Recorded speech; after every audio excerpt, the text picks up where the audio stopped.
The story begins with Ryu waking up from a dream, or for him more of a nightmare. He dreamt of a boy and a girl apologizing for leaving him behind. Since he's a beast tamer, Ryu can't fight and go with them. They tell him to stay put and take care of the animals instead. His hand had reached out to them, telling them to wait for him. Ryu is still in his bed. His dream had been so vivid that his hand had really extended like in his dream. His day soon starts going out to feed the cows. Being a beast tamer has its perks, like this cow who lovingly coddles, thanking him for the feed. A girl soon arrives with a cat in her arms. She calls out to Ryu and thanks him for taking care of her cat. Thanks to Ryu, it's doing great now. Hearing this, Ryu happily gives the cat some gentle petting. The girl is pretty much impressed with Ryu's skills as a beast tamer. Not only is he running a ranch, he also does checkups for animals. On the outside, Ryu laughs the compliment off. But in the inside, being a beast tamer wasn't really his first pick at all. Like, nope, one's profession is determined at the church. Ryu was bestowed beast tamer, hence why he runs a ranch. His two childhood friends, however, were labeled Hero's Egg and a Mage. The Hero's Egg trained with the knights to eventually become a hero. The Mage started studying magic at the church's magical academy, and eventually the two of them achieved great success. So off they went on a journey to save the world. Sounds familiar? Yep, Ryu's dream. With his erratic thoughts, Ryu doesn't realize his grip on the pitchfork tightens, and he's not really tuning in what the girl's saying anymore. When the girl calls his attention out, Ryu jumps a bit and apologizes for being inattentive. The girl then continues her babbling, telling Ryu that his two childhood friends are actually coming back to town soon. After that, Ryu finally takes a break from all the hard work. He ventures out in the forest yawning and stretching his aching muscles. He then remembers about dreaming of his friends coming back, and now, they actually are coming back. Taking a trip down memory lane, Ryu recalls playing with his two friends almost all the time. It wasn't long till his friends had to go and train with their respective skills areas though. That's why Ryu started using his beast tamer skills to play with dogs and cats, or even helping hunters care for their hounds. A thought then passes his mind. If only he had tamed a legendary beast like a Fenrir. Maybe at that point Ryu would have had the chance to keep up with them. Shaking his head, Ryu calls his delusional thought ridiculous. Moments later, he hears something rustling in the bushes. Ryu quickly goes to check it, wondering what could it be when no one really comes around in this area of the forest. Ryu initially thinks it could be a person, but boy is he going to have the shock of his life. It's actually a wolf, a black and beautiful wolf. In fact, Ryu is so mesmerized with its beauty right now. One thing catches Ryu's attention. It's the trap clasped onto the wolf's leg. Kneeling, Ryu extends his hand to help free the wolf from the trap. However, the wolf starts rustling and growling, eventually biting onto Ryu's arm. Lucky for Ryu, he's wearing thick gloves. Ryu immediately has his other hand on the wolf, telling it to calm down. He quickly gets the trap off the wolf's leg and looks for a potion in his pockets. All the while, the wolf has just been staring at Ryu, like it's observing his actions. Once he finds the potion, Ryu wastes no time and pours it onto the wolf's leg. He then gently tells the wolf to go on and leave. Remembering he also has work to do, Ryu gets up and leaves as well. Later that night, lying in his bed, Ryu wonders if the wolf from earlier made it back to its pack. He then hopes the wolf doesn't end up alone like him. Ryu lets out a big yawn, wanting to sleep because it's already late.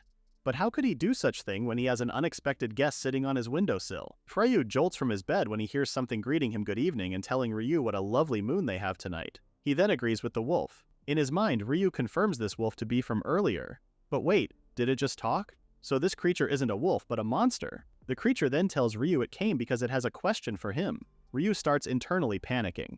If this beast can speak human tongue, then it's a higher tier species no doubt. When Ryu says he'll answer its question as long as he's able to, the creature appreciates Ryu's honesty. If Ryu makes a wrong move, he's sure he'll be dead in seconds. It then asks Ryu as to why he chose to help the creature and even using a valuable potion to heal its leg earlier in the forest. Ryu is in a crisis right now. He definitely can't say the creature reminded Ryu of himself. It'll see right through him and kill Ryu instead. A startled Ryu is brought back to his senses when the creature tells him to hurry up with his answer. Its middle name isn't really Patience, if I must say. Closing his eyes, Ryu decides to risk it and says he helped the creature because Ryu thought it was beautiful. The creature's mouth drops to the floor, even more flabbergasted when Ryu adds how he thought it would be such a waste to let something so beautiful die right there. The creature couldn't take it anymore and throws on a fit of laughter. It's lived so long, but this is the first time it's hearing such a ridiculous reason for helping it. Covering its mouth, the creature calls Ryu a one-of-a-kind. Out of all of the humans it's saved for fun, Ryu is top tier, a rare commodity. So Ryu helped for nothing? He is not impressed. Calling Ryu's attention, the creature asks Ryu for his name since it has taken a liking to him. It even tells Ryu that he doesn't need to be so formal. After Ryu tells the creature his name, it suddenly announces that Ryu belongs to it starting right now, and no objections are allowed. Dumbfounded. Ryu is dumbfounded. He then asks what it meant with belonging to the creature. It exactly means how it sounds like. Because Ryu doesn't seem to understand the whole sitch, the creature tells him that it's taking Ryu home as its pet. Yup, Ryu is now the creature's a pet. Before Ryu could make any violent reactions, the creature suddenly transforms into its true form. Gone is the tiny, timid wolf. Right now, Ryu is staring at a humongous Fenrir who also destroys his rooftop. Well, be careful what you wish for, Ryu. The Fenrir then takes Ryu by its mouth and off it goes to the deep forest, leaving Ryu's home destroyed. Arriving at their destination, the Fenrir drops Ryu to the ground. That was one of the most uncomfortable means of transportation ever, too. The moon glows brightly in the forest. Ryu is mesmerized by the view above him. And it's not the moon. Ryu is standing below a cliff. Above him is a pack full of angry Fenrirs. Amongst the Fenrirs is a massive one, standing proud and strong. This must be their leader. There must be at least 30 of its members present right now. And all the Fenrirs have one thing in common. They're all glaring at Ryu. Let's hope it's not the end for him. The leader finally speaks out, calling Ryu's kidnapper its daughter. The leader then asks as to why his daughter brought a human to their home. After telling its father that she liked Ryu, the father became furious AF. It's not a valid reason for him. Shifting its anger towards Ryu, the leader asks the beast tamer where he met the Fenrir's daughter. Knowing full well he's being targeted, Ryu gives him a quick respond, telling the Fenrir leader they met at the ranch where Ryu works. The leader barks another question, asking how exactly the two met, to which Ryu honestly says he saved her when she got caught in a trap. This time, the leader seems to be suspicious of Ryu, telling the beast tamer that his daughter can break human traps in an instant. So why save her? Ryu screams with all his heart, explaining how the Fenrir daughter told Ryu that it was just a game she plays, pretending to be caught. The Fenrir leader's anger dissipates, obviously dismayed that this is happening again. Before the situation further escalates, the Fenrir daughter speaks up once more. She tells her father that Ryu is a beast tamer who can perform medical diagnosis on beasts and animals. She believes that her grandfather, the Fenrir elder, will be cured.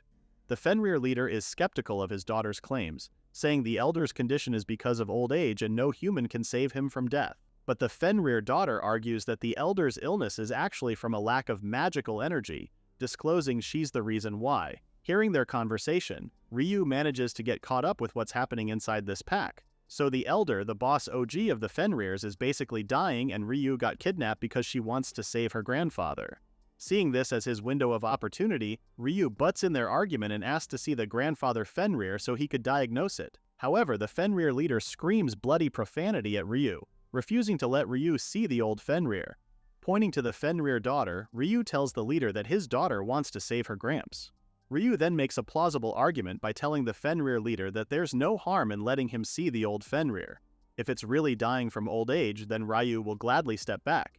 There is no harm in trying, right? The Fenrir daughter looks at Ryu, seemingly touched by the Tamir's words.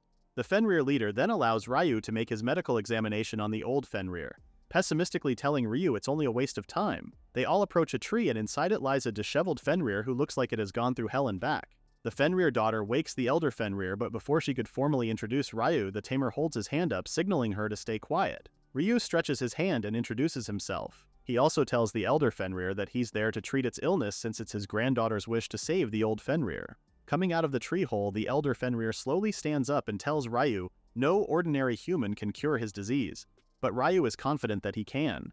But healing the elder Fenrir won't be any beneficial to him. So Ryu wants to make a deal. All the other Fenrirs are shocked with Ryu's bold request.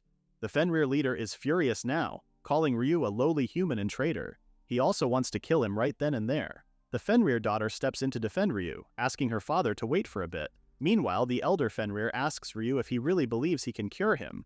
A confident Ryu replies yes.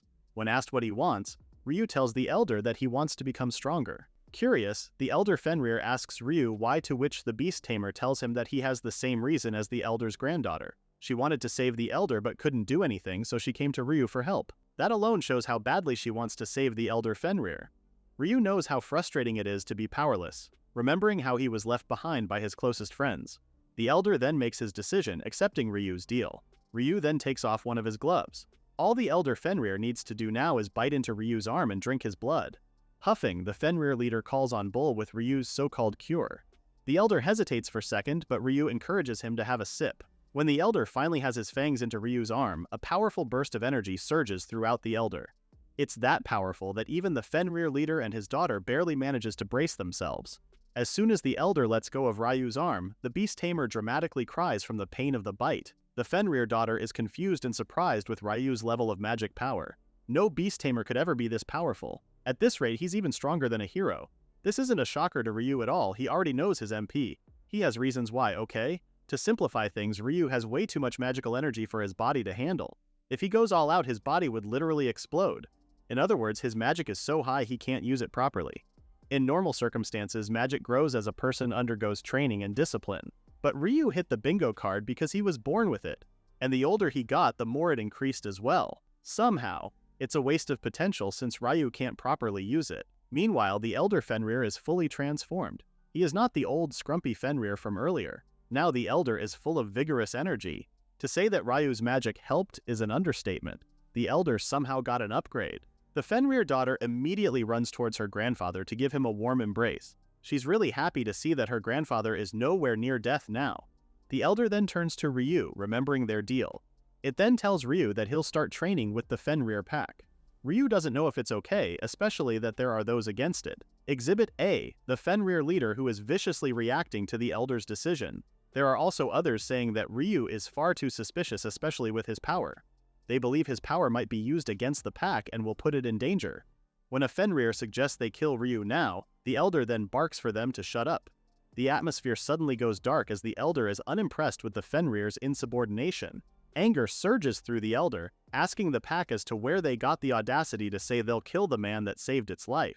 The pack whines and bows in fear. Even Ryu is getting scared with the elder's anger. Whispering, Ryu asks the Fenrir daughter on who exactly is the elder. She casually tells Ryu that the elder is actually the very first Fenrir. Through training and evolution, the elder became what he is now. No wonder the elder is that powerful. The atmosphere soon turns back to normal and the elder asks Ryu for his decision. The beast tamer is still adamant. Will he really be able to control his magic if he trains with the pack? The elder then tells Ryu he'll need a lot of power and determination to do so. Ryu will live and eat with the Fenrirs in the forest. Eventually, he'll break through his human limits and become strong enough to wield his magic. But this comes with an ultimate price. It may all sound so easy, but it isn't. Ryu might die trying. He knows this. The only thing comforting him is the thought of being reunited with his friends. If he can be with his friends again, then he'll gladly take the risk.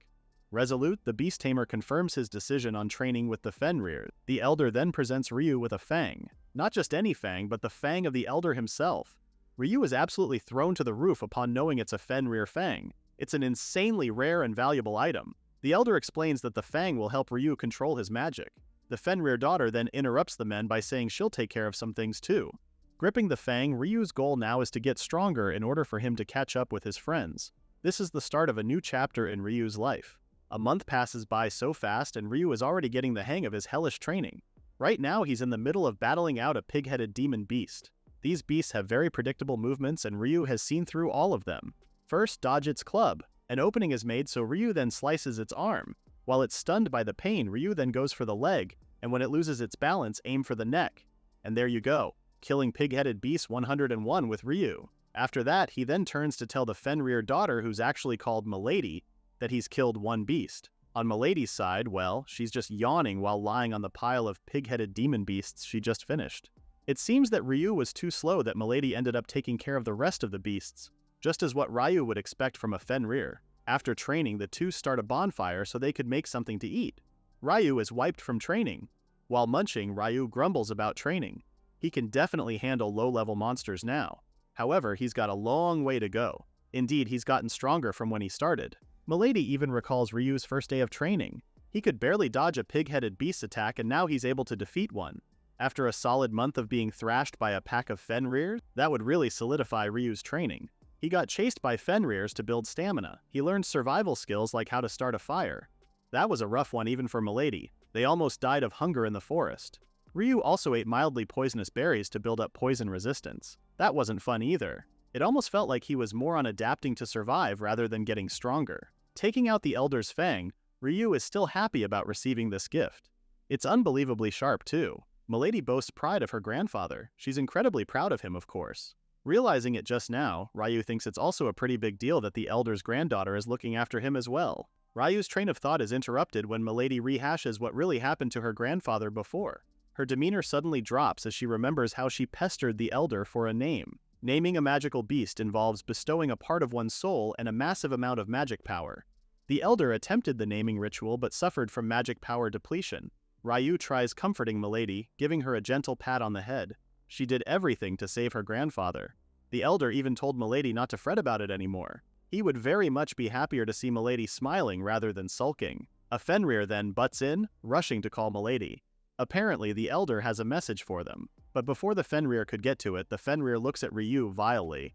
After giving Ryu a snarky greeting, it then tells Ryu that the elder wishes to discuss his training. It then orders Ryu to head over to the elder as to not keep him waiting. Arriving at the giant tree, both Ryu and Milady greet the elder. Almost immediately, Ryu voices his concerns on the elder showing him so much favor.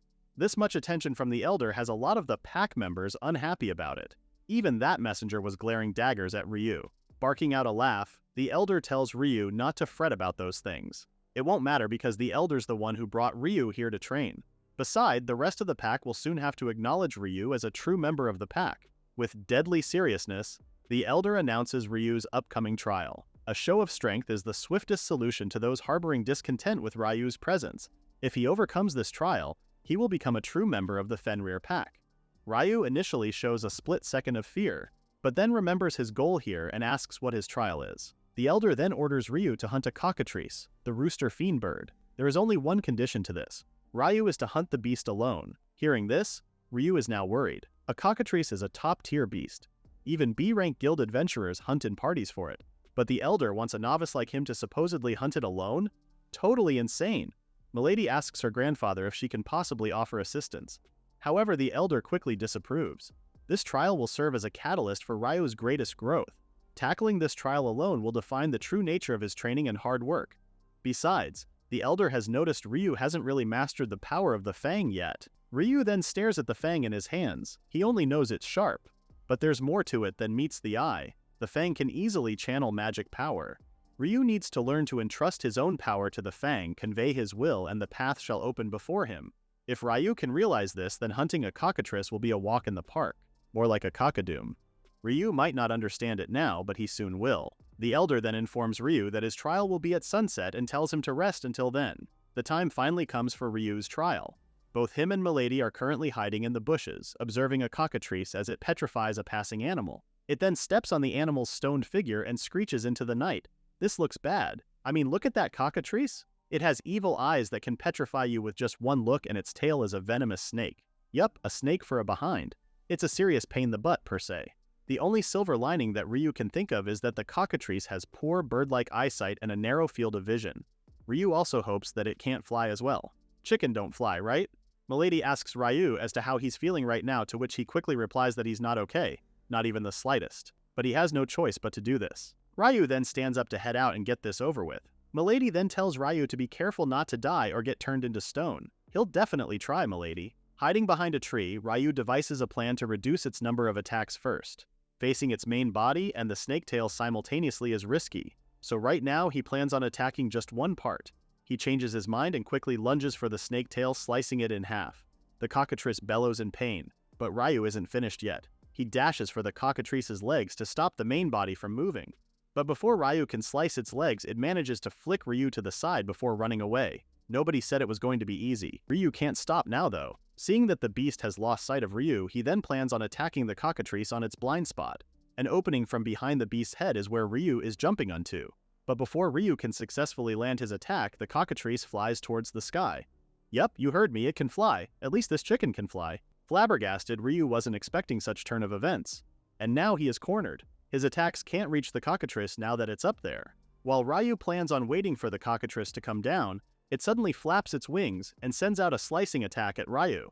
He barely manages to dodge the attacks, while the surrounding trees are already cut in pieces. At the side, Milady worriedly asks if Ryu is alright. He is somehow. That gust of wind did manage to slice Ryu's skin on his arm. Ryu didn't expect this beast to be able to do magic as well. Flying and magic power? Not a good combo. The cockatrice is still in the air, waiting for Ryu to show himself.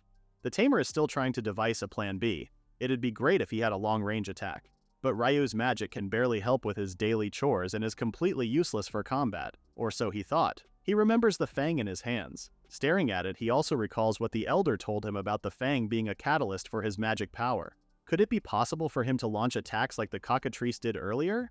The cockatrice screeches once more, having found Ryu's hiding place. It then flaps another attack at Ryu, slicing through the trees. Ryu has no choice but to try the elder's advice from earlier. Either way, if he doesn't do something, he's dead meat. Halting on his feet and closing his eyes, Ryu forges his magic power towards the fang. His magic power swells as Ryu is surrounded by some kind of light. Even Milady notices the power surge from Ryu. Inside his mind, Ryu forces himself to relax and channel magic power into the fang little by little. He's picturing highly concentrated ink gathering at the tip of the fang, and when it's charged to its absolute limit, he fires it. Ryu fires it directly at the incoming cockatrice. Ryu's attack is that powerful, it manages to slice through the cockatrice's head while it's still in the air. The cockatrice then lands on the ground with a loud thud, completely headless. Looking at the cockatrice's lifeless body, Ryu can't believe it actually worked. Milady finally comes out from hiding, congratulating Ryu for clearing his trial successfully. Before Ryu could finish how he's so glad about it, he collapses to the ground from pure exhaustion. He slowly apologizes to Milady and tells her he's going to sleep for a while. Of all places, Ryu had to sleep here. Well, Milady understands and just stays with Ryu. With eyes closed, Ryu is happy the trial's finally over and he can rest. He then feels a hand on his hair, causing him to open his eyes a bit. He definitely felt a human hand, but he's the only human there. Before Ryu finally gives in to his tiredness, he catches a glimpse of a girl. His consciousness finally fades as he goes into deep slumber. From the elder's POV, it really is a girl beside Ryu. She even tells him to rest well. As Milady watches over Ryu, she tells him how he did splendidly with his trial, congratulating him once more for being a member of the pack now. As soon as Ryu wakes up from his sleep, he is instantly greeted by a weird show of affection from the pack members. Everyone wants to play with him. Some are even offering dead rabbits for a meal, and there are those who want to join Ryu in his training. The pack members are now vying for Ryu's attention, which Ryu doesn't know how to respond to. Milady approaches Ryu and tells him the good news of passing the trial. Ever since that day, Ryu's super popular now. It does make Ryu happy, but it's not really easy getting swarmed by Fenrirs all day every day. Even his body and clothes are a mess too. Milady calls this an upgrade. Everyone acknowledges him now, and Ryu has improved in hunting too. There's still one Fenrir who can't fully accept Ryu though. The Fenrir leader aka Oyaji still won't acknowledge Ryu as a pack member. Right now he's hiding behind a tree while staring daggers at Ryu. His energy emanates pure hatred that Ryu can feel it from afar. Suddenly, Milady's mother calls Oyaji from behind. She angrily steps on her husband's head, putting a stop to his childish behavior. She also scolds Oyaji for setting a bad example for the subordinates. Looking at the scene, Ryu can't help but feel pity for Oyaji. The Fenrir mother really shows no mercy. After all, she holds a higher position than Oyaji since she's a true bloodline of the elder. Anyways, Ryu changes the topic back to his worn-out clothes. Because of all the stuff he's been through, Ryu's clothes are now at its limit. It would be nice if he could buy new stuff in town. Milady suggests to use monster fur instead, but problem is, Ryu doesn't have the skills to make clothes. Plus, whether he buys them or asks someone to make the clothes, Ryu still needs money for it. Either way, Ryu has to go to town for it as well. Milady then suggests they ask her grandfather for help. A now beaten up Oyaji stops Ryu from his plans, accusing the Tamer that he's gonna sell information to the humans. Mother Fenrir isn't happy at all. Ryu understands Oyaji's concerns though. If the info about Fenrir's leak, it'll put the whole pack in danger. Thinking about it, this won't be an easy task to deal with. Meanwhile, Milady asks her grandfather if he has any human acquaintances they can approach. The elder gives it some thinking, but before he can think of anyone, Grandmother Fenrir arrives and reminds the elder of someone who isn't necessarily human. The elder then remembers who it is his wife's referring to. The elder then shares to Ryu about a dwarf who happens to be his acquaintance. Dwarves may be short, but they are incredibly strong and skilled with their hands. As long as they have the materials, they can surely make Ryu some clothes. The elder's acquaintance lives in the land of the dwarf. If he asks him personally, they should agree to help Ryu. With this information, Ryu happily thanks the elder. Oyaji butts in once more, warning the elder that Ryu might speak to humans along the way and betray the pack. Grandmother Fenrir then suggests they send Milady with Ryu to keep an eye on things. This doesn't bode well with Oyaji, but it's high time Milady saw more of the world. Grandmother Fenrir then asks both Ryu and Milady if the idea is okay with them, to which they agree to. Milady kinda blushes and avoids eye contact with Ryu. Seems like our girl has a little crush on the beast tamer. Oyaji dishearteningly disagrees with his mother-in-law's plan. His face is met with a loud smack from his wife. The women of the pack quickly change the subject while Oyaji is knocked out on the side. Grandmother and Mother Fenrir both tell Milady that she needs to look extra cute. Ryu can't really hear this part, but he's getting suspicious as to why they're awfully in a good mood. The elder then catches Ryu's attention, telling him about a handy spell for carrying material. The elder will teach him this spell so he can carry monster material Ryu can sell for cash he will need there. Holding a hand to his chest, Ryu is thankful to have managed to work something out. Ooh, land of the dwarf, here they come. After a while, Ryu finally has everything he needs to take with him. He's managed to use the storage magic the elder taught him to pack up the materials Ryu gathered during yesterday's hunt. He's only missing one more thing before departing for the land of the dwarf. He then asks Mother Fenrir on the whereabouts of Grandmother Fenrir and Milady. The Mother Fenrir tells him they'll be arriving soon, and she's sure Ryu will be very surprised. Soon after, Grandmother Fenrir announces their arrival. As soon as Ryu turns towards them, he is surprised with the beautiful girl beside Grandmother Fenrir. He is confused as to why there's another human in the forest besides him. Blushing, the girl asks Ryu what he thinks of her appearance. This leaves Ryu even more confused. She knows his name, yet her voice sounds so familiar. The wheels in Ryu's head start turning, and Ryu now knows this is Milady. She gives her grandmother a high five for the successful human transformation. This should help Milady blend in with humans as well. Come to think of it, Ryu remembers the girl he saw after defeating the cockatrice. He now pieces the puzzle together and realizes it was Milady.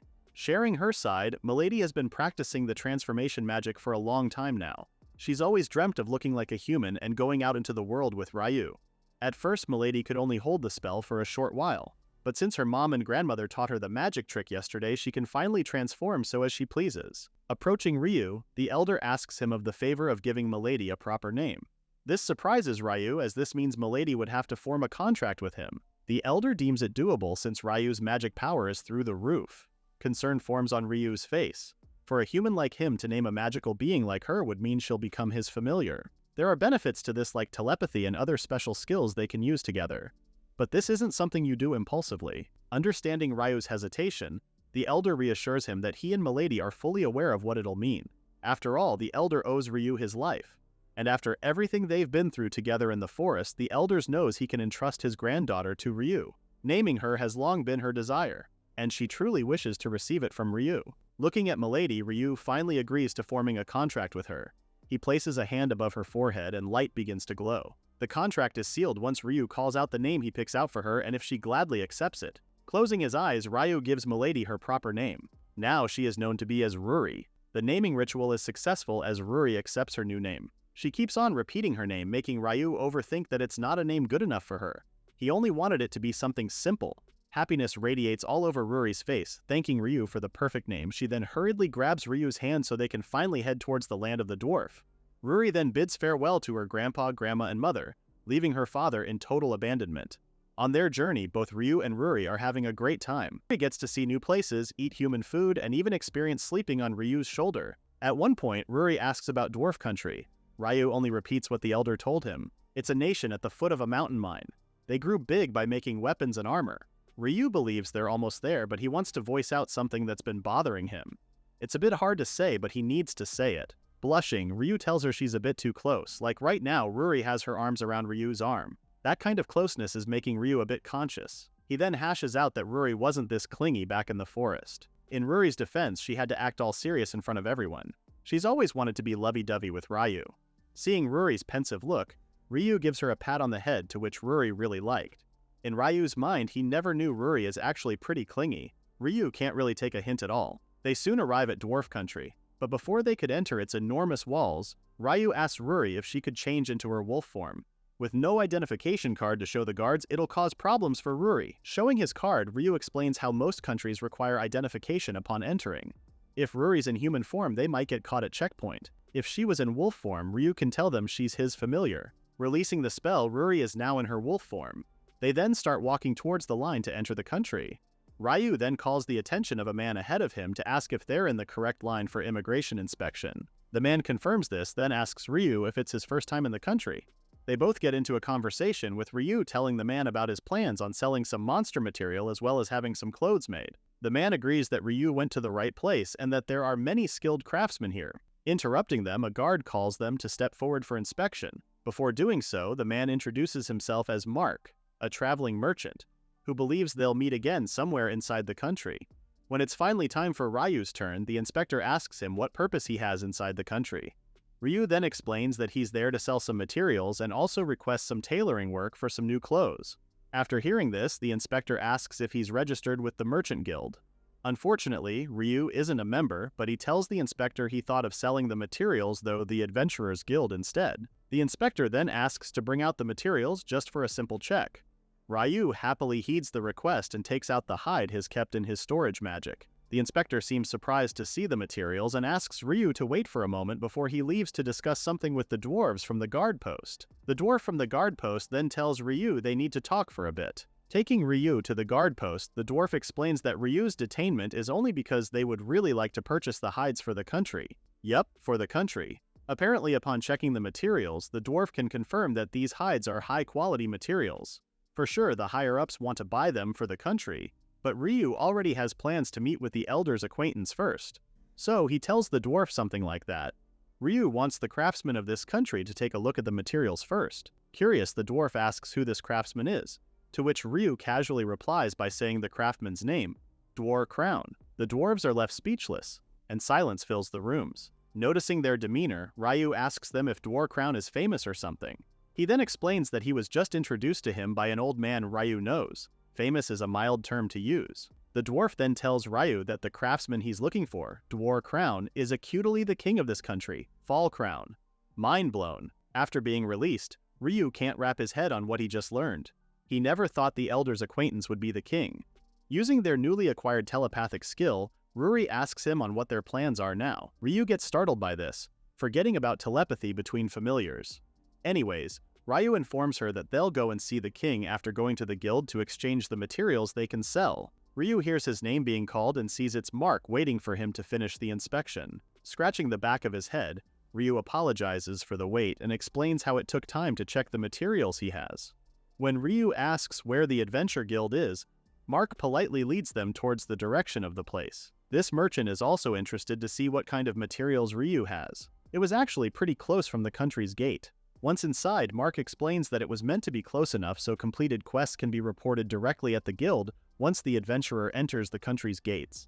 Giving Ryu a tour, Mark gladly tells him the areas of the guild such as the reception at the back area. There are 3 reception desks in total consisting of the general reception for non-guild members to submit requests. Adventurer reception is where adventurers report or complete requests, and the purchase reception, which is where they buy monster or animal materials unrelated to quests. Since Ryu is there to sell his materials, he'll go to the purchase reception for that. That's exactly what Ryu does. He doesn't waste time and quickly gets a piece of low-grade material from his storage. As for the high-grade ones, Ryu will reserve those for the king's eyes. Ryu finally gets the material from his storage, announcing he wants to sell this giant boar's hide. The receptionist quickly heads to the back and asks Ryu to wait for a moment. A lot of bystanders are awestruck with Ryu's material. Even Mark asks where Ryu got the hide from. People start gathering around Ryu, giving out their compliments for an amazing hide. It's pretty rare to see such a big catch plus of superb quality. A humble Ryu isn't used to such attention, telling the crowd it's just boar's hide. But Mark refuses to call it just boar's hide when a giant boar is, in fact, an A-rank monster. Ryu never knew a giant boar is an A-rank beast, so he doesn't really know how to react. Living in the Great Forest must have messed up Ryu's sense of reality. The receptionist finally comes back to tell Ryu that they're willing to pay him 62 gold coins. Jaw-dropping information.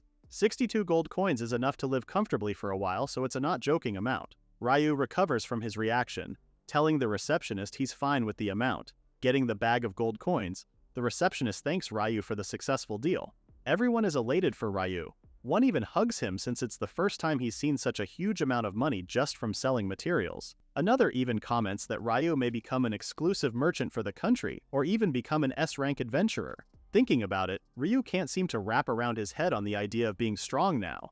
He's strong enough to defeat monsters that are rare and valuable. Ruri, who's been listening on Ryu's thoughts, lifts her chin up, proudly telling him she's the reason why he's become stronger. Anyways, Ryu and Ruri finally has the money needed for his clothes. Now they just need to go and meet the king. Hopefully nothing goes awry. Meanwhile, at the castle, a guard hurries to report to Lord Dwar about a man who wants the king to examine some monster materials. Not just any materials, but super valuable materials like the hide of an A-rank monster. The guard calls it suspicious, asking the king as to what he wants them to do with the man. The king then orders the guard to bring Ryu in the castle tomorrow, thinking Ryu might have good use to them. No matter what, they must bring Ryu to the king. Smells trouble, don't you think? After a long day, Ryu and Ruri found themselves a nice inn to stay at. The owner is even kind enough to wash Ryu's clothes. She also patched up the torn parts of his clothes, especially the part around the sleeve. Ryu was grateful for the owner's kind gesture, especially for letting him borrow some pajamas. When Ryu first came to the inn, the owner really thought he was either a vagrant or a robber judging by his clothes. She wonders how one could be doing to have his clothes in such a state. Dryly laughing, Ryu doesn't answer her.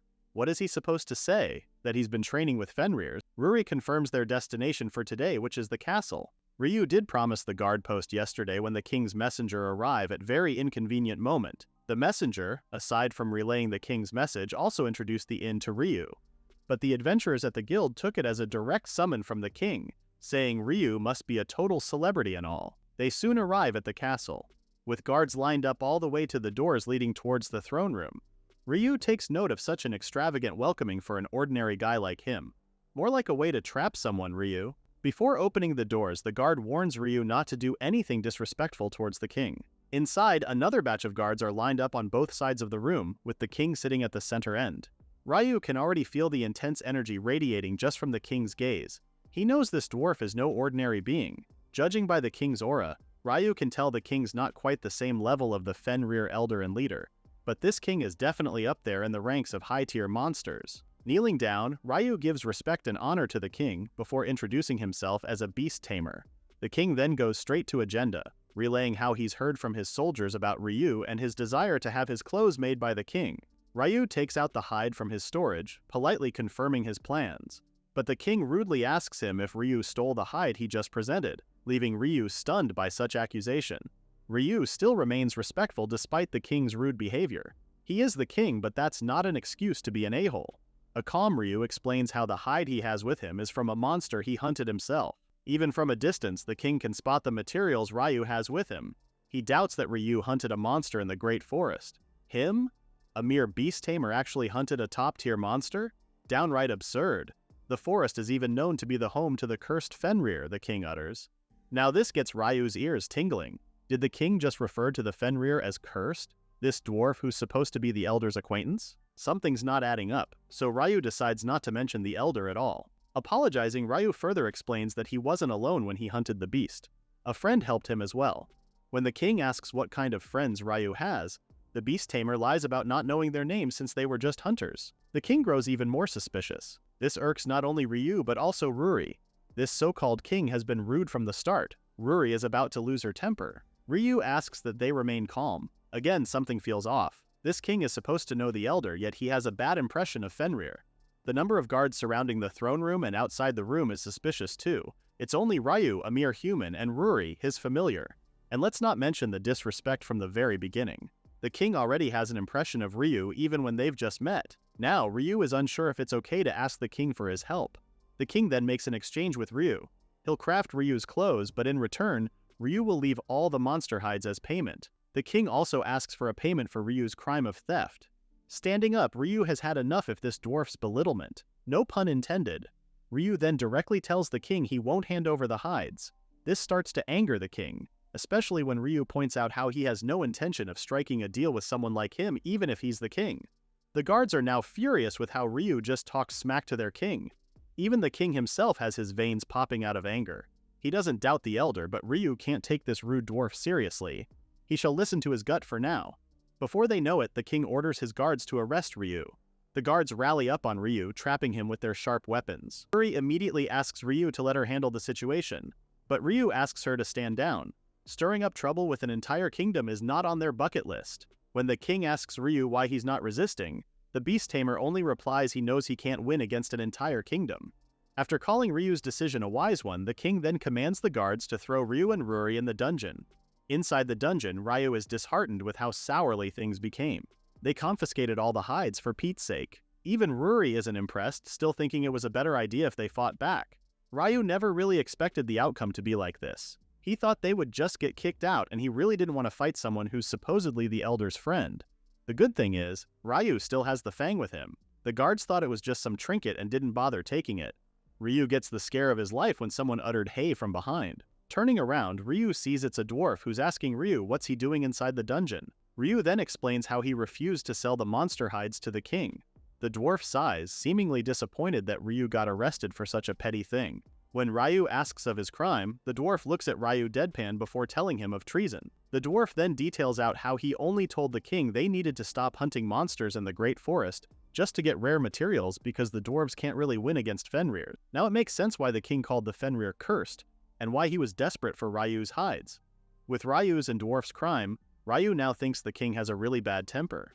Ryu really thought he'd be some great dwarf since he's friends with the elder. Ryu's train of thought is interrupted when the dwarf tells Ryu that the current king is actually a fake. The man Ryu just met is Lord Dwar's identical twin brother, Lord Dolph. Another plot twist that sends Ryu into a state of shock. Anyways, Lord Dolph apparently imprisoned Lord Dwar, brainwashed his advisors and soldiers, and locked them up. Since Lord Dolph has always been in the shadows, no one really noticed the swap. The imprisoned dwarf grew suspicious after learning about the invasion plan for the Great Forest, and here he is, imprisoned for treason. The real Lord Dwar is in a high-security cell deep within the castle. Unlike the shabby dungeons they're at, the security in that holding cell is tight, complete with iron doors and an iron chamber. On top of that, there's a curse that suppresses any power, so escaping is nearly impossible. Ryu goes into thinking mode again. This means the elder's acquaintance might be the older brother, the real king. In that case, Ryu must help the real king escape. With this final decision, Ryu gets the fang out and asks the dwarf to stand back a bit. The dwarf understands what Ryu's trying to do and warns him it's impossible to break Lord Dwar out. Even the real king himself can't break the holding cell. What of Ryu? But Ryu is confident that he can and will do it. Both Ryu and Ruri head towards the dungeon's railings, easily breaking it with their combined strength. It's not impossible if it's Ryu and Ruri we're talking about. Amazed, but somehow a bit petrified, the dwarf asks Ryu of their identity, to which Ryu gladly tells him they're beast tamers with their familiars. Ryu extends his hand, helping the dwarf stand up. Together, they venture out to save the real king. Hiding behind a wall, the dwarf tells Ryu that Lord Dwar is imprisoned at the end of the hall where 2 guards stand by. The dwarf is still a bit doubtful if they can really save Lord Dwar, but Ryu reassures him they can. They have business with the real king, they'll definitely save him. Ryu then asks the dwarf if he can somehow fight, to which the dwarf shares he's actually a warrior but without a weapon. That's sort of impossible. No worries. Ryu and Ruri will take the lead while the dwarf can stay back and keep an eye on things. Before you know it, Ryu and Ruri are already running towards the guards. The guards are now on their feet, commanding Ryu and Ruri to stop or they'll get killed. Ryu doesn't want a bloodbath and tells Ruri exactly that. Their goal is to knock them out. Right now, Ruri's role is to keep them distracted while Ryu attacks them. A guard aims his weapon at Ryu, which he swiftly dodges. Their combat style is totally different from other monsters. Dwarves move slower even in comparison to Fenrir. The dwarves' presences and actions are so much easier to read than other monsters too. Ryu easily blows an attack on the guard's nape, knocking him out in the process. The other guard is swinging his sword at Ruri, expecting to defeat a mere wolf with one swing. However, the guard's sword gets spliced in half. Ryu quickly sees an opening and kicks the guard straight in the face. Now that that's over, Ryu calls the dwarf out. The dwarf is actually surprised to see the 2 guards completely defeated. Their country's soldiers shouldn't be weak at all. But they're no match for Ryu, who's been training hard to get strong. Now their problem is this door. Ryu gives it a solid knock. Yup, that's a solid iron door. It's cursed too. It's impossible to get out from the inside. But what if the curse doesn't affect the outside of the door? Giving it one slash, Ryu is able to easily break the cursed door, revealing Lord Dwar, who's just been sitting in isolation. The real king immediately opens his eyes, asking who Ryu is. The beast tamer immediately introduces himself as well as being a beast tamer. Lord Dwar is indeed surprised that a tamer made it all the way inside his cell. Ryu then shares how he was treated badly by the fake king. Hearing this, the real Nig immediately apologizes in behalf of his foolish brother. Ryu gets down to business and asks Lord Dwar if he could craft some clothes for Ryu. When the king asks why it needs to be specifically made by him, Ryu tells him about being referred by the elder. This somehow angers Lord Dwar a bit. He doesn't believe Ryu's words since he knows the elder shouldn't have any human acquaintances. But Ryu assures him, even taking out the fang and showing it to Lord Dwar. Aside from that, there's Ruri, who magically turns herself into a human again. Lord Dwar now believes Ryu, especially witnessing the Fenrir's human transformation magic. Ryu then explains that Ruri is actually the elder's granddaughter, making her solid proof to Ryu's statement earlier. Even examining the fang, Lord Dwar knows it's the real stuff. He then apologizes for doubting Ryu before he grants the beast tamer's request. Then they went to the other holding cells where other dwarves are imprisoned. Ryu immediately gets busy, breaking the cells so the dwarves can escape with Lord Dwar. After everyone is freed, there's only one task left for Ryu and everyone else. to defeat the fake king and take back the crown. However, Lord Dwar asks for Ryu to stand back. This deflates Ryu's excitement from just seconds ago. Looking at his men, Lord Dwar explains how he was ambushed before and ended up losing. Today they'll surely win if they go head-on. So at this point, Ryu and Ruri have done their parts. Lord Dwar knows he needs to finish this battle by himself. It's a mess his little brother made. It's only fair as the eldest to clean it up. Ryu fully understands the king's sentiments and tells them to take care. Lord Dwar then points to the direction of an exit route at the left end of the hallway. The king promises to reach out once they've successfully dethroned Lord Dolph. With the true king's command, every single dwarf cheer out as they run towards the throne room. After they've left, Ryu also tells Ruri they'll head back to the inn for now. As they're walking down the hallway, Ruri hears something nearby. Her ears have picked up a sound of a crying animal. Could it be an animal they've kept for materials? Ruri's not sure either, but they'll have to stay alert just in case. The cry comes from around the corner of the hallway. Leading the way, Ryu prepares to meet the so-called monster. Both Ryu and Ruri are shocked to see a chick lying on the ground helplessly. Crouching to the ground, Ryu tries to touch the little bird, seeing that it looks very weak. However, before Ryu can lay a finger on it, the bird suddenly breathes out fire at them. Stepping back, Ryu and Ruri are astonished to see the little bird angrily chirping at them. This is no bird at all. This is a type of monster. The bird is still lashing out at Ryu. The beast tamer tries his best to call it down by saying they're not its enemies. Sometime later, the bird goes quiet and faints from exhaustion. Ryu finally has the bird in his hands, and judging by the looks of it, it's not injured at all. Ruri believes it's just hungry since there seems to be no signs of food inside the premises. Ryu tries rummaging inside his pockets but comes out empty. Everything he has was confiscated when they got captured earlier. Having no other choice, Ryu decides to take the bird with them so they can feed it outside. They stop by at a restaurant and immediately give the bird a piece of meat. It sure can eat plenty for something so small. They're both glad to see the bird looking much more alive now. Ryu takes it in his hands, happy that it'll surely survive in the wild now.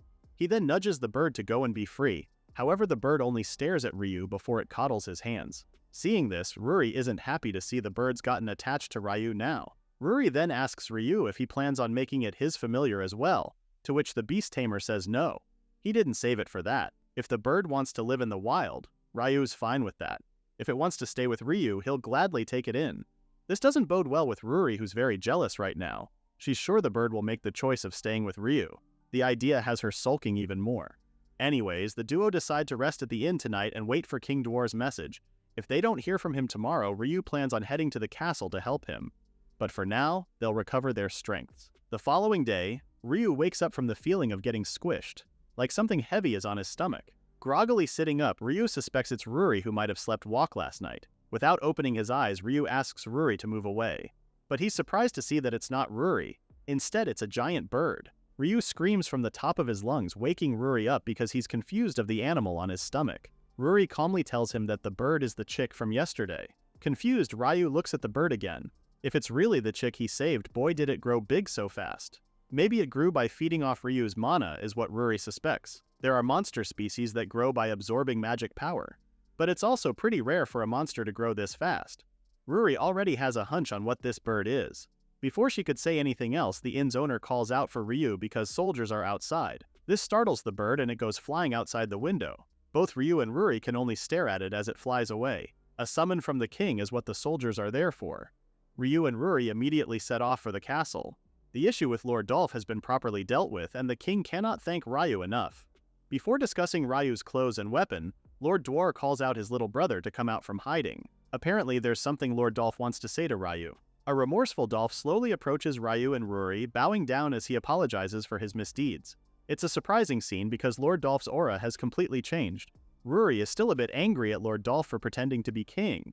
The fake king explained how he was just jealous of his older brother since he's known to be the most skilled craftsman in the country. Because of that, everyone only gave jobs to him. Lord Dolph never got the chance to even touch materials. It was degrading as a fellow craftsman. So, Lord Dolph tricked his older brother, telling him about rare materials and locked him up in secret. Lord Dolph figured if he became king, he could command soldiers and secure materials. People would commission him work without finding out the truth of his identity. Everything was going according to plan, until Ryu showed up. When Lord Dolph saw the materials Ryu brought, he knew they were A-rank to S-rank quality stuff that's never seen on the market or at the guild. Lord Dolph thought Ryu was just an ordinary beast tamer that can easily be blinded with money. But then Ryu wasn't that kind of person at all and refused to sell. That made Lord Dolph think Ryo saw right through his facade. He got overwhelmed with anger and did the awful things he did. Lord Dolph once again bows down, apologizing to Ryu. The king also bows down to Ryu, apologizing for being partly to blame for his little brother's actions. If Lord Dwar had been considerate of Lord Dolph's feelings, none of this would have happened. Lord Dolph disapproves with the king's actions, quickly telling Lord Dwar he isn't at fault. The king then makes the suggestion of having Lord Dolph make Ryu's outfit. When Ryu asks him why, the king details how Lord Dolph is more skilled with his hands than him. Lord Dolph will and can make the best outfit possible for Ryu. And this is also part of Lord Dwar's atonement. He always knew his little brother was a talented craftsman, but because he felt responsible for the orders the king accepted, Lord Dwar never let his little brother touch any of the work. It's only now that Lord Dwar realizes how his actions had wounded Lord Dolph's pride. If her had just acknowledged him from the very start, if they had worked together, this wouldn't have happened. Vouching for his brother's skill, Lord Dwar asks Ryu to please let Lord Dolph make his outfit. Ryu happily agrees with Lord Dwar, earning thanks from the king and a sounding why from Lord Dolph. Smiling, Ryu tells Lord Dolph that he's being acknowledged by the best craftsman in the country. If Ryu can get a quality outfit from him, Ryu's got no complaints. Lord Dolph can't believe that Ryu would trust him after everything he did. The king sees this as a way to prove to Ryu how he's terribly sorry for his mistakes. Plus, it's always been Lord Dolph's dreams to be recognized as a true craftsman. Now is the best time to show his skills with his hands. Lord Dwar looks at his little brother with so much love and pride, telling him how he believes in Lord Dolph's skills. Extending his hand, Lord Dwar promises they'll work together this time around. Tears start spilling out of Lord Dolph's eyes while taking his older brother's hand with firmness. Lord Dolph promises to make Ryu the best outfit in the world. Case closed for the dwarf brothers. Meanwhile, back at Ryu's hometown, his close friends have finally come home. Both Tia and Taiga are excited to go and see Ryu already. It's been ages since the three of them got together. Tia hopes their friend is doing okay too. However, they arrive at Ryu's home only to discover it destroyed. A villager arrives and Tia immediately asks where Ryu is. The villager doesn't get a chance to answer her quick because she bombards him with worried questions. Taiga asks her to calm down before asking the villager what had happened to Ryu's house. The villager then tells them that Ryu is missing and has been missing for over 2 months now. There was a loud noise on the night of a full moon, but when they came to see what was happening, they only found Ryu's home in disarray. No one knows why Ryu would just suddenly disappear. Tia knows their friend wouldn't just leave.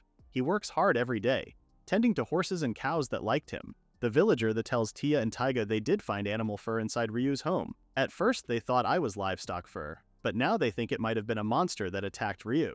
Determined, Tia turns to her horse so she could start looking for Ryu. A hero can't possibly just forget about her responsibilities, so she plans on looking for Ryu during their travels. Taiga wants to as well, but they really have no idea where to start. On her horse, Tia vows to find Ryu no matter what, and if he's dead, she's determined to punish those responsible. Tia's resolve might have reached Ryu because he just sneezed out of nowhere. Let's go back to Dwarf Country, shall we? Lord Dolph is working tirelessly to forge a weapon out of the Fenrir Fang, but no amount of hammering and heating can break through the Fang, deflating Ryu and Ruri's spirits along with the dwarf brothers. Ryu is losing hope for the Fang. They've done hundreds of attempts and still no luck. Even Ryu tried cranking up the flame's temperature as high as it could go. Still nothing. They're all in a sticky situation right now. Taking out the Fang again, Lord Dolph suggests using flames from a magical beast that's equal to Fenrir's magic power. Maybe that'll work. The disconcerting thought is if such species existed. A light bulb clicks in Ruri's mind, asking if flames from a Garuda would possibly do the trick. While Ryu doesn't know what that monster is, the dwarf brothers are surprised with Ruri's suggestion. A Garuda is a divine bird, scratch that, a legendary eagle said to possess dragon-slaying power? It's ancient legend, so it's not a shocker that Ryu hasn't heard of it. When Ryu asks her if she knows a Garuda, Ruri tells him that Ryu actually does too. Drumroll please, it's the chick Ryu saved from the dungeon. Quite a shocker for Ryu. Ruri then explains how the chick grew so much thanks to Ryu's magic power. No regular magical beast would grow that huge in a single night. Only high-ranking magical beasts with a vast reservoir of magic power can do that. So Ruri is pretty sure that chick is a Garuda. But the problem is, the Garuda escaped or fled. The brothers then get to thinking. Upon hearing Ryu's explanation of what happened, there's a high chance the Garuda is on the mountain behind the castle. So much time has passed that it's risky to search for it now. However, if it means they can forge the Fang, it's a gamble they'll have to take. Since the brothers can't leave the castle unattended, they ask Ryu and Ruri to search for it for the Garuda. Ryu obliges and sets off with Ruri. Their task proves to be a hard one at that. They're not even sure it's still here. Ryu is getting hopeless again. Even Ruri's thinking the same thing. She really thought it'll come flying towards Ryu's magic power. Yup, making Ryu the bait. They start searching other areas, walking these vast land. Suddenly, Ruri's ears pick up a cry from nearby. Lo and behold, it's the Garuda running from a monster trying to eat it. Ruri immediately notices that the Garuda's having a hard time flapping its wings. Suspecting it to be injured, Ryu quickly asks Ruri to save the Garuda. They finally save the Garuda and take it back to the castle. While it's sleeping soundly, Ryu and Ruri watch over it. It was surprisingly close by. Ryu really thought it had flown much farther away. A sad Ruri asks if it's possible that the Garuda doesn't have parents. It was all alone when they found it, so maybe it doesn't know where home is, or if home really exists. Lord Dwar arrives to ask Ryu on the Garuda's condition. Reporting to the king, Ryu tells him the Garuda is doing fine since it was barely a scratch. They just need to wait for the Garuda to wake up. Though Ryu isn't so sure if the Garuda will really help them. The Garuda stirs in its sleep, starting to finally wake up. As soon as it lays its eyes on the dwarves, it goes frantic and flies towards Ryu for safety. While the Garuda cuddles Ryu, the beast tamer is confused with its actions and tries to reassure that it's safe now. Ruri approaches them, straightforwardly asking Ryu on making the Garuda his familiar. Ruri voices out her worries on leaving the Garuda on its own again. It'll probably run into trouble if they do so. And since it has no one and obviously like Ryu, it may be the best decision to make it Ryu's familiar. Ryu looks at the Garuda. While it's true that they need its help, Ryu doesn't want to force it to stay with him. Opening a window, Ryu lets the Garuda make the final decision. He then asks the Garuda if it'll stay with us and lend them its strength. Ryu also tells it that it's not obligated to do so and is free to leave. Everyone watches in anticipation. Finally, the Garuda flaps its wings and flies towards Ryu's shoulder. Shocked, Ryu asks it once more if it's sure with its decision. The Garuda happily chirps its answer. Ruri is relieved with its decision too. Both Lord Dwar and Lord Dolph are astonished. A familiar contract with a Garuda? An opportunity like this is incredibly rare. Since it's a momentous occasion, the king suggests they hold the Nan ceremony in the town square where everyone can witness it. Everyone gathers in the town square, and by everyone I mean there's a huge crowd. Gorads, civilians, even Mark the merchant is here. Lord Dwar apologizes for the huge crowd. This is supposed to be a ceremony on a short notice, but since it's not every day that the king steps out in public, then this kind of attention is understandable. When Ruri suggests they reschedule, Ryu tells her it's okay and they just need to get it done with. Raising his arm, Ryu tells the Garuda about the naming ceremony. By giving it a name, a familiar contact between them will be formed. Ryu wants the Garuda to think of it like becoming family. The Garuda joyfully chirps in agreement on becoming family too. Since there are no issues, Ryu proceeds with the ceremony. Lifting his hand, Ryu gives the Garuda its new name, Karen. A tornado-like energy then traps Ryu, Ruri, and Karen. Ryu is puzzled. This didn't happen with Ruri's naming ceremony. What in the world is happening now? Seeing a floating egg at the center, Ryu believes it to be Karen. Ruri then explains how she can feel it evolving. Evolution is a trait unique to magical beasts only. With this, magical beasts attain the form and power they truly desire. And Ruri believes Karen is evolving now because it genuinely wants to become a source of strength for the beast tamer. The egg starts cracking, and with that is the anticipation of Karen's new form. Both Ryu and Ruri have no idea what form it'll take, but for sure they'll happily welcome it. Extending both his arms, Ryu asks for Karen to come out. This has Karen finally emerging from its egg. Gone is the bird that Ryu had saved. In its stead is a beautiful winged girl. Opening her eyes, the first thing it sees is Ryu, who's asking Karen if she's alright. With twinkling eyes, Karen lovingly calls Ryu her papa. Papa wasn't in Ryu's bingo card at all. Karen happily explains how she managed to take the same form as Ryu, her papa, though it may have took a little while to achieve. Speechless, Ryu is still stunned that Karen really means him as papa. Well, he did say they were to be family. Guess this is it. Karen then tells Ryu how lonely she's felt ever since she was born. That's why she took the form of a human. A despondent Karen recalls her life. When she was born in this town, she had no mama or any friends. She kept on looking for her family, but whenever people found Karen, they'd shoo her away by calling her monster. She's been living on the run her whole entire life. This now explains why Karen fled when the soldiers came to the inn a few days back. Karen nods and further tells them that her life had changed when both her papa and Ruri, her sister, helped her. Smiling, Karen divulges how it was the first time someone had been kind to her. That's why she loves both Ryu and Ruri so much, wishing to become the same as them. Ryu then lovingly gives Karen a gentle pat on the head.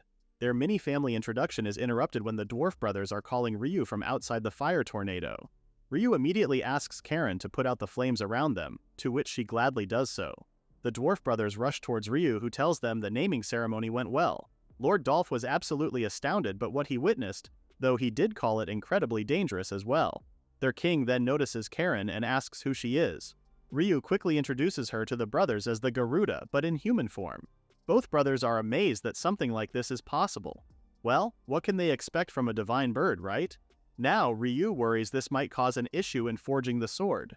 The king reassures him that everything will be fine as long as Karen can handle the flames. Before heading back to the workshop, the king orders his soldiers to explain the situation to the townspeople as not to worry Ryu. As they head back to the castle, Mark the merchant picks up one of Karen's feathers.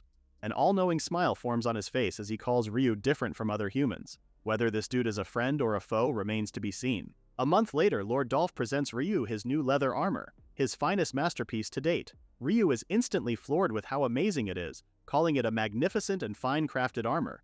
Lord Dolph can't take all the credit. Ryu did provide him with excellent materials. Lord Dolph then further tells the beast tamer that his new armor also comes with a heat fluctuation nullification effect. This means that fire and ice attacks are useless against the armor. Lord Dolph made this possible by weaving in Karen's molten feathers on the armor. Garuda feathers actually possess both heat resistance and heat absorption properties. The armor also offers protection against both heat and cold, making it even more useful for Ryu. Lord Dwar then arrives to announce that the sword is now ready. They've finally managed to forge a sword from the Fenrir's fang. Ryu takes notice on the unusual blade design. Lord Dwar calls this a special type of sword known as a wakizashi. With its single-edged design, it significantly improves its cutting power. The king managed to learn forging such sword from the eastern land. Ryu also thanks Karen for doing her best. If not for her, they wouldn't be able to forge the fang at all. The king then asks Ryu to do the honors of giving the wakizashi a name. Normally, the blacksmith would be the one to bestow the name. But since this sword was forged exclusively for Ryu, Lord Dwar believes it is only right for the beast tamer to name it. Ryu has a hard time thinking of a name. He's being asked so suddenly that his mind is out of ideas. The elder then comes to Ryu's mind, sparking a name for the sword. Ryu then decides to call his new sword Wolf. Straightforward as ever, Ruri comments. Since the name has been decided, the king asks Ryu to give it a test cut. It'll be best to do so before using it in actual combat. Everyone heads out to the town square again for the test cut. A crowd forms around them again, expecting to see something amazing from Ryu once more. Eyeing the crowd, the king reckons an overplay of the last naming ceremony spread across the town and well, hence the crowd. The king apologizes to Ryu for holding this at the town square. If they did it and something were to happen at the castle, it would cause an uproar. There's nothing to be worried about though. The king already has soldiers stationed to keep the citizens at a safe distance. That's all Ryu needs to hear. After all, injuring civilians isn't part of today's agenda. Lord Dolph then makes the announcement introducing the new sword forged by the king himself and unveils it with its name. The king then gives his instructions on what Ryu needs to do. Drawing Wolf, Ryu needs to unleash his magic power into the sky with everything's got. That way, the true extent of the sword's power will be revealed. Everyone leaves Ryu at the center of the vicinity. Ryu still worries about affecting his surroundings. To minimize any potential damage, Ryu plans to focus his magic power on a single point as much as possible. Lifting the sword towards the sky, Ryu strikes a singular attack. The sky seemingly explodes with so much intensity and force, leaving everyone utterly shocked and mind-blown. The crowd cheers in excitement, incredibly amazed with what they just witnessed. Karen is very proud of her papa slicing the sky too. The king already expected much. I mean, he did forge it from the elder Fenrir's fang. Its magic power conductivity is in a completely different league from other materials.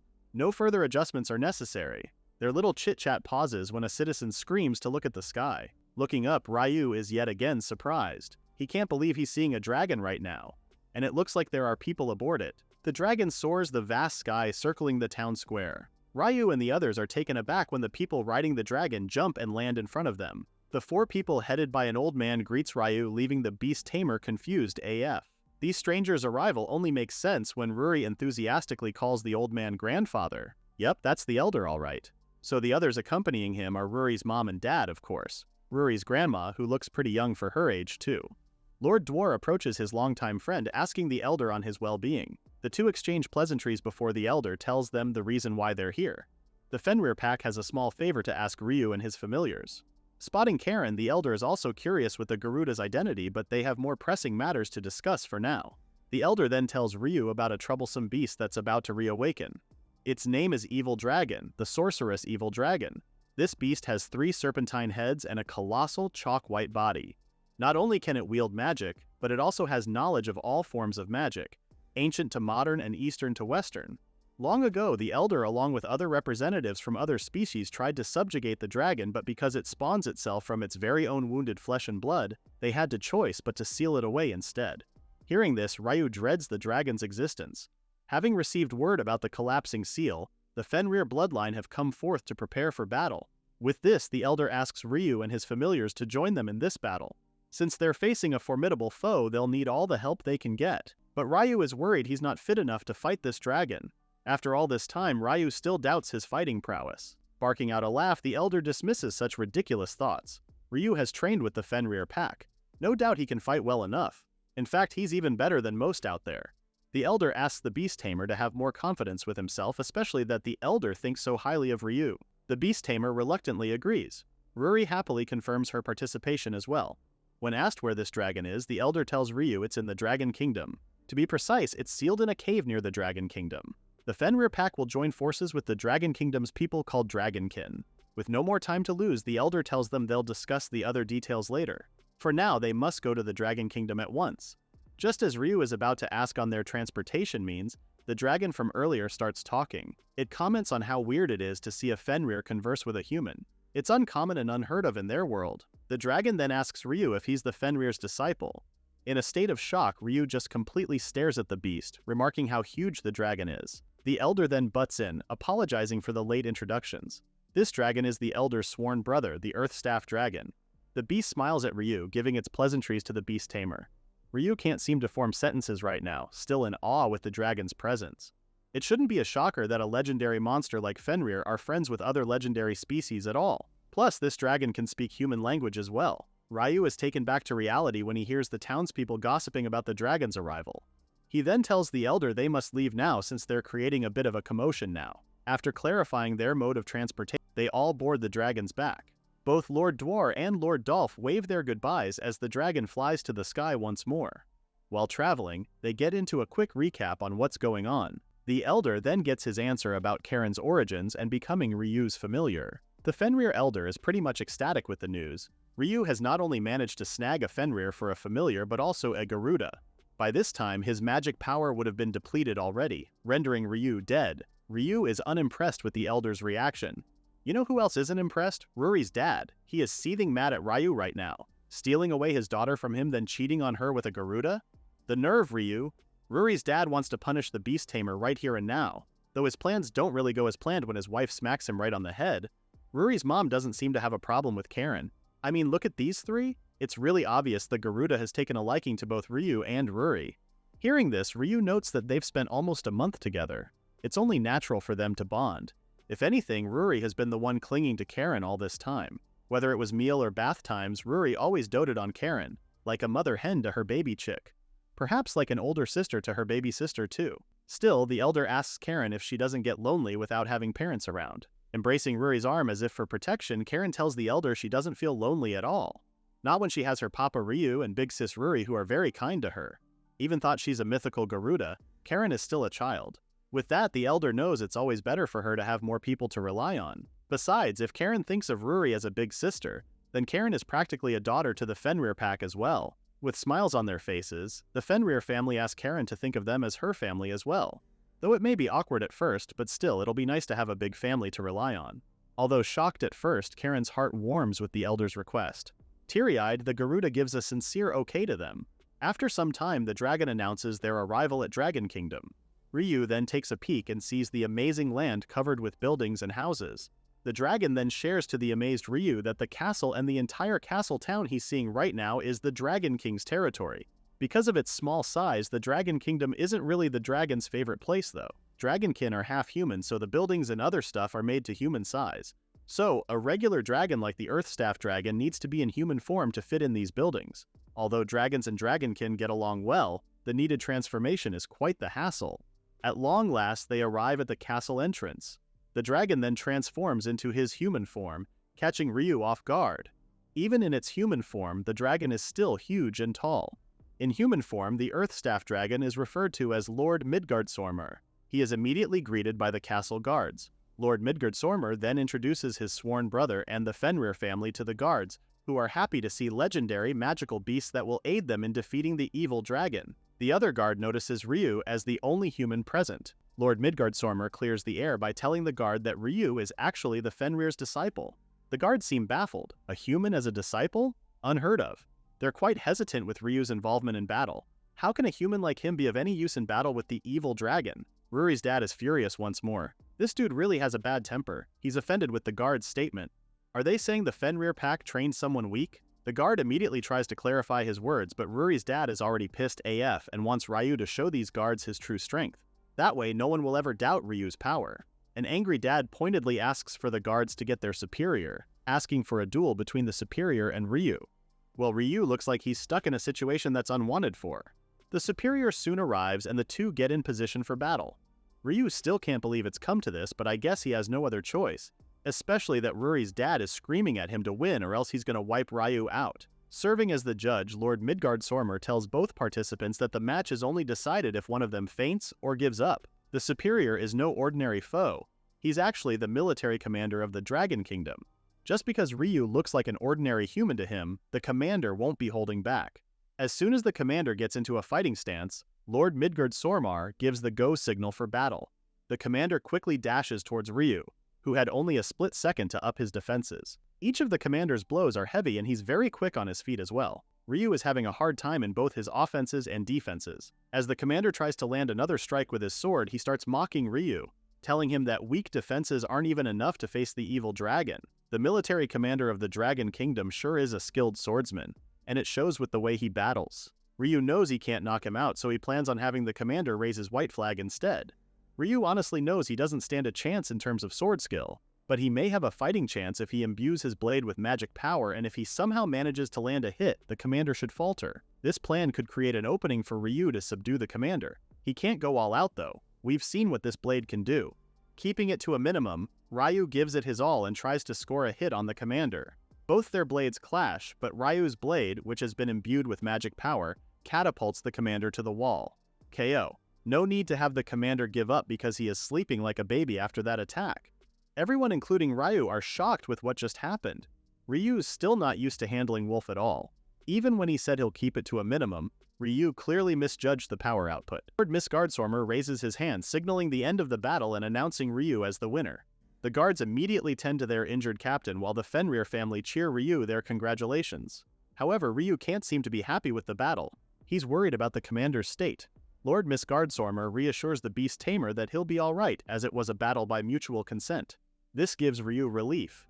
He didn't really want the Dragon King to have a bad first impression on him. Approaching Ryu, the elder acknowledges Ryu's improvement when it comes to handling his magic power, though he did overdo it earlier.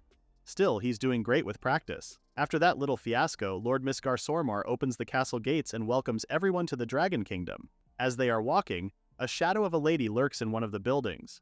She quickly notes the arrival of Ryu and how interesting he seems to be. Smirking, she looks forward to meeting and speaking with such individual. Uh-oh, let's hope she ain't trouble. While that lady stays in the background for a bit, let's go back to Ryu and the others who are enjoying strolling the area. It's really a thriving place. Lord Midgardsormr explains that this is actually the dragon's main stronghold, which makes it as every bit of impressive as any human kingdom. Both Ryu and Ruri then notice that Karen has stopped walking and is eyeing something in a nearby shop. When she's asked what's wrong, Karen immediately tells them nothing is wrong. It's too late to deny it when they already saw Karen eyeing some pretty cute hair clips at the shop. Hearing their conversation, Lord Midgardsormr informs them that they can come back later to shop since they'll have plenty of time before the war begins. The two girls are elated to hear Ryu agree with Lord Midgardsormr, telling them they'll all come shopping together later. But of course, first order of business, meeting the Dragon Lord in the castle. The castle is bussin' with busy citizens. It's not just Draco Newts, but so many different races are present. As they walk past these people, Lord Midgardsormr explains how the Dragon Kingdom is not only a nation of dragons who can take human form, but also a kingdom of evolution.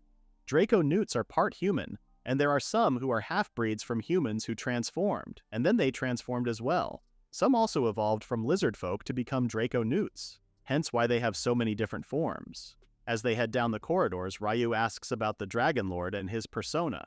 Lord Midgardsormr then answers him that the Dragon Lord is special evolved type amongst the dragons.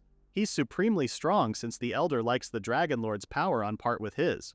They finally arrive at the throne room where both the Dragon Lord and Queen await them. Taking in the ambiance, Ryu can really feel the difference when it comes to royalty, just like the lords in Fall Crown. Lord Midgardsormr immediately introduces the guests to the Dragon Lord and Queen, who weren't expecting him to bring such warriors of high caliber. The Queen then turns her eyes to Ryu, asking if he really defeated their commander early. Giggling, she then tells Ryu she's never seen or heard of a human of such strength, aside from a hero. Ryu's tensed body instantly relaxes as he hears the Queen's laughter. The Dragon Lord then divulges his plans on having a strategy meeting with the Fenrir pack. Aside from that, the Queen will assign an attendant to them, telling them they can happily rest and wait in their guest rooms. Before leaving, the Elder is curious about the strategy meeting. Why would they be having one when he's not seeing any other race in this room aside from them? The Dragon Lord's face grows anxious. Silence echoes throughout the room. From this, Ryu is able to piece the puzzle together and realizes they're the only ones fighting the evil dragon. Sighing, the Dragon Lord confirms this. Last time they had the cooperation of the previous hero and various other races. But this time, with the possibility of the new generation's hero arriving, the races that helped them before have now declined. Everyone grows worried. They'll have less reinforcement than before. Will they really outsmart this evil dragon? Realizing the mention of the new generation's hero, Ryu quickly remembers his friend Tia. He then asks the dragons if they've asked help from her, thinking this is exactly when she should be stepping up. It is then revealed by Lord Midgardsormr that Tia, the current hero, has different views about monsters. She's treating all forms and mention of monsters with hostility. Whether they're half-breed or can understand and speak the human language, they're likely to be attacked by Tia. The dragons have come to realize they can't rely on her. Ryu's mind goes blank. He can't seem to process the idea of his best friend attacking monsters indiscriminately. The Elder gives his understanding towards the situation.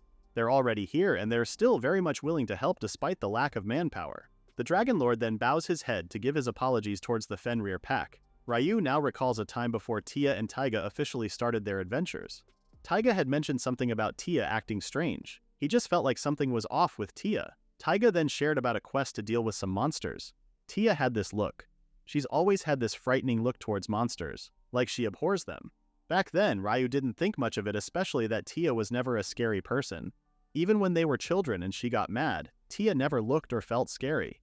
Taiga then confessed how it's difficult for him to ask Tia directly.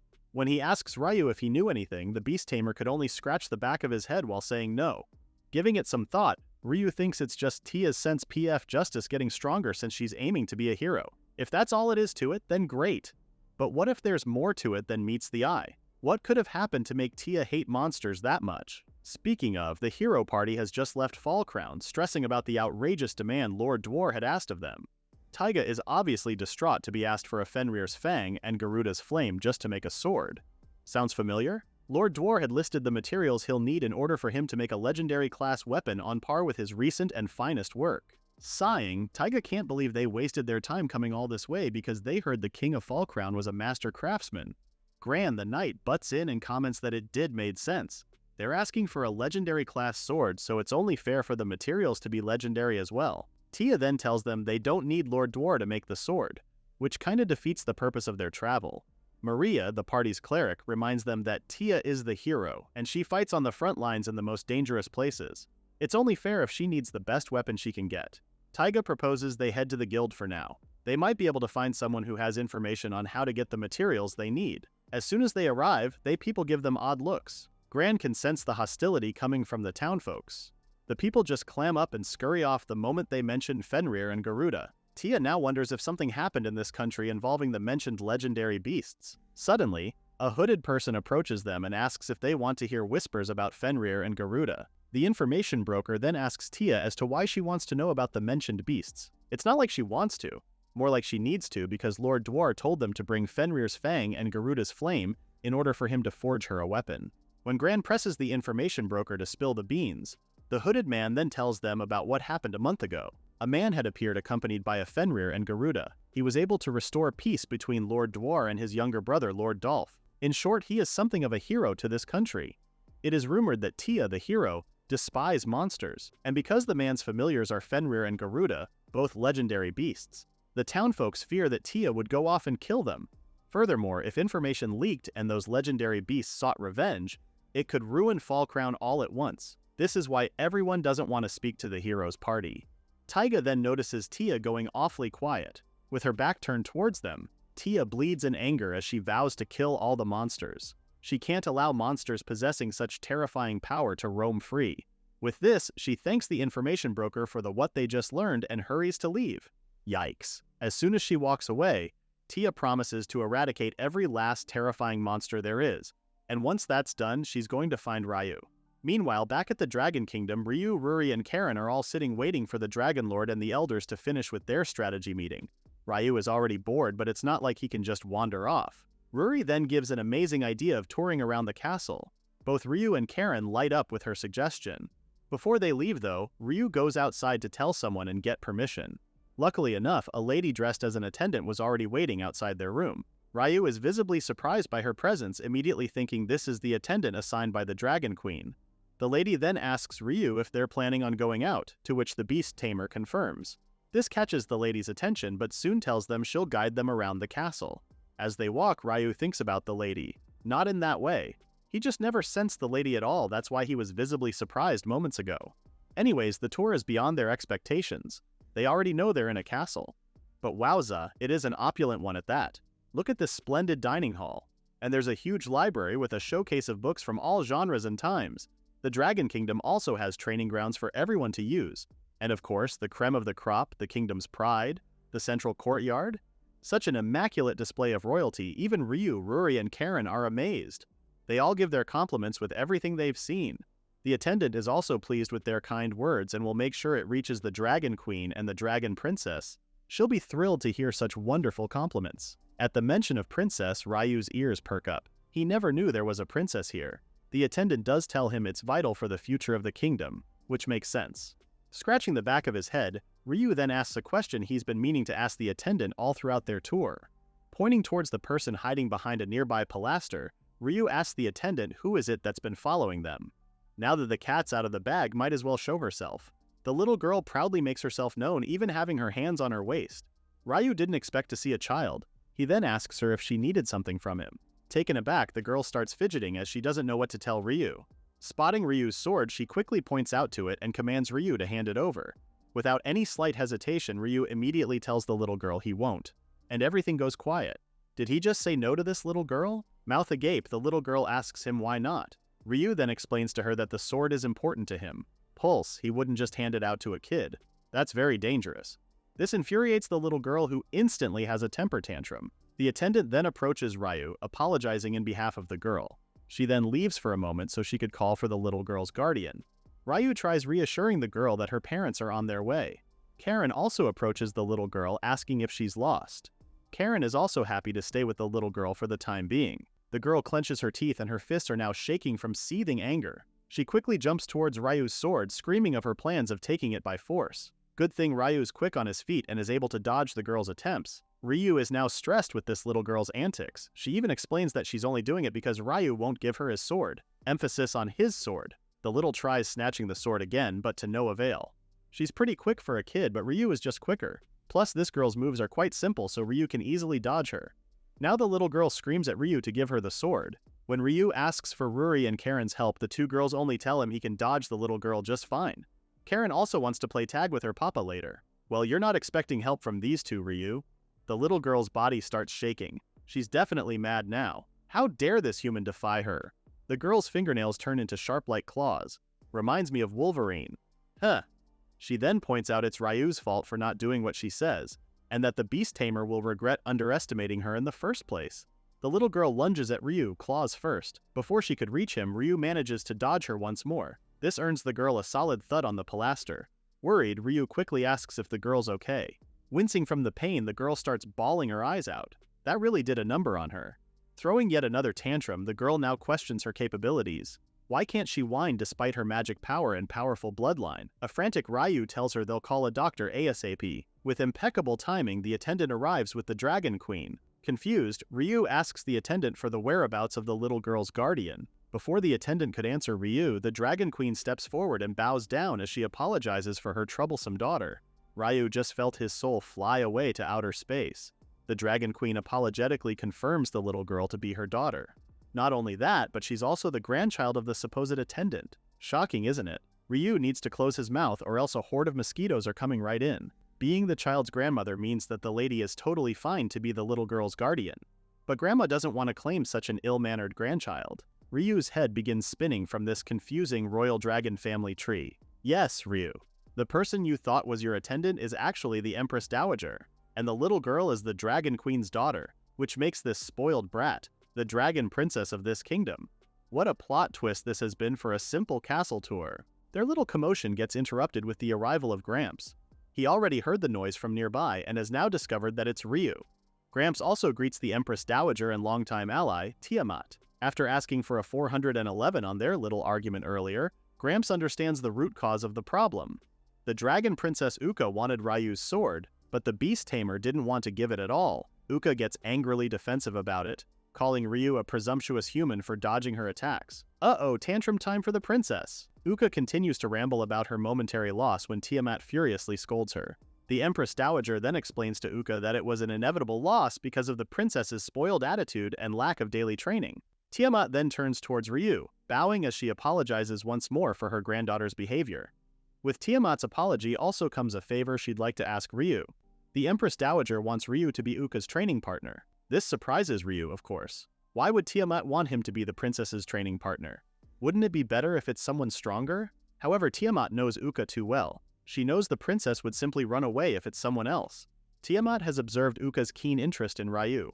In this case, Uka would dedicate her time and effort in training if her partner was the Beast Tamer. Uka doesn't seem too impressed with her grandmother's disclosure. It's not only that Uka's training relies on Ryu's participation, but also her assurance of becoming the next queen. After all, she is the only heir to the throne. Ryu seems to be pressured with Tiamat's request. He's ready to turn her down, but Gramps sweeps in and puts a hand on the Beast Tamer, assuring him that this is the perfect opportunity to get stronger. It's hitting two birds with one stone. Plus, isn't it a boost of confidence that the Dragon Royals are seeking Ryu's help? Ryu gets into thinking mode. After a while, Ryu changes his mind and accepts Tiamat's request. He then asks Tiamat for something in return, for her to be Ryu's training master. Surprise etches Tiamat's face. Ryu then tells her that she's the perfect training master since she's the Empress Dowager. That title alone gives Ryu enough reason to know that she's someone of formidable skill.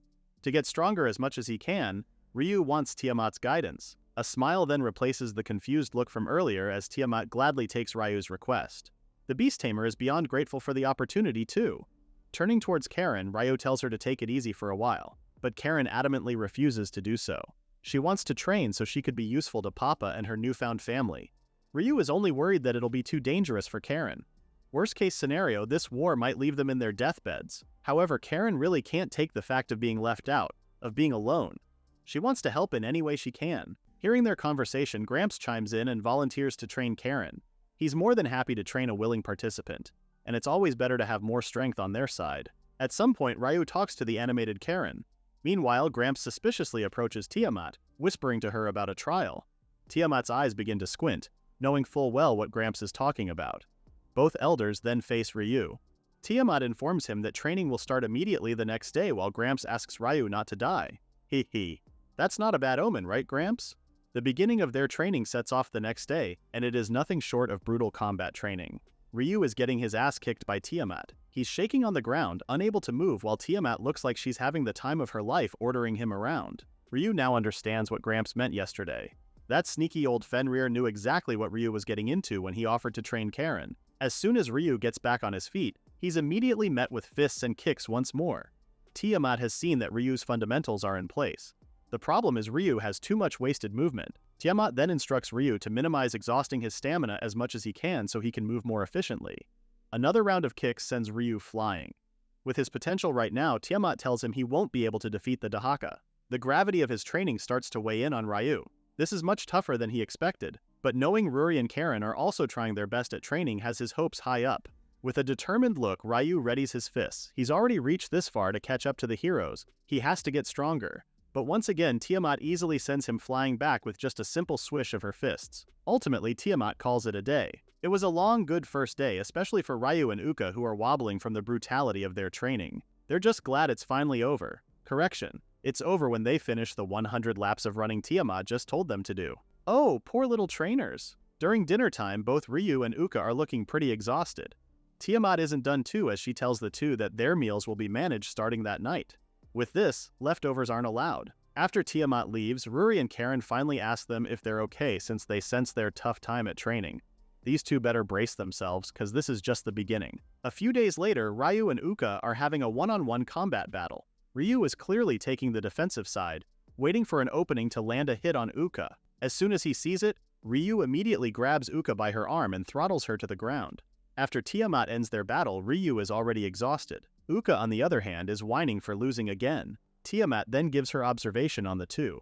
Uka's movements are too monotonous that it's easily predictable. She needs to think of her offenses first before she attacks. Meanwhile, Ryu's moves are okay, but his reaction time is a bit slow. He relies too much with what he sees, that he's not able to gauge movements with instinct. At that rate, Tiamat tells him that an agile enemy would render him dead. Ryu needs to work on being able to perceive his enemy's attacks using instinct. Scratching the back of his head, Ryu renders this impossible to do, but Tiamat tells him otherwise. Ryu just needs to be able to read his opponent's magical power. Magical power, accompanying battlefield strategy like your next attack or next target, moves faster than the physical body. One is able to sense that magical power and grasp their opponent's movements in the process. Confusion clouds Ryu's head. He doesn't get it at all. Sighing, Tiamat understands it's a bit difficult to just explain it through words. She then asks Ryu if he's ever felt overwhelmed during a face-off with an enemy before, and then Ryu instantly thinks of the Dwarf King. This reaction alone is enough for Tiamat to know that Ryu has indeed the ability to sense magical power. In that case, what better way to teach this beast tamer than to apply it in actual combat? Tiamat starts undressing herself. As soon as she starts unbuttoning her shirt, Ryu instinctively covers his eyes, telling the Empress Dowager to cover herself up. However, a shadow quickly hovers over Ryu. Looking over, Ryu is met with Tiamat in dragon form. Now a trial shall commence for the beast tamer. If he can land a single scratch on her, then Ryu passes the test. He's also free to use weapons. While he combats Tiamat, Uka will also need to land an attack on Ryu. If she does, then she also passes her test. This isn't easy for Ryu at all. He needs to continuously attack Tiamat while dodging Uka's attacks. There's no one else to blame but Ryu though. He did want Tiamat to be his master. Even Gramps agrees that the real test starts now. At Tiamat's word, the test commences. She quickly blows an attack on Ryu using her tail. Ryu barely manages to dodge that attack just now. Tiamat tries to intimidate the beast tamer by telling him the Dahaka they'll be facing is much stronger than her. Ryu then gets his sword, but before he could use it, Uka comes from behind with her own set of attacks. Luckily, Ryu dodges Uka's attacks just on time too. Ryu needs to think of something fast. Tiamat is supposed to be big for a target. It should be easy to spot her, but she's managed to dodge every single attack Ryu makes. Not only that, when he's finally close to landing a blow on Tiamat, Uka interferes. Tiamat yells at Ryu for having the leisure to think about his next moves. He only needs to do one thing: read the magical power. As long as he relies on his eyes, Ryu will never pass this test. He still doesn't get the gist of Tiamat's lecture. He's huffing and puffing from all the offense and defense he's been doing. But still, he hasn't passed the test. In Tiamat's eyes, she's seeing the limit of a human being. She can't deny that Ryu has done well for a human. But there is something more to the beast tamer. A few days ago when Gramps approached her, he didn't just whisper about giving Ryu a test. Gramps also divulged about the possibility of that person residing within Ryu. Seeing the beast tamer's stature right now, Tiamat doesn't see any proof of that. Could it be that the Fenrir elder had been mistaken? Suddenly, Ryu's demeanor changes and Tiamat is met with a certain look. Could it be? Seeing it as a risk she's willing to take, Tiamat starts taunting Ryu about humans being weak. Meanwhile, Uka has been planning on attacking Ryu while he seems distracted enough. She stops her tracks when she hears Tiamat tell her about killing Ryu instead. Tiamat then shifts her taunting towards Uka, telling the princess that failing in this test is as good as being killed by Dahaka. So why prolong the agony, right? Ryu, who's been on his knees all this time, awaits Tiamat's final blow. Tiamat's enormous claws are about to squish the life out of Ryu when the something in him shifts. Ryu didn't come this far just to end like this. He's not going to let all his hard work go to waste. A hand then reaches out towards Ryu's shoulder, as if to give support. In a blink of an eye, a shadow looms at Ryu's back. And just like that, Ryu managed to dodge Tiamat's dragon claw. Not only that, but he also managed to scratch her. He never knew it hit Tiamat's claw. For an instant there, before Tiamat's claw could reach him, Ryu was able to sense a large mass approaching him. He acted on instinct and dodged before he giving a counterattack. Is this the sensation of reading magical power? Just as Tiamat had told him, it's not impossible at all. All he needed to do was try. Tiamat is indeed happy to know it was worth putting on an act for Ryu and Uka. Not like she was really going to kill their guest, right? Ryu sighs in relief upon knowing this. Well, Tiamat was half serious though. The poor beast tamer is in a loss for words yet again. Smiling, Tiamat then informs Ryu that he passes the test with flying colors. An ecstatic Ryu immediately thanks his master. While these two are in a state of joy, Uka is yet again throwing a classic temper tantrum. She doesn't see it fair that only Ryu passed the test. She's not giving up until she passes as well. Tiamat reprimands her granddaughter for being selfish. Uka can always try again another day. Before their argument could get any worse, Ryu butts in to tell them that the princess did indeed pass as well, pointing out to his loose shirt button. Ryu explains how he didn't really notice it until much later. He guesses it was from Uka's sudden attack from behind. Tiamat has no choice but to mark this as passed, since she never really specified anything about landing the attacks on the body. Hearing that she also passed, Uka's eyes twinkle in pure joy. She finally did it. Uka also congratulates Ryu for passing, earning her a pat on her head. Ruri and Karen finally join them, expressing their heartfelt congratulations to the duo. They can finally eat dinner together. Nighttime finally falls. Tiamat and Gramps seem to be in the mood for a drink or two. They have plenty to discuss aside from their golden days. They sure both miss the days when monsters were all vying for power. Back then, these two legendary beasts were so power-hungry. To be able to catch a glimpse of young Tiamat and Gramps. On a serious note, Gramps then asks Tiamat about their training, to which the Empress Dowager shares how it's all going smoothly, and her impression of Ryu as a good person. Barking out a laugh, Gramps can't believe this dragon is praising a human. He never thought this day would come. In Tiamat's defense, she never thought a human could really keep up with her training. Props to Ryu and all his determination. Even Gramps believes he'll be able to surpass the elders soon. Tiamat agrees with Gramps. She's really impressed with how open-minded and patient the beast tamer is. I mean, he had to endure Uka's selfishness and brattiness, but he's never ever winced or grimaced at her at all. Perhaps this could be a chance for Tiamat to set up an arranged marriage between Ryu and Uka? With Tiamat's sudden idea, Gramps isn't able to control himself and merely choked on his drink. Truly, the Empress Dowager is joking. Can she really handle the thought of giving the dragon throne to a human? Come to think of it, Tiamat really doesn't mind at all. Some problems might arise, but with Ryu's skill, solving it won't be an issue. Tiamat is more than willing to welcome the strong rather than just rely on bloodline. And besides, it seems that Ryu really is the chosen one by that person. This statement alone has Gramps in a serious tone. He was right all along. He already had a hunch when he found out Ryu had magical power surpassing that of a human. Gramps had also been suspicious of Ryu being the chose one by their god. According to Tiamat, she had felt their god's power emanating from Ryu during today's trial. But why would that person grant power to Ryu? Many have tried to make contracts to obtain their god's power before. They all died terrible deaths from power too great to handle. Tiamat and Gramps don't have a choice but to confirm this with Ryu directly. If their god has indeed acknowledged Ryu, then the beast tamer holds a power far greater than any bloodline, a power no one else can ever grasp. Gramps is then curious if anyone else had taken notice as well. Tiamat believes they're the only ones that have, since it's been far too long since their god had disappeared. For now, they'll just have to wait for the right time to come for everything to unravel. Days go by so fast. 5 days in training with Tiamat, Ryu has obviously made a lot of progress in combat. Tiamat herself has felt his punches getting much heavier. It's truly impressive to see such progress from this human. Ryu is happy to see that his training is paying off. If he continues to improve, he'll surely be able to land a hit on Dahaka. Because of the continuous training, Tiamat has decided to give Ryu a day off tomorrow. After all, Ryu deserves to have some R&R since he's been pushing his body quite a lot since they've arrived. While Tiamat informs Gramps, Ryu also instructed to take Ruri and Karen with him. This is a lovely time to explore the city's premises too. The next day, Ryu is still fast asleep in his comfy bed. Someone appears to be calling him. Is this a dream? As he shifts to see the person, it's a silhouette of a girl trying to wake Ryu up. It's none other than Ruri scolding the beast tamer for waking up late. Ruri has her hands on her hips as she tells Ryu that both her and Karen have been waiting for him. They did agree to go to town together today. As soon as Ryu got ready, they all venture out to town. They're not really that familiar with the kingdom, so it's a bit hard for them to know where to go first. Ryu does remember the time when they arrived in Dragon Kingdom. Karen was looking at some cute ribbons, so he suggests they all go and look at some accessories. Both girls happily agree with Ryu's suggestion. They're also accompanied by Uka too. She's here to guide them since they're considered guests. Ryu didn't expect the princess to go with them at first, but Tiamat asked this favor from him since she's being called for a meeting about countermeasures with the arrival of Dahaka. When Ryu suggested to have the other attendants look after Uka, Tiamat regretfully tells the beast tamer that no one else can keep the princess in check.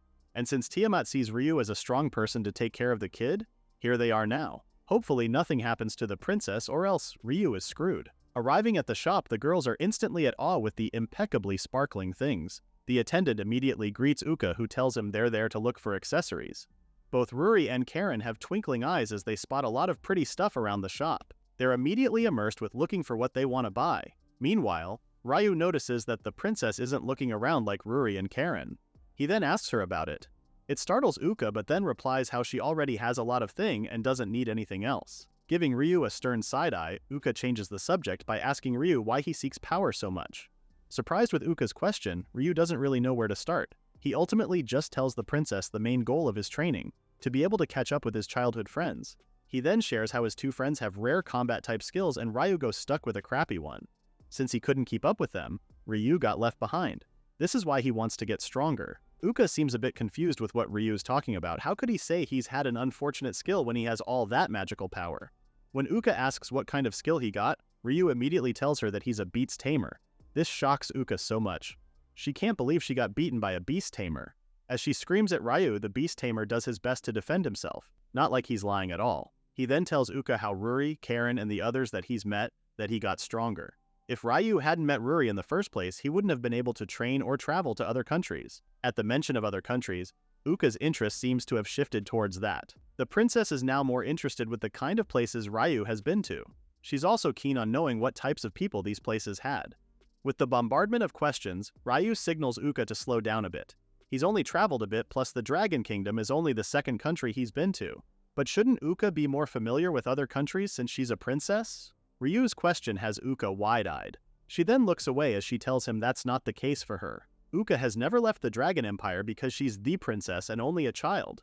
She hasn't been allowed to venture out the outskirts of the kingdom at all. Clutching her skirts tightly, Uka expresses how much she wants to be free. Seeing the princess like this, Ryu can't help but feel like they're somewhat alike. Uka immediately interjects by saying there's no way royal blood can be in par with commoners. Ryu just laughs this off while explaining that he only meant that the princess also thought there was no way he can go out into the world. Ryu also thought about that before. The only reason he got left out was because his childhood best friends were worried about him. He used to ask, why only me, all the time. He didn't blame those who could travel freely. Just that every time his friends got back from traveling and Ryu would hear stories, he would feel jealous and frustrated. Like he was having major FOMO, fear of missing out, attacks. The princess realizes this is exactly the same thing she's been feeling all along. She then gets frustrated about it. It's exactly what her father, mother, and even grandmother tell her, that it's for her sake, even though kids her age have been traveling near and far. But no, she has to have an overprotective family just because she's heir to the throne. They've constantly worried about that, but never thought about how she'd feel being left alone constantly. If Uka has the chance to go on a journey, she'd visit places no one else has been and boast about it.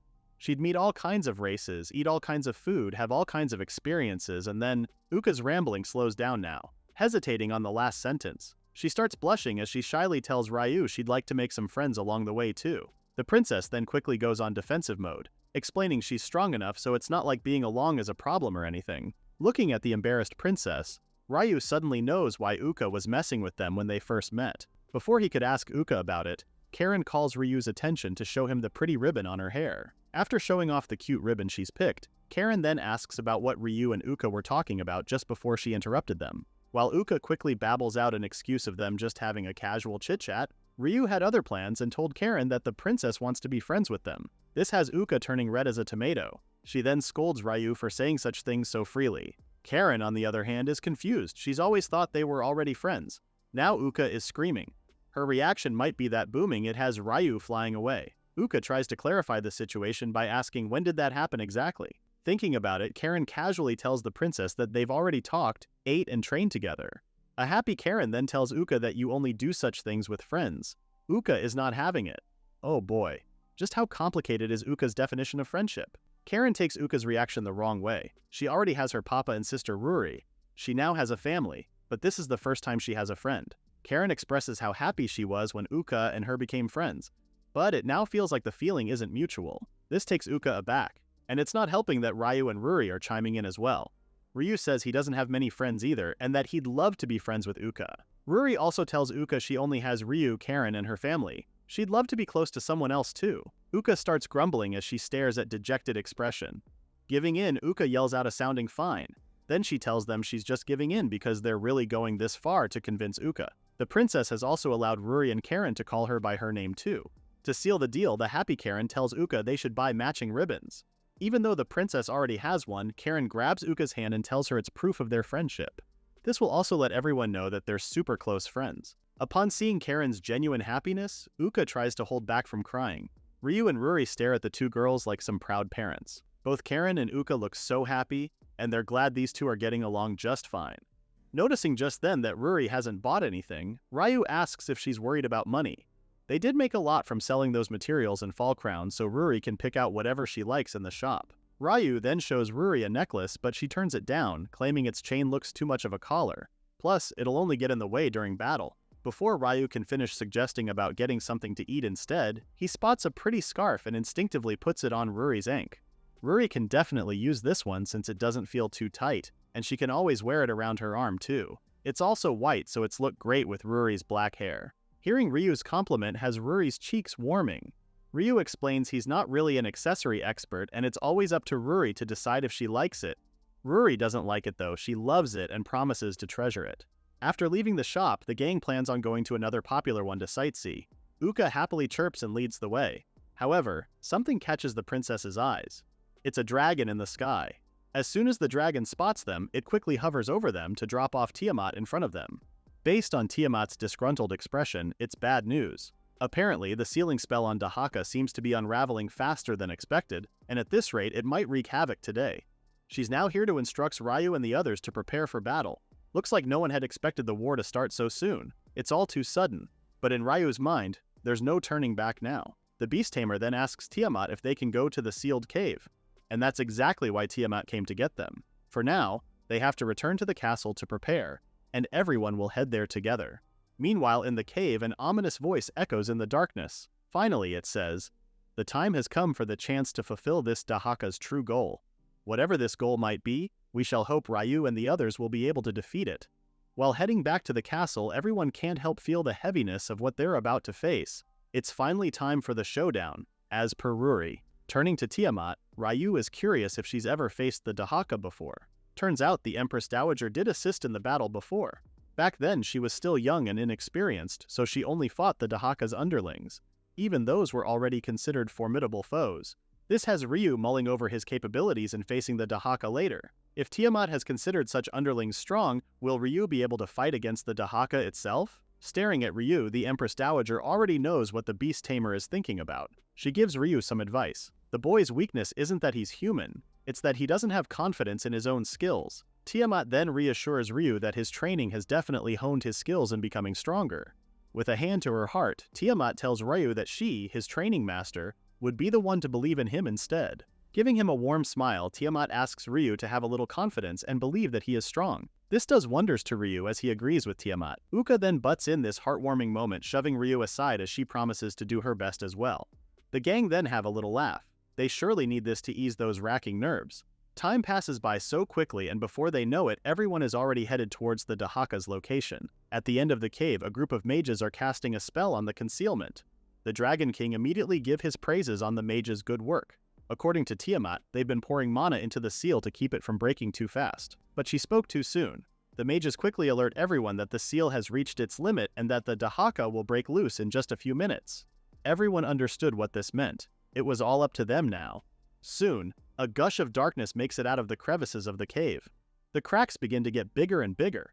In no time, the mage's concealment spell has also faltered. Witnessing this, the Dragon King rushes everyone to evacuate the premises. Darkness envelops the cave's surroundings. Everyone can feel the ominous energy emanating from the Dahaka. A booming voice then rings throughout the room, telling everyone how it's been waiting for this moment to finally come, all because it wants to face a certain foe. The Dahaka narrows its eyes on the species in front of him. Dragon Newts. Fenrir. Its eyes soon fall upon Ryu and the others. The Dahaka then asks if Ryu is this era's hero, to which he quickly denies. When the Dragon Lord commands everyone to fall into battle position, the Dahaka gets annoyed and calls him an annoying little insect. Lifting its huge hand, the evil dragon casts an incantation to remove the Dragon family and Fenrir clan from the area. This evil dragon isn't interested in them. Its eyes are all set on Ryu and his companions. Ryu dreadfully looks around, but alas, his allies have really disappeared. Even Ruri and Uka are frazzled by their family's disappearance. When asked of their whereabouts, the Dahaka only tells them that the missing species have been transported to a different place because they would have ruined the fun for the evil dragon. By fun, it meant fighting with whom it thought is the hero party. Yup, Ryu and his companions. Meanwhile, Ruri's dad has transformed into Fenrir form and is trying to break the wall, barring them from interfering with the battle. The wall does crack, but it eventually goes back to normal like nothing really hit it. Rory's dad screams in frustration. Grandma Fenrir believes the whole place is part of Dahaka's magic.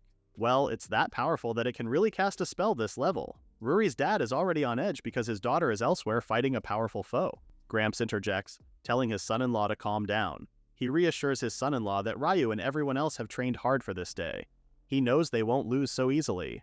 As Gramps tells everyone to focus on finding a way to escape, Grandma Fenrir notices something lurking from behind him. She immediately alerts her husband, who in turn slings the black snake away. Now, a lot of black snakes from Dahaka have emerged, surrounding the Fenrir and Dragon family. Seeing their enemy's countermove, this is going to take them a bit more time and effort than they initially thought. While they're busy dealing with the Dahaka's spawns, Ryu and the others are trying to subdue the Dahaka. The Dahaka is just casually standing on its feet as it casts spells of attacks on them. They all manage to dodge the Dahaka's attacks, but the evil dragon makes a snide comment saying dodging won't be enough to defeat it. It then taunts Ryu to come at it already. Ryu is already in form, quickly lunging himself towards the Dahaka with his blade. Ryu manages to land a slice on the Dahaka's arm. Confusion and surprise paint Ryu's face. Why isn't the Dahaka dodging and merely took the hit? Tiamat then reminds the beast tamer that the Dahaka's flesh and blood can actually spawn underlings. Attacking this evil dragon recklessly will only make matters worse for them. And just like what Tiamat had said, underlings in the form of black snakes have spawned. Ryu does manage to slice it dead before it can actually bite him. Looking at them right now, Tiamat knows they can't afford to have any more spawned underlings, especially that most of their forces have disappeared. Right now, they'll need to land a decisive blow in just one strike. Tiamat immediately thinks of how to do this, or more on who will do this. The one she knows that can pull this off is herself, since she's faced the Dahaka before. Turning her eyes at Ryu, Tiamat also knows this beast tamer can pull it off since he carries the person inside him. The Dahaka then recites another incantation, which Ryu confidently says it's the same move as earlier. Unfortunately, it's not. Imagine that spell but 100 times more. That's how powerful this Dahaka is. Everyone is shocked with the number of magic circles that have appeared before them. And judging by the blow it just made, this spell is way stronger than before. They're definitely not facing an ordinary mage. The evil dragon laughs at Ryu and the others, taunting them for being weak. Is this all they've got to defeat a mighty enemy like him? In Ryu's POV, he's a bit lost at what to do next. The Dahaka keeps on casting spells non-stop, and even if they manage to hit it, underlings would just pop out. As their spirits begin to lose hope, Tiamat tells them not to panic. She then instructs everyone to watch the dragon's movements and to stay calm. They need to turn the tables around. The Dahaka shouldn't be the one controlling the pacing of this battlefield, or they'll eventually lose. Even if Ryu and the others are stronger now, they still lack the experience of a real battle. All they can do is believe the Dragon Lord and Gramps will return. Tiamat's plan now is to buy them time till they return. In fighting stance, Tiamat takes over command. She's now in forefront as if a mother protecting her children. However, not all her children are smart enough to read the room, I guess. Uka steps in confidently saying they only need to end this in one hit and that she'll be the one to do it. Oh boy, this does not sound good. Uka doesn't waste time and immediately transforms into a dragon, deliberately ignoring Tiamat's warning. The princess swiftly flies towards the Dahaka, wanting to end this battle once and for all. But this is just a foolish move on Uka's part. The Dahaka already has a spell ready to annihilate Uka's existence. The evil dragon didn't even have to recite an incantation. It managed to cast a spell without a chant. Everyone screams in panic as they watch the whole thing play. A loud crash booms the place, dusting the place where the Dahaka and Uka were. As it clears, Uka is surprisingly fine, but not her grandmother. Tiamat in dragon form now lies weak on the ground. A shaking Uka doesn't know how to react with the scene before her. The Dahaka praises Tiamat for caring for her friends, but it really doesn't have any use for the weak. Using its tail, the Dahaka flings Tiamat across the room. Flying towards her weak grandmother, Uka begs for Tiamat to stay with them. But Tiamat could only watch them. Her whole body is now in paralysis. She can't move nor speak. The Dahaka taunts them once more. It wants to fight the hero's party, but it seems this generation is too weak for his liking. The last hero was more bloodthirsty in putting up a fight. Screaming its lungs out, the Dahaka viciously commands Ryu and the others to fight him some more. This time, a real fun fight. Meanwhile, the Fenrir and Dragon families are still dealing with the Dahaka's underlings, but no matter how much snakes they squish and splatter, they just keep on spawning like there's an endless supply of them. Worry grows in Gramps' mind. It's been a while since they've been separated from the kids. They need to act fast so they can regroup with them already. Gramps just hopes Ryu and the others stay strong for just a little more. Ryu is still facing the three-headed Dahaka who's taunting Ryu to fight and entertain him some more. In the background, Tiamat is still not looking good. Uka urges her grandmother to stay with her, but Tiamat could only give Uka a weary look. This scene gets the Dahaka an evil idea. He prepares yet another magic spell, telling Ryu that maybe he'll unleash his true strength if the evil dragon offs someone he cares about. The Dahaka then unleashes his attack on Uka and Tiamat. The princess braces herself for impact, but it never came because Ryu and Ruri have managed to protect them. It seems that Tiamat's downfall has caused a shift inside of Uka. Ryu makes her realize the sole purpose why they're all there. The princess needs to hang in there and not lose hope. Uka has lost her confidence because she blames herself for what had happened to Tiamat. Ryu yells at the princess, telling her that everything she had worked for and everything Tiamat had done to train and protect her would be for nothing. Ryu then tells the princess that they're all worried about Tiamat. That's why they have to work together to defeat the evil dragon so they could finally save Tiamat. They can't do that without Uka. This sparks the fire inside Uka. Tiamat, worried for her granddaughter, tries to speak and tell Uka something. The princess reassures Tiamat that she's okay, and that she won't be doing anything reckless alone anymore. This time, Uka is determined to fight the Dahaka together with Ryu, Ruri, and Karen. Now the Dahaka is delighted to see such determined eyes from them. This is why it believes Ryu is worthy of the title hero, and is now an opponent worthy of fighting the evil dragon. It's now a battlefield of power and might. The Dahaka casts numerous magic spells once again while Ryu and the others do their best to defeat this evil dragon. While the Dahaka seems to be distracted, Karen uses her Garuda flame to try and burn the Dahaka. However, the Dahaka takes notice and knows full well of a Garuda's capabilities. With a snap of its fingers, the Dahaka casts another incantation. Karen poses a serious threat against this evil dragon, so it wants to take her out first. A magic circle then appears below Karen, and soon, a series of black appendages appear.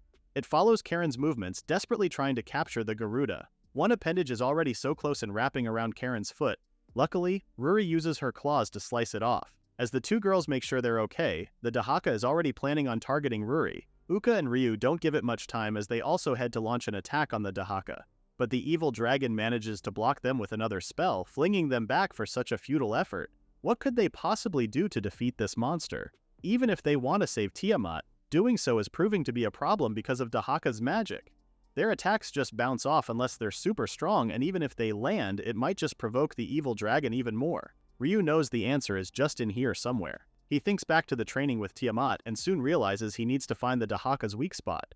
With determined eyes, Ryu tries to read the Dahaka's flow of magic by observing its movements. He finally finds the Dahaka's weak point, and it's literally the tail. Ryu somehow doubts if he's got it right, but with everyone giving their all in battling this evil dragon, it's worth the try. Finding some of Karen's fallen feathers, Ryu picks some up and quickly calls Ruri and Karen's attention. Using their familiar telepathy, Ryu tells them his plan, to which shocks the girls. Ruri is worried they'll fail, but Ryu reassures her if they do, he's the only human, so he's the only one that's mostly in danger. Ryu encourages them they can do this. And if something happens to him, Ryu knows both Ruri and Karen will be there to protect him. A warm smile forms on Ryu's face as he communicates this to the girls. He trusts them both, that's why Ryu wants to try his plan.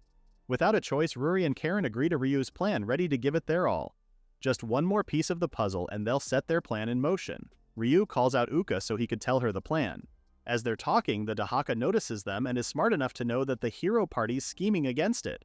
It's really looking forward to what Ryu and the others have in store. Seeing that Ryu isn't planning on attacking the Dahaka anytime soon, it casts another spell in order to make the first attack. However, its incantation gets interrupted by Ruri, who's changing trajectories as we speak. The Dahaka calls Ruri a nimble little doe before casting another incantation to attack her mid-air. Before he could launch his attack, flames begin to envelop the evil dragon. The Dahaka realizes this is a decoy, but it also knows that these flames would also prohibit Ryu and the others from entering. The Dahaka smiles, thinking it's won this round again. Unfortunately for the evil dragon, Uka is able to penetrate Karen's flames and enter the surrounded area, which surprises the Dahaka. It doesn't know why the flames aren't engulfing Uka, especially that she's a low level compared to the Dahaka. What it doesn't know is that Uka carries Karen's feather, which Ryu gave her earlier. If you don't remember, Garuda's feathers were used to make Ryu's armor in Fall Crown. These babies proved to be heat resistant. The Dahaka's magic is strong, no doubt, but Ryu's plan is to make it lose its magic power so can't cast spells anymore. Meanwhile, the evil dragon calls Uka a fool for charging head-on. Casting yet another incantation, the Dahaka taunts Uka by telling her that it'll destroy the princess just as it did Tiamat. With brazen eyes, Uka throws the Dahaka's words back at it. The evil dragon's the fool here, especially that it's now missing its tail. While Uka distracted the Dahaka, Ruri was sneaking behind it to cut off its tail, the very source of its magic power. Now the Dahaka realizes Ryu's entire plan. They were really aiming for her tail all along. This makes the Dahaka laugh with joy. These people are the first ones to seal its magic. The Dahaka's tail starts emitting black energy and soon, black snakes spawn from it. The evil dragon then waves its hand, signaling them to attack Ryu and his companions. From here on out, it's a battle of true strength. You'd probably think this evil dragon would finally lose its confidence. Quite the contrary, it's now fueled with a desire to fight. As Ruri, Karen, and Uka go head-to-head with the Dahaka, Tiamat can only watch from afar. The evil dragon seems to be having so much fun from all this battle. It's truly what it has always wanted. Blood-pumping combat. It's quite strange for the Dahaka though. It's finally getting what it's always wanted, and yet it feels like something's missing. It soon snaps in its mind. Ryu is the missing piece. The Dahaka looks around, desperately asking where's Ryu. Suddenly the beast tamer makes himself known. Using his blazing sword, which is now infused with magic, Ryu lunges towards the Dahaka. All this time the others were distracting their enemy so Ryu could prepare for this one final blow. Finally, the Dahaka's wish is coming true. A smile is seen on the Dahaka's face as it watches Ryu's raging strength appear before him. A hero's true form. As Ryu's sword begins to touch the Dahaka's skin, everything crashes, like that of a grenade exploding. Ruri, Karen, and Uka brace themselves for impact. Soon the air clears and the three-headed evil Dahaka is now laying on the ground with blood pooling from it. Everyone stares at the Dahaka, especially Ryu, who's been holding onto his sword tightly. Did they actually win? The Dahaka's body remains unmoving, causing Ryu to turn to his friends to share their joyous victory. Everyone jumps in pure happiness. Uka even goes to Tiamat to relay the good news. Now they can finally help the Empress Dowager. However, Ryu notices the Dahaka's mouth moving. Its mouth forms a smile, praising Ryu for that impressive final strike. It was an attack signifying one's true strength. This is truly a noteworthy death for an evil dragon like the Dahaka. As a reward, the Dahaka tells Ryu it can give him anything he wants. A hero like him should benefit from the power and knowledge this ancient beast can offer. Ryu corrects its opinion of him. He didn't fight because he wanted to. This was a necessary action because the Dahaka was going to wreak havoc on the Dragon Kingdom, and possibly the world. The Beast Tamer then asked the Dahaka as to why it was so hell-bent on fighting against the hero party. On the verge of its death, the Dahaka spills the truth about it. It only wanted to fight strong opponents because it wanted to know how strong it truly was. Fortunately, the Dahaka's power attracts people, so it never lacked opponents. However, even if the Dahaka had the fighting power, normal people were no match for it at all. It soon realized that the only formidable foe is a hero. The heroes came to defeat the Dahaka, who became feared amongst the people. It was soon sealed in the cave, which made it crave fighting heroes even more. It just wanted an equal counterpart, someone who could recognize its strength and vice versa. As soon as the Dahaka tells Ryu about bearing the burden of having great power, something tugs Ryu's soul. Clenching his fist, Ryu realizes this dragon was alone like him. Like the Dahaka, Ryu was left out because of his non-combat skill. And even with so much magical energy, he still couldn't use all of it because it might kill him. The Dahaka notices Ryu's silence and quickly asks the Beast Tamer to decide on his reward. If not, it wants a swift death by Ryu's hands. Ryu has already decided on his reward though. A determined Ryu asks the Dahaka to become his friend, shocking the others, even the evil dragon. Ruri quickly interjects, refusing to believe the words coming out of Ryu's mouth. Even the Dahaka asks what Ryu means, confused by what the Beast Tamer's asking. Sincerity spreads throughout Ryu's words as he conveys how he understands the dragon's feelings. Even with so much power, the Dahaka still ended up alone, just like he was. Both Ruri and Karen are in a loss for words as they listen to Ryu's words. Stepping forward, Ryu tells the Dahaka it's already defeated. That much alone means they're equal counterparts. They can be friends. Ryu offers his hand to the Dahaka, smiling as he insists on being friends. Before the Dahaka can answer, Uka interferes and expresses her disapproval of the ordeal. Uka then recounts all the people the Dahaka has killed. It's even harmed Tiamat, her grandmother. Uka believes it's wrong to be friends with someone like that. And besides, if they were to forgive him, Uka doubts the Dahaka will behave. Trying to explain his reason, Ryu says the Dahaka only attacks those who attack him first, so it shouldn't just rampage without reason. Uka still isn't buying this. When Tiamat chimes, Uka's attention gets redirected and immediately runs to her grandmother for a hug. The spell on Tiamat has already been lifted since the Dahaka is defeated. Tiamat then expresses her understanding of the monster world being a survival of the fittest. Right now, whatever Ryu decides, they will respect it. Besides, Ryu is confident that they'll be able to defeat the Dahaka again if it breaks their deal and rampages. He knows they'll stop him again next time. He then asks Uka to trust him. The princess doesn't have to trust the Dahaka, but as a friend, Ryu asks Uka to believe in him instead. This has Uka thinking about all those times with Ryu, Ruri, and Karen. It doesn't take long for the princess to agree, telling Ryu that this is a one-time only thing, and that she hopes he doesn't regret it. After thanking Uka, Ryu goes back to the Dahaka. Laughing weakly, the Dahaka calls Ryu's wish strange. He's been labeled as a wicked dragon. Now Ryu is asking to be friends with it, but it does somehow accept Ryu's friendship, healing the wounds inside of Ryu. As the Dahaka says this, a ball of magic forms in its claws and gently transfers to Ryu's hands. This is the Dahaka's token of friendship. The magic ball soon moves inside Ryu's body. Confused, the beast tamer asks what the Dahaka just gave him. Apparently, it is a piece of the Dahaka's soul, now residing inside Ryu's body. After the Dahaka bids the beast tamer goodbye, Ryu's body completely freezes, causing him to black out and collapse to the ground. Inside Ryu's consciousness, he's laying on a lady's lap. As the mysterious woman strokes Ryu's cheek, the beast tamer wakes up and immediately asks where he is. The woman tells him he's inside his own consciousness. It then dawns on Ryu who this woman is. It's none other than Uru. Like that of a longtime friend, Ryu tells her it's been a while. He also asks Uru if she's okay being awake since she hasn't fully recovered yet. Uru reassures the beast tamer that she's okay. They rarely get to meet, so this much is fine. Without hesitation, Uru calls out Ryu's recklessness over the past days. The fight with the Dahaka and the training that transpired before that were all dangerous. Uru knows Ryu wants to get strong, but the woman asks Ryu not to make her worry. Staring at Uru, the beast tamer now realizes she helped him during training. With that realization, he assures Uru he'll be careful from now on. Uru isn't that hard to please at all and gives Ryu a warm smile, telling him she forgives him. Staring into Ryu's abysmal consciousness, the beast tamer mentions of the Dahaka's gift to him, the piece of the evil dragon's soul that's now inside him. Extending her arm, Uru shows the black egg afloat nearby. Upon closer look, Ryu is amazed with how pretty it looks. Uru then proceeds to convey how wicked dragons weren't really born wicked. The Dahaka only became evil after exposure to forbidden magic and research. Originally, they were just ordinary dragons that had potential to become powerful. Does Ryu empathize with the Dahaka? Or is because Ryu is just like Uru and couldn't bear killing the Dahaka? Forlorn, Ryu expresses how Uru's correct. But more importantly, he doesn't want to kill recklessly as well. This is a part of Ryu that Uru admires. Anyways, Uru takes the egg in her hands so they could both see what's growing inside. It's a baby dragon in soul form, healing its damaged body for now. This means the dragon will revive again, but if anything happens, Uru's there to take care of it. Uru then reminds Ryu that he'll have to leave soon. Now that he's here, might as well ask an important question he's been meaning to ask.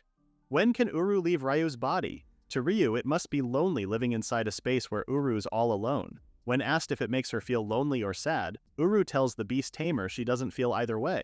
With her hands to her chest, Uru sincerely shares how staying inside Ryu is both warm and comforting. The beast tamer doesn't need to worry about it, but Ryu doesn't seem convinced based on his despondent look. Hypothetically, will Uru be free if he becomes the Demon King? Ryu's question shocks Uru, who honestly tells the beast tamer that it is possible. However, Uru doesn't want Ryu to become the Demon King.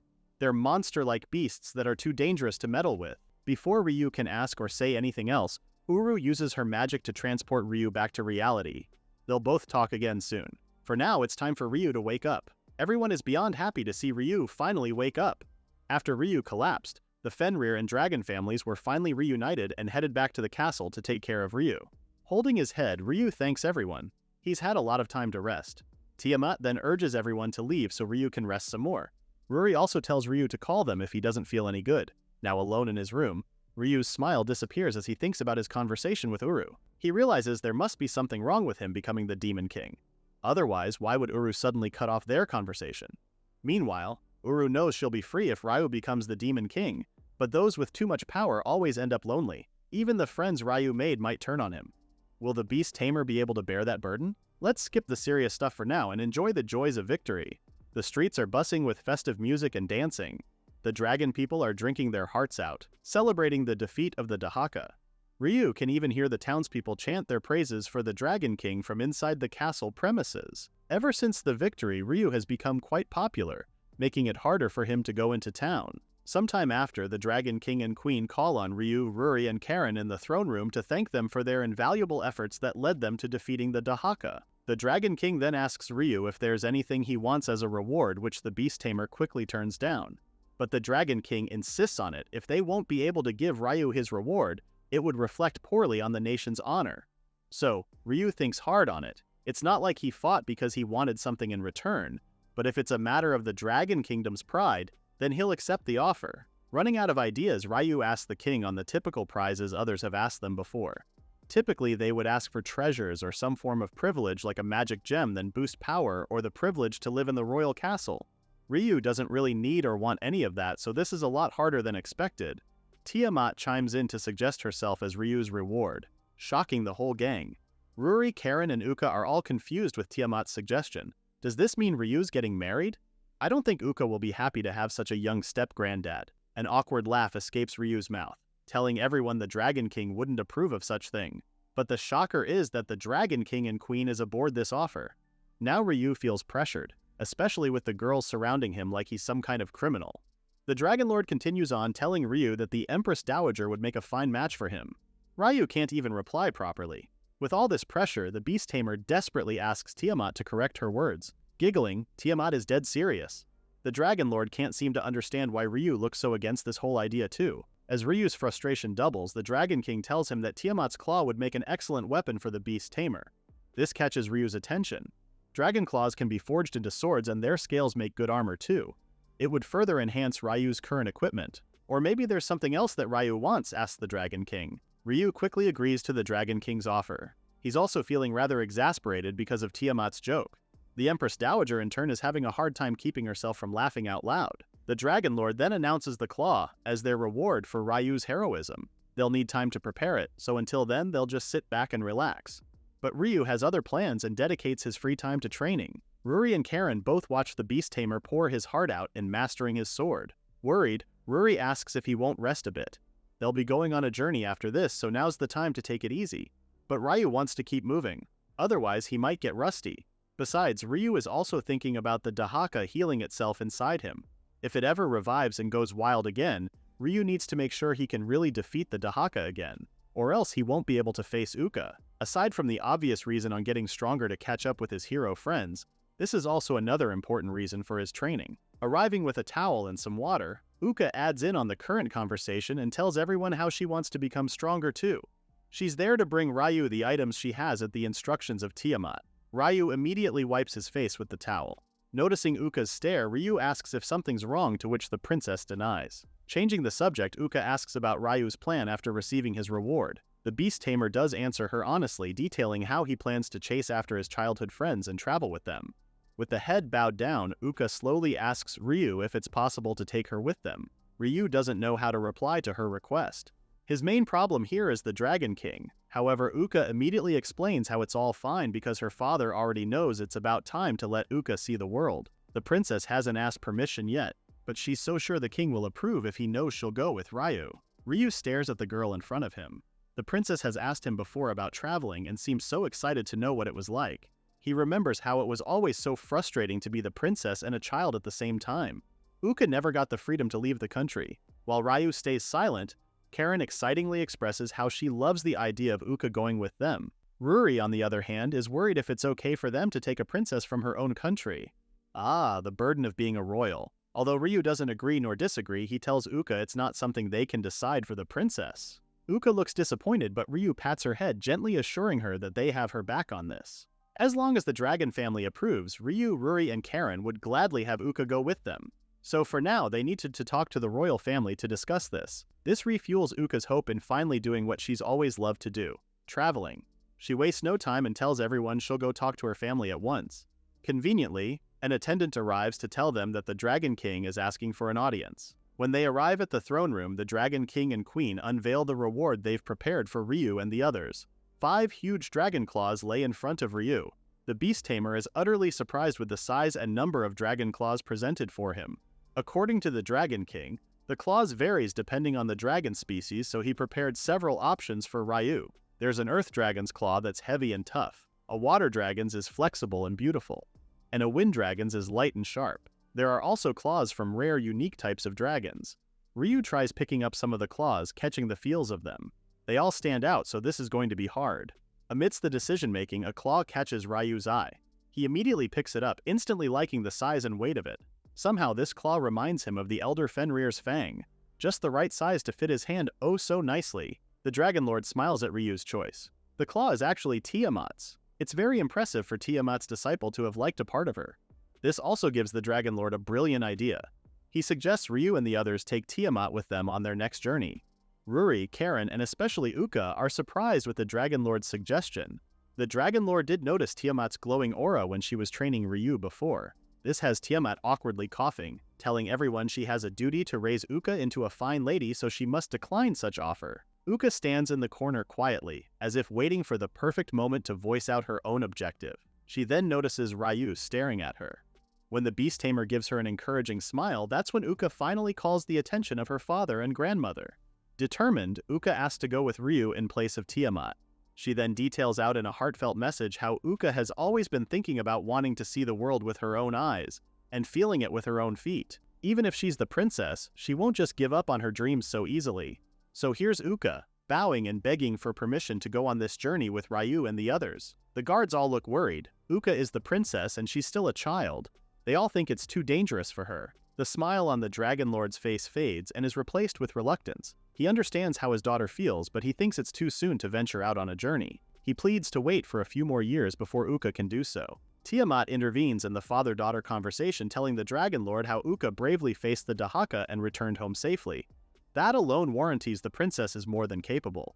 And if the Dragon Lord's rebuttal is that it was only because of Ryu's power, then the more it guarantees Uka's safety if she's traveling with the beast tamer. To Uka's surprise, Tiamat is allowing her to go with Ryu. Gazing towards Ryu, Tiamat also reminds him that whoever goes with Uka should also bear the responsibility of the princess's safety. If anything were to happen to the princess, then Ryu, the acting guardian, must be ready to face the consequences if things were to turn into an international incident. Tiamat's eyes are as dead serious as her words, asking Ryu if he's ready for such responsibility. Uka quickly cuts in, defending the beast tamer. Ryu doesn't need to carry such responsibility because Uka believes she can protect herself. Tiamat uses this opportunity to mention Uka's recklessness during the Battle of the Dahaka, wherein she acted on her own. Then she tells Ryu that Uka isn't allowed to travel if there's no one to protect her. Ryu goes silent as if thinking of his next words. A sincere Ryu relays how it's too much to ask that of him. If anything were to happen on their journey, he can't guarantee that Uka won't get hurt, but he will do everything to protect her, no matter what. Not because she's the princess, but because Uka is their friend. At this point, Ruri and Karen also pleads to let Uka go with them. The deadpan look on Tiamat's face soon turns into a smiling one as she highlights the word friend that Ryu used to call the royal princess. Now Ryu's trying to explain he didn't really mean to disrespect the royal family. Upon much thought, the Dragon Lord allows Uka to go on this journey with Ryu and the others. He can't really say no as well. Denying Ryu will be like denying everything he's also accomplished for the kingdom. Uka is overjoyed by her father's decision that she can't help throw her hands in the air. She then double high-fives Ryu, thanking the beast tamer for congratulating her on this successful deal out. However, there is a condition to all of this. Tiamat will be joining them too. This doesn't bode well with Uka, complaining why her grandmother has now decided to come with them. On the contrary, Tiamat never really said anything about Uka going alone. Besides, if Uka causes trouble in another country, it could spark a war. That's not a burden Tiamat is willing to hand over to Ryu alone. Ruri and Karen are both happy Tiamat is going with them. This is also reassuring for them since Uka is of royal blood. It now feels like there's a swaying imbalance between going on the journey and being under surveillance by Tiamat. Uka doesn't have a choice but to begrudgingly accept her fate with Tiamat chaperoning her. Now, down to serious business, the Dragon Lord actually has a favor to ask of Ryu. He wants the beast tamer to go to the elf village. The elves and spirits live together in this village. According to the Dragon Lord, a messenger from the Spirit King to ask Ryu's help with a certain issue. When Ryu asks about how the Spirit King came to know of a human like him, the Dragon Lord tells him how word travels fast, especially that Ryu had defeated the Dahaka. The elves and spirits are after Ryu's strength, and the request? They want Ryu to capture the poachers who are hunting spirits and demi-humans.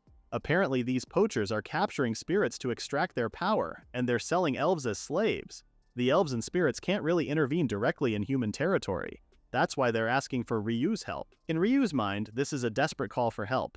To think these beings are asking for a human's help to alleviate a problem caused by humans. He does want to help, but he's also thinking about his friend's opinion. Ruri seems to know what the beast tamer's thinking about and reassures him he can do whatever he wants. They all feel the same and want to help the elves and spirits. And according to Uka, this is also the fun part of traveling. The mystery of the unknown. Ryu finally smiles and conveys his agreement on going to the elf village. It might not be an easy task having to fight his own kind, but Ryu will do his best. The Dragon Lord then tells Ryu that the village elder will be speaking in behalf of the Spirit King. As for the location of the village, they'll be traveling to the south side of the Great Forest. Before leaving, the Dragon King and Queen tells Uka to have a wonderful journey and to take care. This has the princess brimming with joy. Her parents are finally supporting her dream of traveling outside the dragon country. Off to the elf village they go. In the south of the Great Forest, the gang are hiking their way to the elf village. The roots of the giant trees are making it hard for them to walk, but it's only the center part of the Great Forest. Once they get closer to the village, it should be much easier for them to walk since it's well maintained. This has Ryu sighing in relief. It's honestly going to be tough if it's like that all the time. Glancing on his back, Uka is in a far worse shape than Ryu. The princess has been panting and struggling from all the walking they've done. Before anyone can comment though, Uka tries to reassure them that she can handle all of this. Even with trembling legs, Uka is being pushed to keep on going by Tiamat. Apparently, this also serves as training for the princess. Anyways, this is Ryu's first time going out to the southern part of the Great Forest. It's not really a shocker since most people don't venture out in this part of the Great Forest. Tiamat then shares that high-ranking spirits usually set up barriers around the area. Now Ruri is concerned they might not get to enter the elf village because of the said barrier. However, they're reassured that guard spirits are usually on patrol around the village. All they need to do is mention Ryu's name and they'll probably let them in. Ryu then notices a spirit floating close to him. Both him and Karen are awestruck. It's their first time seeing such beings. Are they here to greet Ryu and the others? Before Ryu can start a conversation with the spirit, it flies away and points out to an area of the forest. It's telling Ryu and the others to follow it. Although confused, everyone still goes to follow the spirit even though they're highly likely deviating from their tracks. Suddenly, Ryu hears a human voice. But before he can find out where it's coming from, spider monsters begin jumping out from the trees. These are insect-type monsters called Konchugata. It's a huge swarm that it has Ryu wondering why. Karen immediately calls his attention, pointing out the some people getting attacked by the spiders. They don't know what's rally going on, but they can't just leave these people behind. Before a man gets eaten by a spider, Ryu rushes in to plunge his sword directly on the spider's head. The others follow suit, attacking all the remaining spiders. Once the coast is clear, Ryu makes sure that his companions are okay. Aside from the unconscious people with minor injuries, they're all good. The spirit from earlier then comes out of hiding, flying towards Ryu. The beast tamer immediately thanks the spirit for leading them there. Out of nowhere, Ryu and Ruri hear someone calling out for help. It was coming from a carriage that had toppled over. Inside it were elves imprisoned by the humans Ryu and the others just helped. They quickly free the elves, who in turn thanks Ryu for helping them get out. As the elves bow down to Ryu, the beast tamer tells them they're actually there to help them at the request of the Spirit King. Ryu then shares about the spirit that led them to the elves' location. Upon seeing the spirit, the elf looked a bit puzzled and stares at it for a while. It then gestures a shh sign, smiling in the process. The poachers soon begin waking up, instantly remembering being attacked by spiders. Before Ryu can even talk to them, the three men dashes straight out of the forest. They don't care about elves anymore. They just want to stay alive. Finding some things the poachers left behind, Ryu picks them up and sees that it has an emblem on them. It's not something Tiamat recognizes either. Emblems are made to identify allies, and if those poachers have one, then this might be a bigger organization than they anticipated. Tiamat suspects some criminal guild or nobles are involved in this elven trafficking, but they can't just guess their way on this one, especially if it's really true that nobles are involved. For now, they need information. They need to get to the village quickly and talk to the elf elder. Since it's still pretty dangerous out here, the elves must be protected by Ryu and the others. While walking, Ryu feels sullen thinking about humans like him doing this to another species. Right now, there are 4 women and 2 children they've managed to rescue. Imagine that. Women and children being kidnapped and exploited. They need to catch the main source of this poacher problem so the elves and spirits can feel safe again. The elf girl then tells everyone they're almost there. All they need to do is get through these bushes and voila, they're in elf village. Ryu then thanks the spirit before it flies away somewhere. As they're walking in the village, an elf calls out the elf girl's name, Ellen. Her grandfather immediately hugs her, expressing how worried he was when Ellen got kidnapped. Introducing Ryu as her savior, the elf bows to thanks the beast tamer for saving his granddaughter's life. When Ellen tells him that Ryu and the others are actually there because of the Spirit King, the elf immediately know who Ryu is. Ellen's grandfather is actually the village elder Al-Ray Sauron. Ryu is surprised to learn that this elf is the elder. He doesn't look a day older than 30 to Ryu. It seemed that elves don't seem to age at all. Al-Ray Sauron then leads everyone to a room full of other elves who are seated circling a big table. The elder then introduces Ryu to them before starting the discussion about the rescue operation they're going to plan out for their other captured friends. Now that an operation is being laid out, this only means the situation has indeed become worse. The elves have indeed tracked the poachers. They've been selling captives to the Elk Principality's slave traders. Now that they know who their enemy is, the elves have planned this operation. They're going to infiltrate the slave traders and nobles' mansions who bought the elves and spirits, rescue their captured friends, and rebel against all involved in the poaching scheme. And that's it, speechless. And it's not even the good kind of speechless. This plan of theirs is way too simple. Both Ryu and Ruri are having doubts on the elves' plan, while Karen and Uka seem to just agree with it. Both Karen and Uka are ready to join the elves in their rescue operation, causing Ryu to stop them with his hands on their shoulders. The beast tamer thinks this plan is a bit reckless. For one, they don't even know where the abducted elves are. Two, they haven't directly checked inside the slave traders yet. And lastly, if they pick a fight with the nobles recklessly, they might retaliate against them. One of the elves share that the elves they've sent for recon haven't really left Elk Principality yet. This just brews a more complicated problem itself. When Ryu asks to plan this rescue operation more carefully, the elder slams his fist on the table and says they don't have much time left. Clearly, he's frustrated with all of this. All their comrades are losing their dignity, suffering from the hands of poachers who care less of them.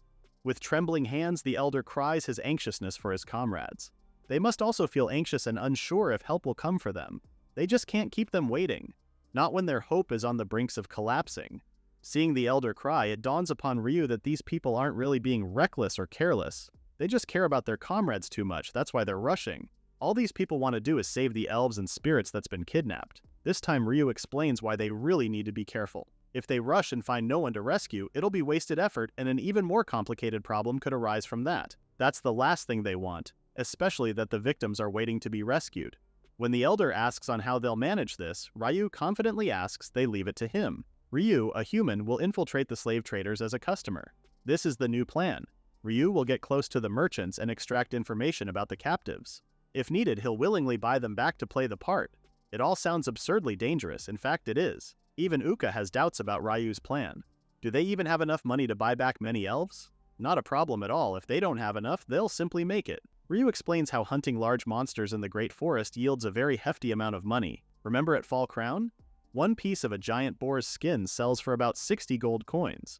They just need to hunt some monsters in this part of the forest. Speaking of, Ryu then asks the elder if there has been any troublesome monsters nearby recently. Good timing, actually. The elf village has been having problems with the conchugata. These poisonous spiders have been living and breeding in the Great Forest. It's causing to be a problem in the village. But not for Ryu and the others. As Tiamat says, they've already encountered those spiders earlier. This should be as easy as pie. At Ryu's enthusiastic encouragement, everyone is all in rescuing the elves and spirits. Meanwhile, the spirit that helped Ryu earlier has returned to its home. Another spirit greets him worriedly. The spirit has been uneasy all this time. Apparently, they've been looking all over the place for Ryu's spirit friend. As it changing its clothes, Ryu's spirit friend apologizes and explains he went out to check on the rumored human that defeated the Dahaka. Sighing, the other spirit is troubled with the recklessness but then asks how the meeting with Ryu went. Ryu's spirit friend finally finished dressing up, unveiling himself as the Spirit King. He assures his attendant that Ryu seems okay and believes they will save the village. The Spirit King is counting on the beast tamer, calling him a kind-hearted and brave human. There was once a time the Spirit King had made a friend with a human. The human convinced the Spirit King about building an ideal utopia where humans and spirits coexist. The man tells the Spirit King about the recent situation. Right now, humans borrow power from spirits through contracts. But this man believes it'd be good if someday human could lend power to spirits too. The Spirit King thinks this is inconvenient for the humans. But the man says that's exactly why he wants an equal arrangement between both species. Humans are starting to forget the respect and gratitude they once had for the spirits. Some even treat them like slaves now. That's what they're going to change. The Spirit King looks forlorn thinking about it as he continues writing a letter. No matter what, the Spirit King still believes it'll happen someday. Back at the elf village, Ryu has successfully hoarded a pile of dead conchugata. This should be enough for the money they need. An elf approaches the pile of spiders, asking why humans even bother buying spiders like these. While Ryu stores the spiders in his magic storage, he explains they're useful in all kinds of ways. The thread is used for clothes and the venom's useful for adventurers. Ryu then calls everyone so they can head to the Elk Principality at once. Before that, the elder approaches the beast tamer to express their trust on Ryu saving their people. The elder then reveals that his daughter is actually one of the kidnapped victims. There are those who have lost their parents and siblings, making them orphans. As all the elves bow down to Ryu, the elder shares that everyone in this village is like precious family to each other. So all they ask for is for their family to be saved. Ryu gives them his unwavering promise on making this rescue operation a successful one. Before they leave, the elder takes out a letter from his pocket and hands it to Ryu. The Spirit King had asked the elder to deliver it to the king of the Elk Duchy. Now he asks Ryu to deliver it to the Elk King. No matter what happens, it must reach the king at once. Ryu isn't sure he'll be able to meet the Elk King, but he'll hold on to the letter for now. As Ryu and the others bid them goodbye, the elves pray and hope that the Spirit King's protection be with them.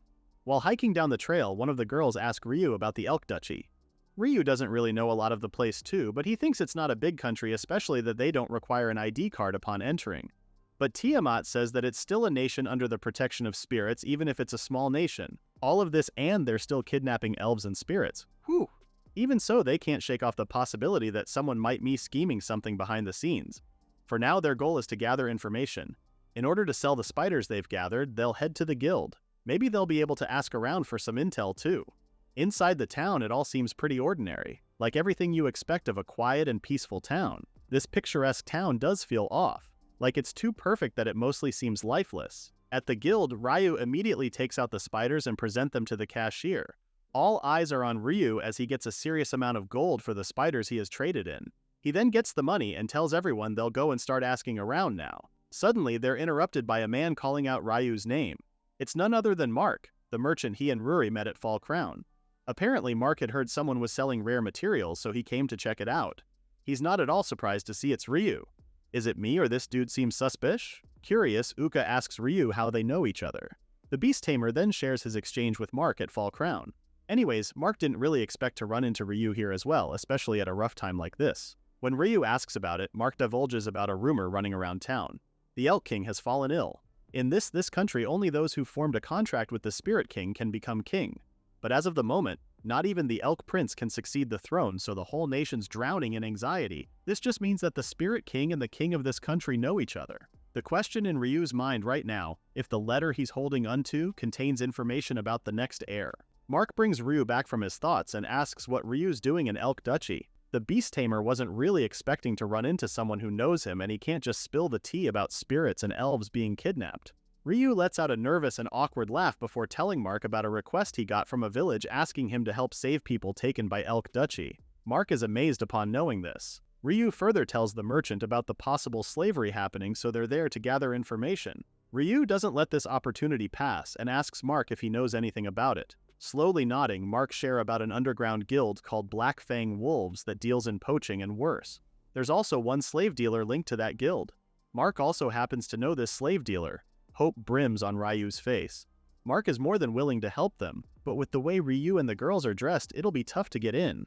Apparently, slave dealers only deal with people who look like they have money. If they were to dress like nobles, they might get these dealers to talk. Mark then suggests to show the Beast Tamer where to get those sorts of clothing plus the whereabouts of the slave dealer. Meanwhile, outside the guild, a storage jar's lid opens and a muffled voice comes out of it, signifying it contains not just food or things. After Mark helps Ryu and the others with the clothes, he bids the group farewell. Everyone is uncomfortable with their new set of clothes. It's proving to be quite hard to move in them. They don't have a lot of time to get used to these new clothes, especially that Tiamat rounds them up for a quick reminder before they head out. The group will pose as a noble family to infiltrate the slave dealers. Careful should be their middle name. Boom! What a lovely family they have. Obviously, Ryu will act as the father. Tiamat will be the mother. Both Karen and Uka will pose as their daughters. As for Ruri, well, she'll act as the family dog, to which she vehemently objects to. Ryu calmly explains to Ruri how it can't be helped. Unlike Karen, whose wings can be hidden beneath clothing, Ruri's ears and tail can't. Having dog-like ears alone would look way too unnatural. Ruri has no choice but to accept her fate. Now that settles, off they go to the slave dealer. They soon arrive at the dealer's mansion. Greeted by a smiling man, Ryu tells him that they heard about him from Mark. This doesn't cause any suspicions at all, but the opposite. The dealer seems to know Mark. The dealer then asks Ryu on what kind of slave he's looking for, especially that it's his first time purchasing. This wasn't in Ryu's script at all. Luckily for him, Tiamat is quick to answer for Ryu. Tiamat plays the role of a happy wife, telling Ryu she wants a slave for housework. Someone good looking for display, like for decoration. The dealer then leads them inside the premises, saying it's best to see the slaves up close so they can decide on their own. Inside, Ryu's family is led downstairs where they keep all the slaves. He then asks the dealer what kind he has in store, to which the dealer says they have various kinds. He has people sold because of debts, former adventurer dwarves, and of course some top quality ones that the dealer is sure Ryu will like. Upon hearing all of this, Uka can't help let a snide comment slip. She calls this disgusting. Quickly turning to her, Ryu signals her to keep quiet. It's a good thing it wasn't loud enough for the dealer to hear, though. The dealer then continues listing out the slaves for sale. He has demi-humans who are mostly beastmen. Noticing Ryu's interest, the dealer suggests to show him around first. When the dealer asks Ryu's preference for demi-humans, the beast tamer also answers back with a question on the availability of elves. The dealer's smile soon fades, stopping on his tracks. Both Ryu and Tiamat are now worried that they've been caught in their act.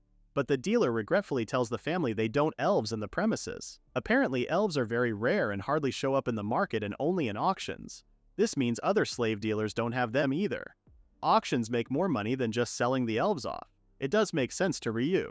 The best way is spot-on cash, but auctions are a different story. Nobles attend auctions, so Ryu will never know how much money he actually needs. There's also no guarantee elves will even be up for auction.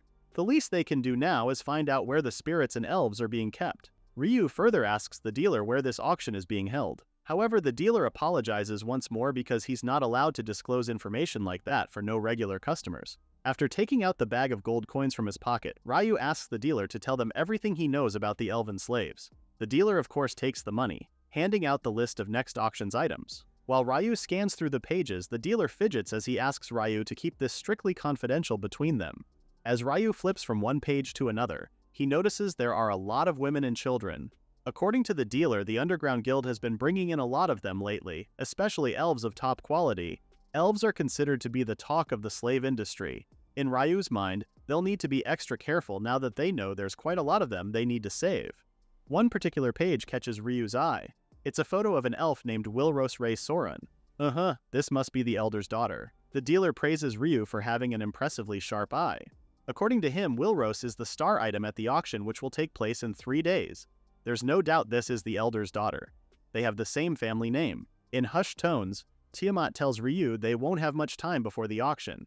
This means they'll have to move the rescue operation ASAP. Ryu gives his praise upon seeing the prized item amongst the roster of slaves for the auction. He then asks the dealer why they have so many elves when the dealer just mentioned a while ago that they're supposed to be rare. The dealer awkwardly laughs at first and is ready to say no, but when Ryu presents him yet another bag of gold coins, the dealer's face turns into delight. Earlier, the dealer had said that the Underground Guild brings a lot of elves, but actually the elves are just a bonus. The real target is the spirits. Now Ryu is truly confused. Not acting confused, really confused. When the Elk King got sick, some powerful people took advantage of that and started hunting spirits to become the next king. They call this the spirit hunt. Elves often live close to spirits, so they just get caught in the process too. Ryu remembers the outburst the elder made during their meeting.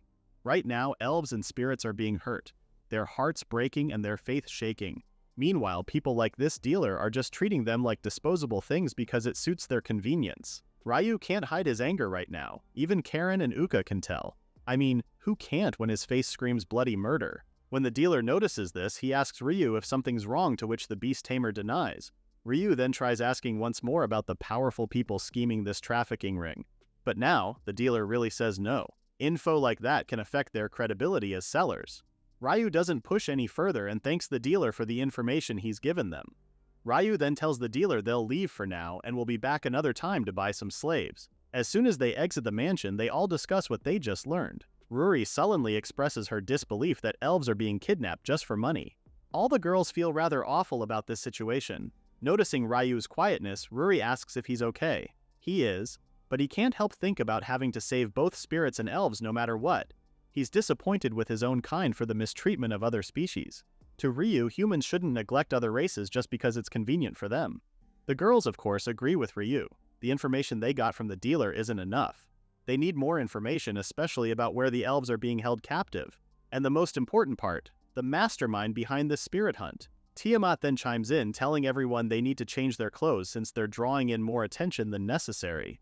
Once they finish changing clothes, they head to the back alley to hide their disguises. Coincidentally, Ryu chooses the same container jar from earlier's talk with Mark. Upon opening the jar, Ryu is surprised to see an elf hiding inside it.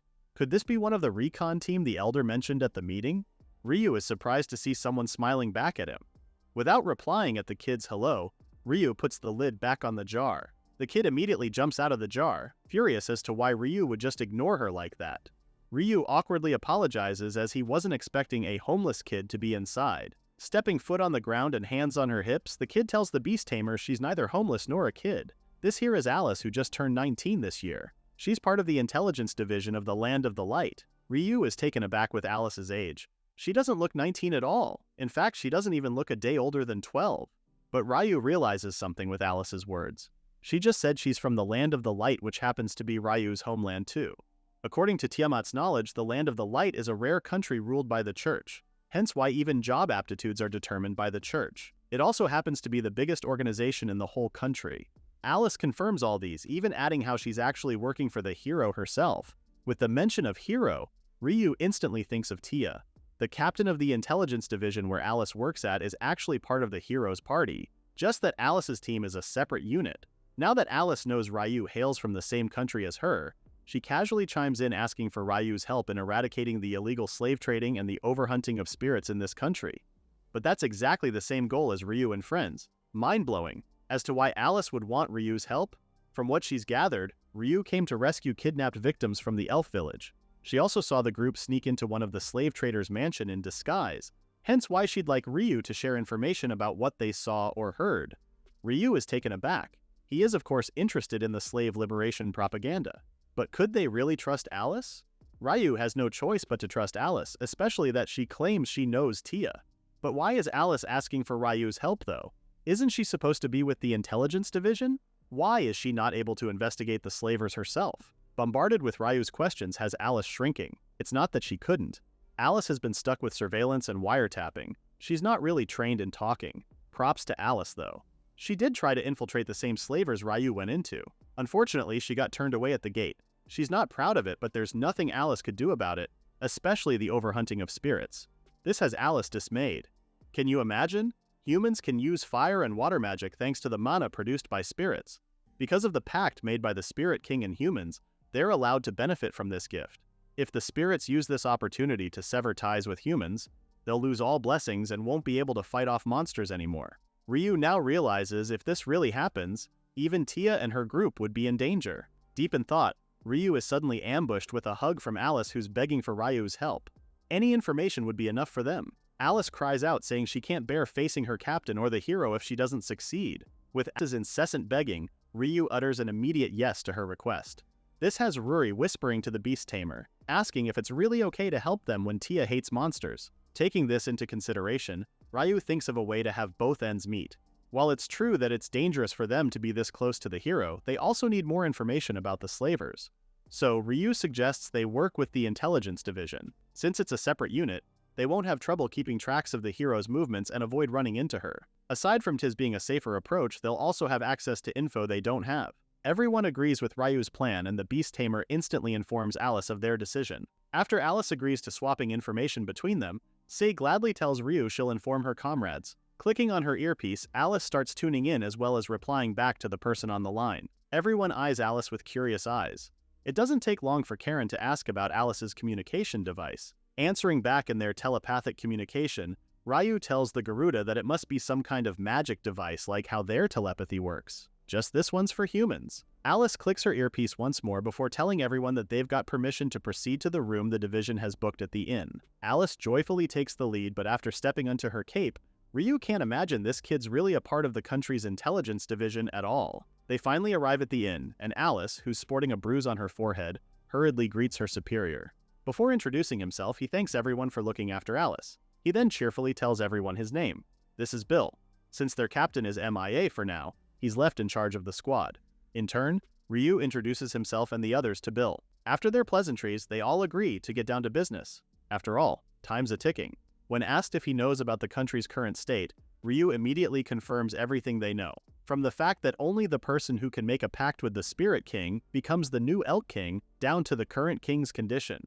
Scratching his head, Bill divulges how they suspect it's no ordinary illness. It's actually highly likely that the king is weakened because he's been poisoned. Gasps are heard from Ryu's side. They can't believe someone would do such a horrible thing to the king. Bill reminds Ryu on who gets to be king and how it's done. Piecing everything together, Ryu's eyes grow wide. Yes, this is the doing of someone who wants the throne to himself. Right now, members of the intelligence division have infiltrated the castle, and according to their report, the ringleader is the minister of this country, Lord Raider. He's currently acting as the king's proxy on the surface. However, Lord Raider has been approaching other nobles and telling them he'll grant them positions and custody of spirits if he becomes king. At this point, he's basically gathering allies by having them turn sides. A worried Karen then chimes in, voicing out a question on what will happen to the spirits if Lord Raider succeeds. Heaven forbid this happens, but these spirits will likely be forced into contracts and be exploited. Adding in, Alice shares how spirits only thrive in pure environments. If forced into harsh conditions, they'll eventually weaken, then gradually disappear like they never existed in the first place. If Ryu was worried before, now he's alarmed.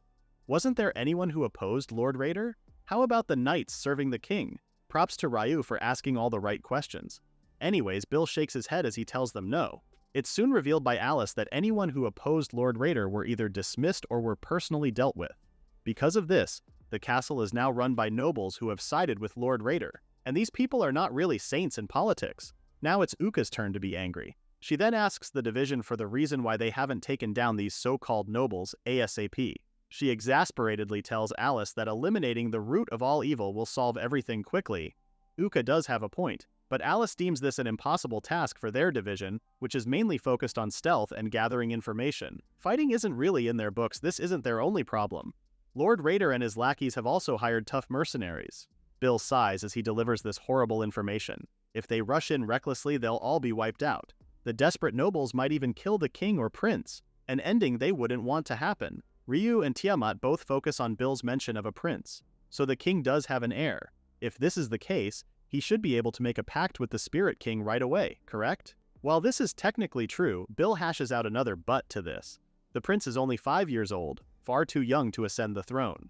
Even if he could make a pact with the Spirit King now, he wouldn't know how to protect himself and would just get killed. As of now, the prince is apparently under house arrest. There's no guarantee he'll stay safe forever too. Especially if Lord Raider's plans on making a pact with the Spirit King falls through. The prince will probably be disposed of afterwards. Anyone who could threaten this lord's plans will just be hindrances to his ascension. Livid is probably the right word to describe Uka's current mood right now. To the princess, this is all preposterous. They're dealing with someone who takes away someone's freedom for their own convenience, and then dispose of them? The prince is only a child who's being underestimated right now. Before Ryu can stop her, Uka storms towards the door, promising to tear Lord Raider apart. But then she stops on her tracks as she remembers what had happened in that cave, when she helplessly stared at her grandmother's paralyzed body. All of a sudden, Uka calms down, telling Ryu they need to plan this carefully. If they acted recklessly, the lives of both the king and prince could be at risk. After apologizing, Uka urges everyone they make a plan to rescue the victims. A warm smile then forms on Tiamat's face. Oh, how our princess has grown. Back to business. Sharing the news of the auction in 3 days, Ryu tells everyone they'll need to make a move today or tomorrow. When Alice asks about this said auction, Ryu starts sharing to the division on what they know and found at the slaver's mansion. From what Alice has gathered, Ryu came because the elves asked him to rescue their captured kind and the spirits. This alone has Alice questioning on who exactly is Ryu. The beast tamer can only let out an awkward laugh as he listens to Bill expressing his surprise. Now they have added information. It makes sense now. To lure the spirits, the underground guild is capturing and controlling the elves. And this auction must be a way for nobles to fund hiring that said guild, Bill deduces. Not only that, but there's also a high chance the spirits are being controlled together with the elves. Question is, which guild is responsible for this heinous crime? Ryu hasn't gotten that far on their investigation though, which proves to be a troublesome matter now. Kind of like a dead end at this point, especially that there are 3 underground guilds in this country. If they can somehow figure out which one is directly connected to the slave traders, then there is still a big room for hope. Alas, Ryu recalls something. The underground guild specializing in poaching, the Black Fang Wolves, is actually directly involved with the slave traders. Bill beams at this revelation. Now they can start by tracking down the Black Fang Wolves. In the corner, Alice wonders why an ordinary merchant like Mark would have valuable information about an underground guild. I did tell you in the beginning, that man smells like fish. Bill then instructs everyone to split up in teams so they can investigate right away. One comrade worries about their fighting forces. Even if they gather information, it'll be too late for them to ask for reinforcement from their homeland.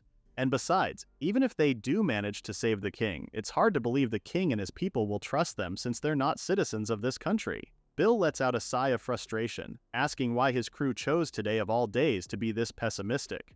Bill understands it's a difficult matter, but they must act now or they might regret it. He then reassures his comrades not to fret about those things. Ryu suddenly butts in their conversation. asking the division members to leave it to him and his group. Ryu and his friends are more than ready for this mission to push through. They've gained confidence in their skills all throughout their journey. Dealing with the underground guild will be easy as pie. But before they head out for their separate tasks, Ryu shows the division the letter the Spirit King gave him. The Beast Tamer explains how it's a letter addressed to the Elk King.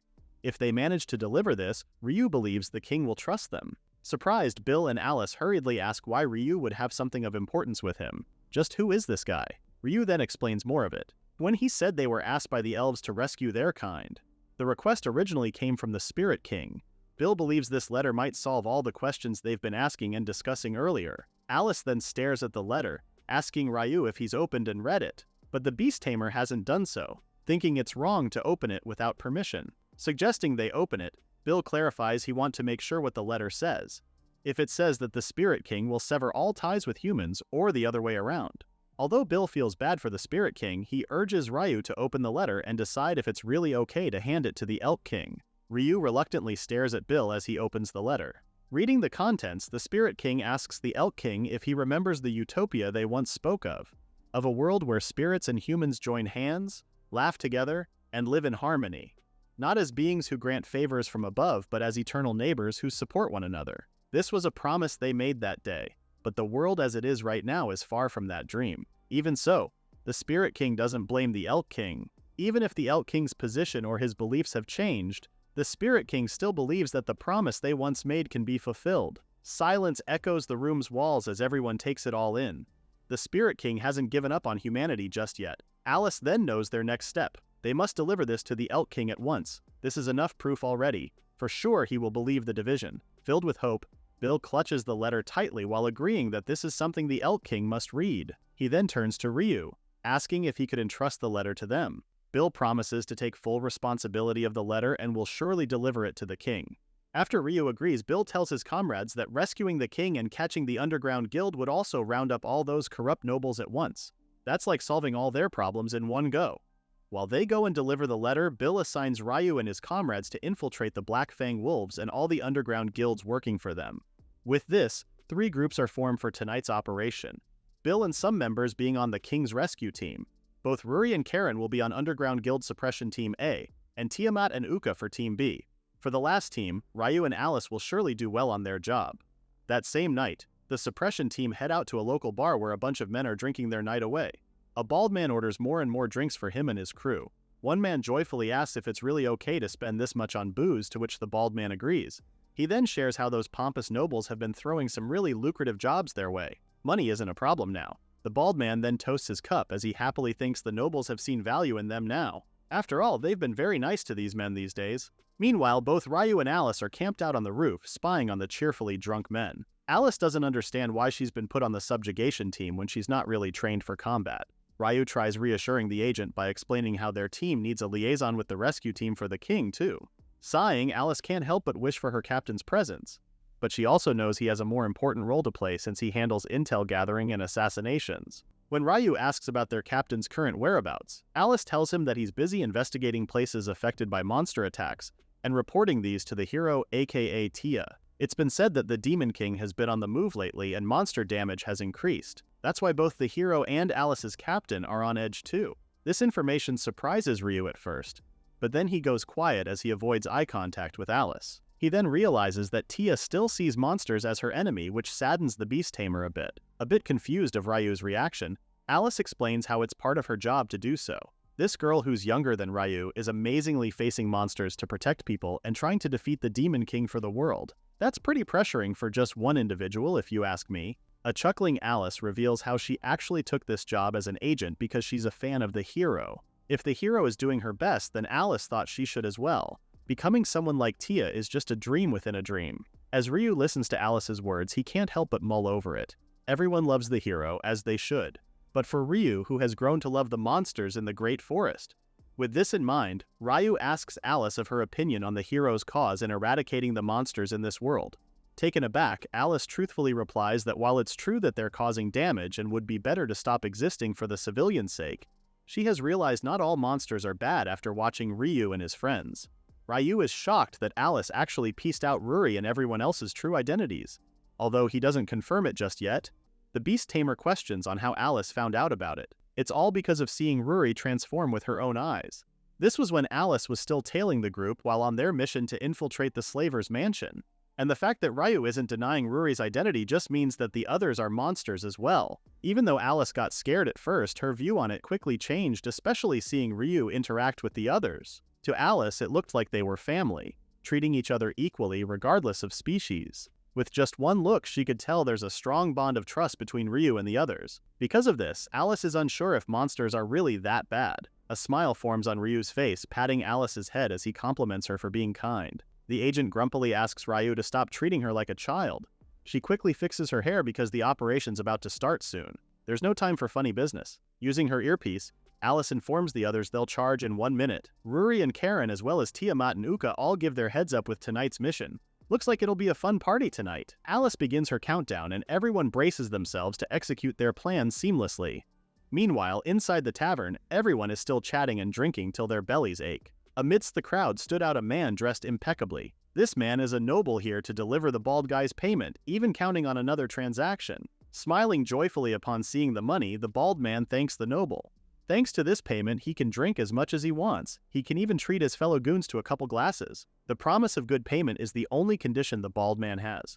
Whatever dirty job it is, he'll take it without a doubt. The noble is actually here not just to deliver the payment, but also to deliver the next task. He's on the process of telling the bald man about catching even more spirits and elves when Ruri and Karen forcefully crash the party through the window glass. Tiamat and Uka follow suit, subjugating the other goons as well. It's a bloody mess as the drunkards receive left and right uppercuts and flying kicks from the girls. You go, girls. All the other customers are in a state of shock, staring at the commotion before them. Just who are these girls and why are they suddenly attacking, they're asking. As soon as one goon angrily tells the others Ruri and the girls are very much intruders, all the other men take out their weapons. The men first dash towards Ruri, who nonchalantly stares at their incoming figures. In a flash, one man receives a sounding face punching. The man crashes to the floor with a loud thud, scaring the nobleman as he stares at the henchmen being defeated one by one. He's even more scared when Ruri just shrugs this off as a non-threatening task.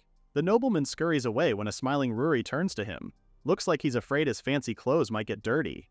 Outside, Ryu immediately spots the nobleman who's running like his life matters on it. Kinda does though. This is when Ryu and Alice come in. It's their turn now. Earlier during the meeting, Bill gave them the magic earpieces so they could stay in touch with the other teams. Bill seems distraught at the fact that they've only managed to locate 2 of the underground guilds and are missing the Black Fang Wolves. Uka voices out everyone's worries right now. They can't really eliminate their enemy if they don't know where they are. It's a good thing Ryu is quick with his ideas. He suggests having the guild's so-called allies to guide Ryu and the others to the Black Fang Wolves' hideout. Of course, they won't give up their location with just them asking.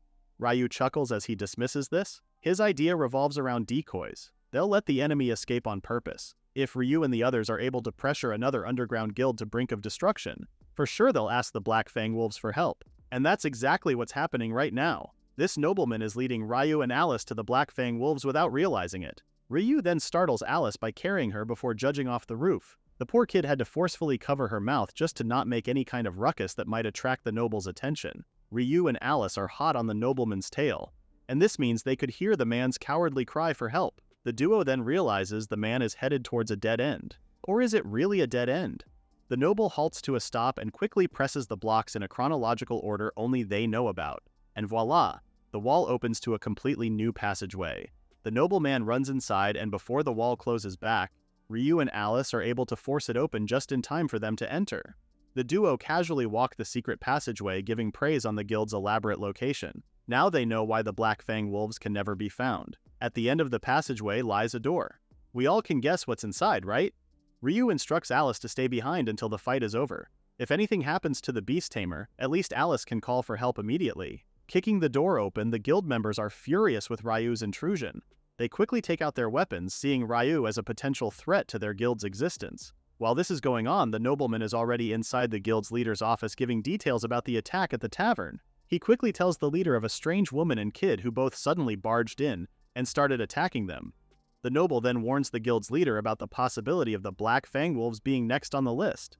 But Kokuga, the Black Fang Wolves' leader, doesn't really care since the men at the tavern weren't his members. Right now, they're just cooperating with one another, but that doesn't mean they'll swoop in and save their bums when they're not even from the same guild. Desperate, the nobleman begs for Kokuga to help them, even trying to bribe him with money. Suddenly, the two men hear noise coming from outside. The nobleman's face turns pale with fright as he thinks of dying in this moment. An infuriated Kokuga rushes towards the door and forcefully opens it, scolding his men to shut up. But he is greeted with an array of his men out cold on the floor.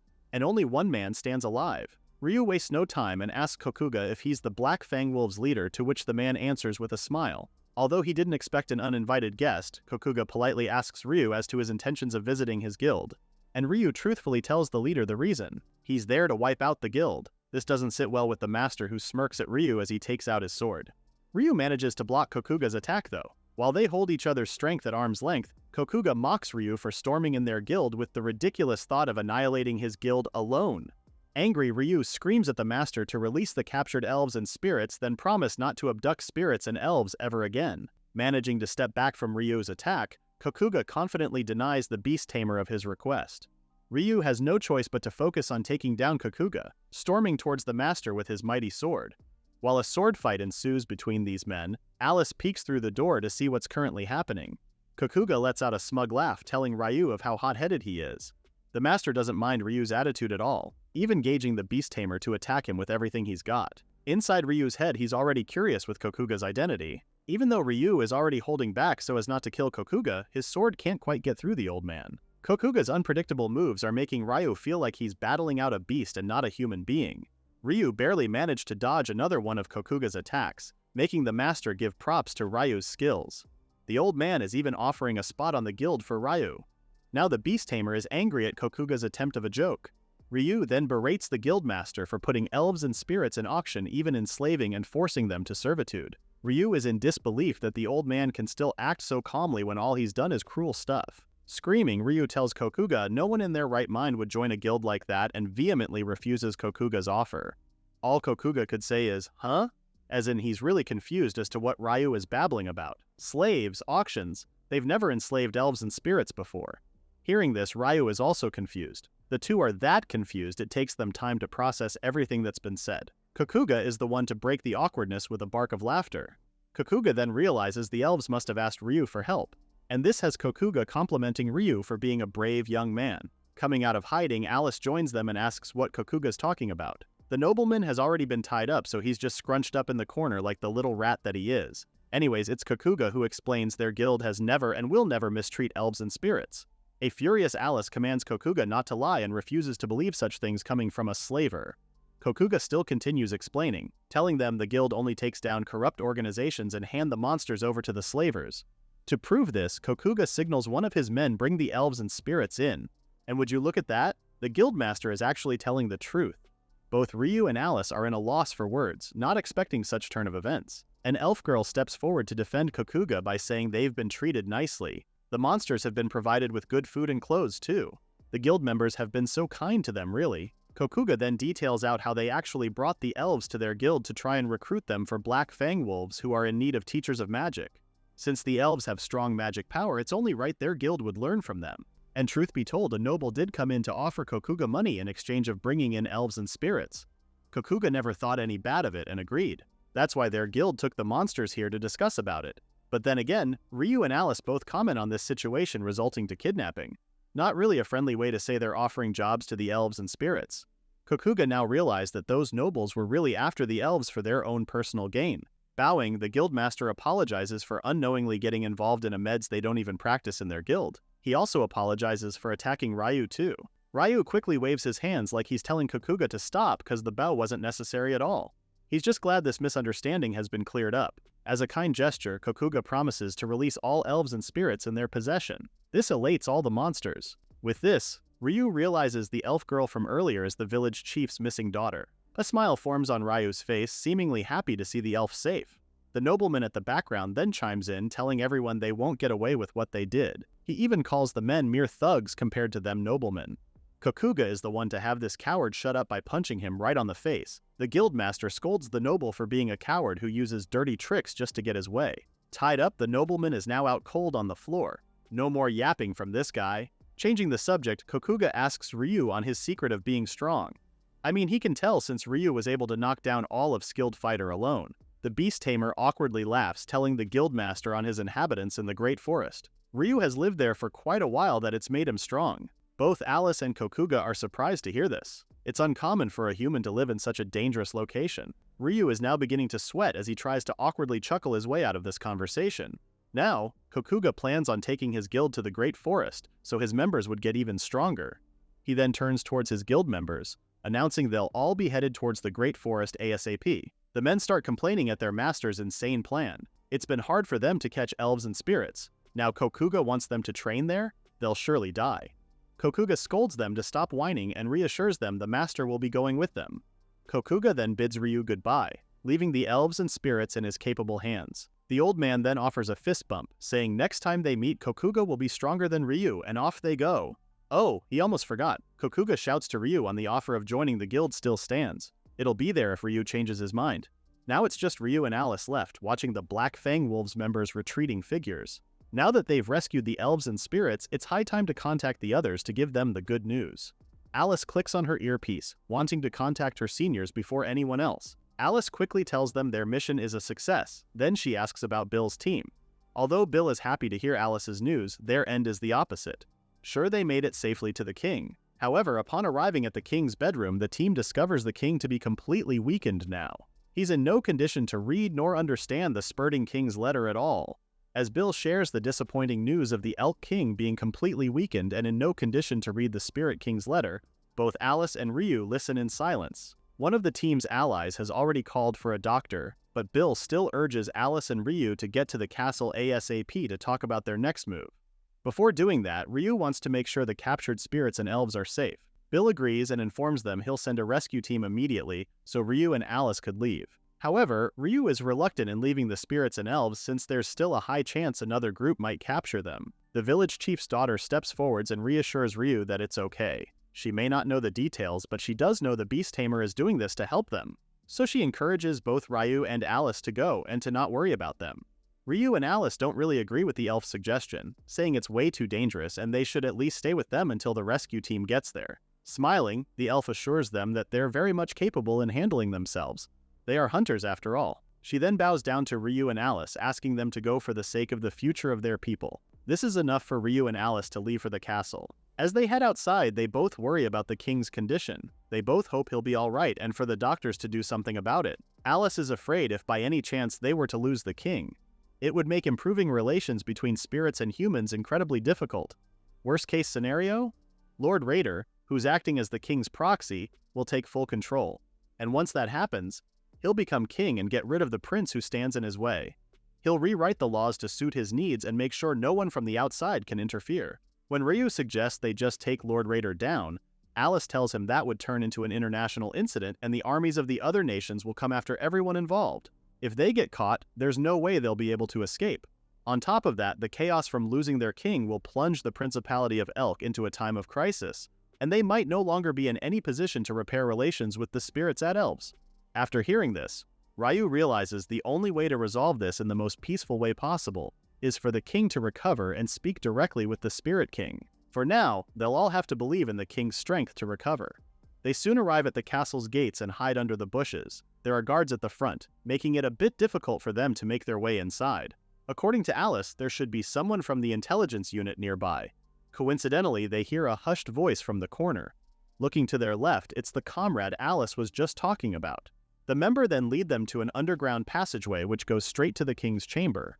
As soon as Ryu and Alice arrive at the king's chamber, the beast tamer sees that everyone's already there. That means the girls too. Ryu then asks the doctor how the king's doing. With a worried look, the doctor informs them it's even worse than they imagined. The poison itself is incredibly weak, but it's been administered over such a long period of time it's not just in his bloodstream but has already reached the king's organs now. Ordinary antidotes or healing magic won't be enough to save the king now. And the worst part in the doctor's examination is that the king doesn't have much time left. Holding the letter, Bill is disappointed they came all this way for nothing. Still, Ryu asks for the Spirit King's letter from Bill. Even if the Elk King can't read the letter, Ryu still wants him to feel the Spirit King's intentions. With that, Ryu gently puts the letter onto the king's body. Suddenly, the letter starts moving and the tie breaks. Turns out the letter was enchanted all along. It's now reacting to a specific kind of magic power. Everyone is surprised, waiting for the letter to unleash whatever it has inside. A magical circle soon appears on the paper along with a strong gush of wind. The letter reveals the Spirit King himself, though Ryu doesn't really know him as the king but as the one who guided them to the elf village. The Spirit King thanks Ryu for delivering the letter. Since he can't move around much due to his position, hiding in the letter for Ryu to deliver to the Elk King. Before anything else, the Spirit King finally introduces himself to everyone. The Spirit King contracted with the current king of the Principality of Elf. Ryu is in utter belief. He never knew the one that helped them was the Spirit King himself. Hearing the Beast Tamer, the Spirit King asks him to stop with the formality, and most importantly, he needs a serious 411. After some time, the Spirit King is now up to date with everything that has happened. Hearing all of that has the Spirit King realizing that his friend hadn't forgotten his promise after all. Although that has the Spirit King relieved, he's somehow sad to see the Elk King in this condition. It somehow made the Elk King's appearance change since their last meeting. Despondent, Ryu apologizes to the Spirit King. The Beast Tamer feels like it's all his fault. Even if he was able to deliver the letter, it's still meaningless because the king isn't safe. If Thai had acted sooner, maybe the Elk King could have been saved. The spirits, elves, and humans might have had a future where they could live in peace. Crying out his frustration, Ryu believes the Spirit King had entrusted them with this for nothing. The Spirit King immediately cuts Ryu off, telling the Beast Tamer it wasn't for nothing. While it's true that the reason he asked for Ryu's help was something straightforward like defeating the evil dragon or being humans who can move freely. But that's not really the only reason.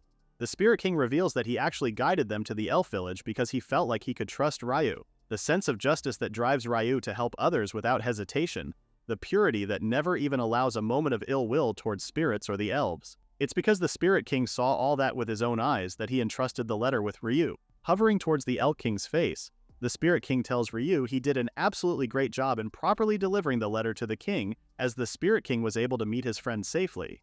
Chiming in, Alice asks what their next plan is. According to Bill, if the king stays like this, the spirits and elves will keep being targeted. They need to find a solution to solve this. And that's what the Spirit King is here for. He flies towards the Elk King's hand and touches it. Using his magic sunlight breaker, a blinding ray of light surrounds the room. Everyone else in the room cover themselves in the process. Bill is the first to look at what's happening and quickly notices that the Elk King's complexion looks like it's returning. As soon as the Spirit King's done, he loses his strength and is about to fall to the ground when Ryu swiftly catches him. Ryu immediately asks if the Spirit King's okay with what he just did. The Spirit King explains he absorbed the poison. This poison is now flowing into the forest through the Spirit King's magic power. It will take some time, but the forest's natural purifying ability will gradually break it down, so there's no need for anyone to worry. Ryu is reluctant since he can clearly see that the Spirit King can barely stand right now. Laughing, the Spirit King explains he just got tired from using such a large-scale spell. Bill is amazed that the Spirit King can do something like what he did earlier. They're suddenly interrupted by a noise coming from the Elk King.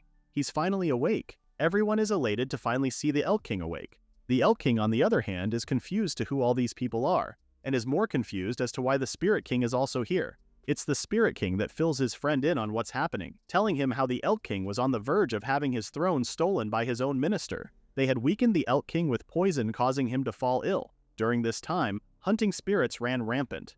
This urgent matter is the reason why the Spirit King came here, to set things right. Clutching his hands, the Elk King never knew all of this was happening. He is rather disappointed with himself. The Elk King believes he has failed and wasn't able to uphold their shared promise. He spoke highly of a utopia, yet he was betrayed by his own people and left in a dying state. The Elk King thinks his friend is deeply disappointed with him. Ryu tries to reassure the Elk King, but is cut short by the Spirit King, who strongly says it's true that he is disappointed with the Elk King. The Spirit King is absolutely disappointed that his friend, the Elk King, would think so little of him that he would lose faith over such a little thing. Is that really all their friendship meant to the Elk King? If the Elk King believes he's not fit to be king, then the Spirit King says he's no better. A king who only spouts ideals without action is just a figurehead anyway. That's why the Spirit King wants them to make it happen. Starting now, all of them will work together. Everyone in the room gave it their all to protect the future of all races, spirits, elves, and humans alike. These people uncovered the mastermind and even took down his allies. The Spirit King smiles as he tells his friend how it would be a waste to give up on their dream when they've come this far now.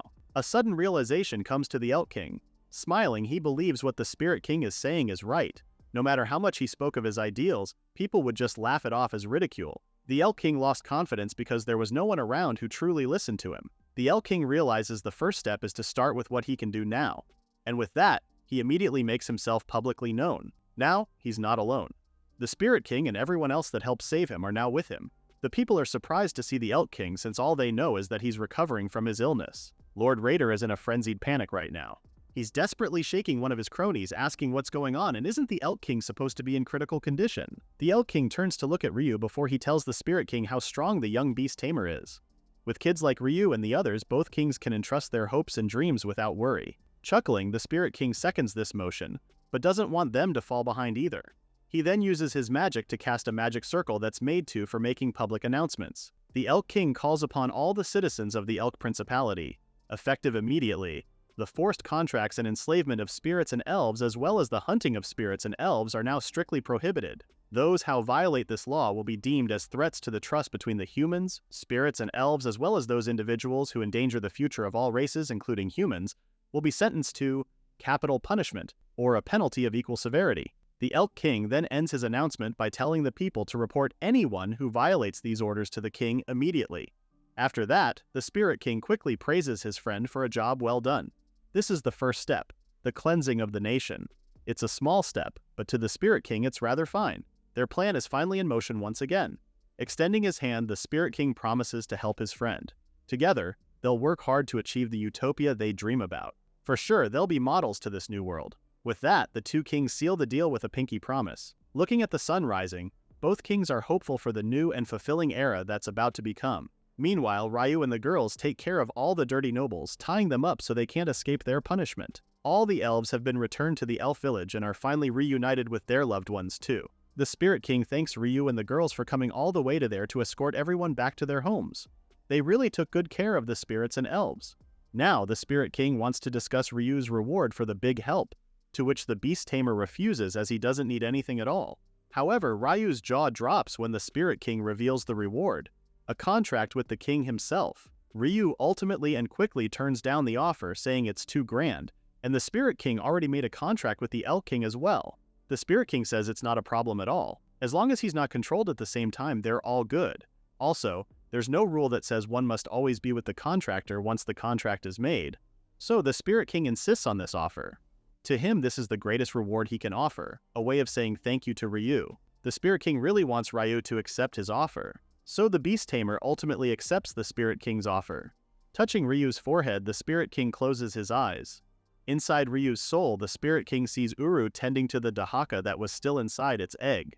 The Spirit King quickly opens his eyes and flies away from Ryu in surprise of what he found. The Spirit King composes himself and quietly asks Ryu as to why the Dahaka is inside him. Not only the Dahaka, but there are more dangerous ones, aka Uru. Is Ryu's inside some kind of demon realm? Awkward, Ryu starts stuttering, unsure as to how he would explain it all, especially that it'll take a while. The Spirit King then dismisses his questions, believing the others already approved their contracts with Ryu, so he has no right to blame the Beast Tamer. Bowing, the Spirit King announces his contract with Ryu is now complete. Whenever Ryu needs his power, all he needs to do is call on the Spirit King. After that, the Spirit King asks the group's plan. Because Ryu hasn't really decided yet, Tiamat suggests they head back to Fallcrown. All their clothes and gear got damaged in the last battle, and they need to have them repaired. Hearing this, Ryu agrees with the suggestion. He also wants to find someone who could work with Tiamat's claw too. So for now, they'll return to the Elk Principality and start gathering their footing. The group is now in an animated conversation about grabbing a change of clothes and restocking their food supplies. The Spirit King watches them and observes Ryu interacting with others. The king already figured the Beast Tamer isn't just some regular guy when he took down the Dahaka, but now it all makes sense. The Spirit King is glad Ryu's one of the good ones. If he ever lost himself in that overwhelming power inside him and sided with the monsters, it wouldn't be surprising if the whole world suffered from it. For now, the Spirit King hopes Ryu never gets tempted by something like a demon in the near future. When the group finally get back to the Principality of Elk, their goal is to find a carriage that'll take them to Fallcrown. However, it's proving to be a difficult task. None of the carriages are willing to take their request since the road to Fallcrown is long and full of danger. This has Uka wishing Tiamat could just transform into a dragon so everyone could ride her. However, Ryu says it'll draw attention to them and will cause a huge fuss. Speaking of Tiamat, where is the lady anyway? Uka reveals his grandma went off searching in a different direction. Both of them tried negotiating with merchants who own carriages too. Immersed in their conversation, they don't notice Alice arriving. Alice thought once they've sent the elves back home, they'll head out on the journey. So Ryu catches her up with what's happening. They've been looking for a carriage bound for Fallcrown. While waiting, Ryu figured he'd get his weapons maintained. Finally, Alice understands why they came back to the Elk Principality. The intelligence department actually wrapped up the elf and spirit hunter mission, but now they've got a new mission, Apparently, the hero is searching for a missing friend, so Alice and the others are gathering info to find the person. This revelation has Ryu panicking as he believes it's their friend Taiga that's gone missing. Ryu then asks what happened to him. However, Alice tells him it's not Taiga who's gone missing. It's actually a guy named Ryu. Everyone else is surprised that it's the same name as the Beast Tamer. Ryu's whole body turns cold.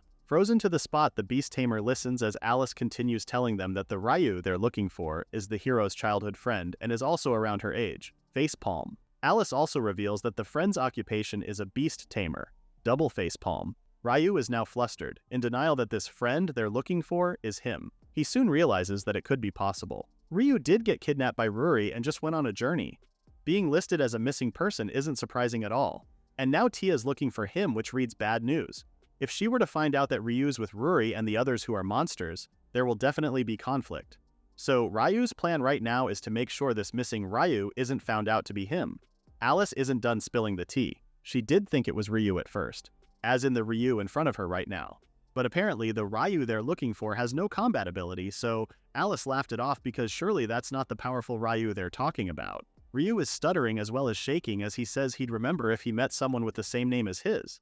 Hearing this, Alice is disappointed. This just means she has no leads at all. With that, Alice asks a favor if she can go along with the group to Fall Crown. When Ryu asks if they're done gathering info in this area, Alice reveals that the hero is actually nearby the area right now. Alice just wants to look in another direction. Ryu panics, especially hearing that Tia's nearby. Ryu and the others then have an urgent group meeting. They all know Alice's news means they need to leave ASAP. Problem is, they still haven't found a carriage yet. Coincidentally, Tiamat arrives, apologizing for the long wait that proves to be worth it. Tiamat brings the good news of finding a carriage. She was able to negotiate with a merchant and they said all of them can ride if they provide security. Ryu is overjoyed to hear such news. Tiamat then explains their transport is actually a good carriage, so they'll have to share the space with some stuff. Might be a little cramped, but Ryu is absolutely 100% all for it. Remembering Alice, Ryu asks the lady if they can handle an addition of one more person, to which Tiamat that the merchant actually told her they'll be able to transport up to 10 people. Going back to Alice, the Beast Tamer tells her that she can come with them. But there's a slight catch to it. Ryu doesn't want Alice reporting the group's actions to the hero constantly. After getting initially confused, it dawns on Alice that it's because Ruri and the others are monsters. Ryu confirms this. They can't have their allies getting slaughtered by the hero's team, right? While Alice promises to do exactly as Ryu had asked, Ruri and Tiamat stare at each other in bewilderment. They don't know what that means exactly. After that, the group including Alice all make their way to meet the merchant. When Tiamat introduces the merchant, Ryu is surprised to find out it's Mark, who looks like already expected the Beast Tamer. Mark also thanks Ryu for the escort to Fall Crown. Ryu realizes both Mark and Tiamat are already acquainted with each other from their reconnaissance mission from before. Giggling, Tiamat wanted to surprise Ryu, and it seems like it worked. Although he didn't expect the merchant to be Mark, the Beast Tamer is delighted, especially that Mark owns the carriage. This transport is actually a purchase from Mark's recent earnings. And boy is Mark proud of his new baby. Stroking the horse's fur, Mark shares that the carriage is on the pricier side, but it's an essential asset for a merchant like him. One wish crossed out from his bucket list. Though Ryu does notice the horse avoiding Mark. Maybe animals just don't like him is all. Anyways, Mark then tells everyone to get on the carriage as they are leaving soon. It's actually pretty spacious too. Ryu is the last one to ride the carriage. He's still deep in thought with the whole situation with Tia. In his mind, he apologizes to Tia. They just can't meet as of the moment. Ryu promises to explain everything to her when the time comes. Until then, the Beast Tamer will do his best not to cross paths with his childhood friend. Inside Ryu's body, the egg housing Az Dahaka seems to be cracking. Cue in dramatic music. Soon they're all venturing out towards Fall Crown. Ryu notices there isn't any cargo with them, contrary to what Tiamat had initially told them. Mark explains he was just selling stuff in the Elk Duchy, so there's no really cargo for the return trip. Once more, Mark expresses how he's glad Ryu is escorting him. After buying the carriage, he barely has any money left to hire help. It's the same thing for Ryu. They were struggling to find a carriage, so this is really a win-win situation. Mark then announces they all make a stopover to rest for a while. This way everyone can stand and walk around for a bit. It is a long journey and sitting down for too long can be quite rough. This has Ryu elated, appreciating Mark's kind gesture. Inside the carriage, the girls except for Tiamat and Alice are having a hard time with the journey. Their eyes are about to give up and it looks like some of them are about to vomit from dizziness. Monsters don't really get many chances to ride in a carriage. With nothing much to tell them, Ryu assures them they'll be having a stopover soon. Ryu then tells them how Tiamat looks fine. The lady dragon only chuckles, citing her age for that reason. While on their stopover, the girls' energetic state have all returned. Karen and Uka both ask to go and explore the area as well as play a bit. With Ryu's permission and gentle reminder not to go out too far, both girls venture out to the forest. Ruri is happy to see Karen up and around now. She was exhausted moments ago, just happy to finally have some time to play. It's been hectic since the fight with the Dahaka, they haven't had proper time to just relax. Looking at Uka's face full of joy, Tiamat suddenly thanks Ryu for taking the princess with him on this journey. Tiamat shares that the Dragon Clan have scales that deflect magic and blades, claws that tear through anything, immunity against diseases. Dragon are almost the ultimate being, biologically speaking. Still, no matter how talented they are, something can't be gained. When Tiamat asks the beast tamer if he has any inkling on what this is, he crosses his arms and couldn't give out a proper answer. What Tiamat's talking about is experience. This is something one can never gain without having your own will to do so. If back then Ryu and the others hadn't accepted Uka into the group, the princess would still be unaware of what it means to have friends, and Tiamat wouldn't have had the chance to see that pure joy on Uka's face. Smiling, Tiamat expresses she's truly grateful to Ryu, who also smiles as he's also thankful for Tiamat and Uka. Suddenly, Ryu is thrown to the ground by Karen and Uka. The girls have returned to their spot, but they're looking a bit spooked. They couldn't even relay what they say or what had happened inside the forest. Soon, a voice comes from nearby. A man comes out of the forest apologizing for startling the girls and asks them to hear his explanation. That's going to be a bit hard to do judging by the man's current state. Right now, this stranger has no single clothing on him. He's only holding some blanket to cover his private parts while holding fish. The man then defends himself, explaining he's not some suspicious person. When Ryu is about to draw out his sword to stop this perv from further coming near them, Alice realizes this stranger is actually someone she knows, Captain Taichu. Although Ryu has already unsheathed his sword, he stops himself from attacking the captain, who's glad to see Alice right now. He even wants to hug Alice to celebrate their mini reunion. Of course, Alice avoids him and asks he put on some clothes first. This has Captain Taichu laughing while apologizing to them. After putting on his clothes, Captain Taichu explains he was bathing while gathering food and water and didn't expect anyone to be nearby. Captain Taichu is actually the captain of the Assassination Division in the Intelligence Department. In short, he's Alice's boss. Ryu quietly conveys to Alice how he's shocked this is her captain. Alice is a bit embarrassed herself. Making a proper introduction, Captain Taichu is the captain of the Intelligence Department of the Kingdom of Light.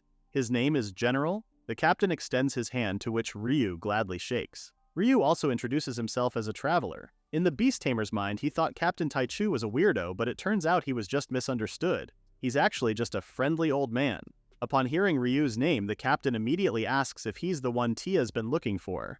Alice swoops in to testify that that's a different person with just the same name. She also explains that the Ryu in front of Captain Taichu now cooperated and helped them with the spirit and elf hunting issue, so he's a capable fighter unlike the Ryu they're looking for. Captain Taichu immediately apologizes for the mistake and thanks Ryu for the help back then. However, the captain then poses a question of how old the beast tamer is right now.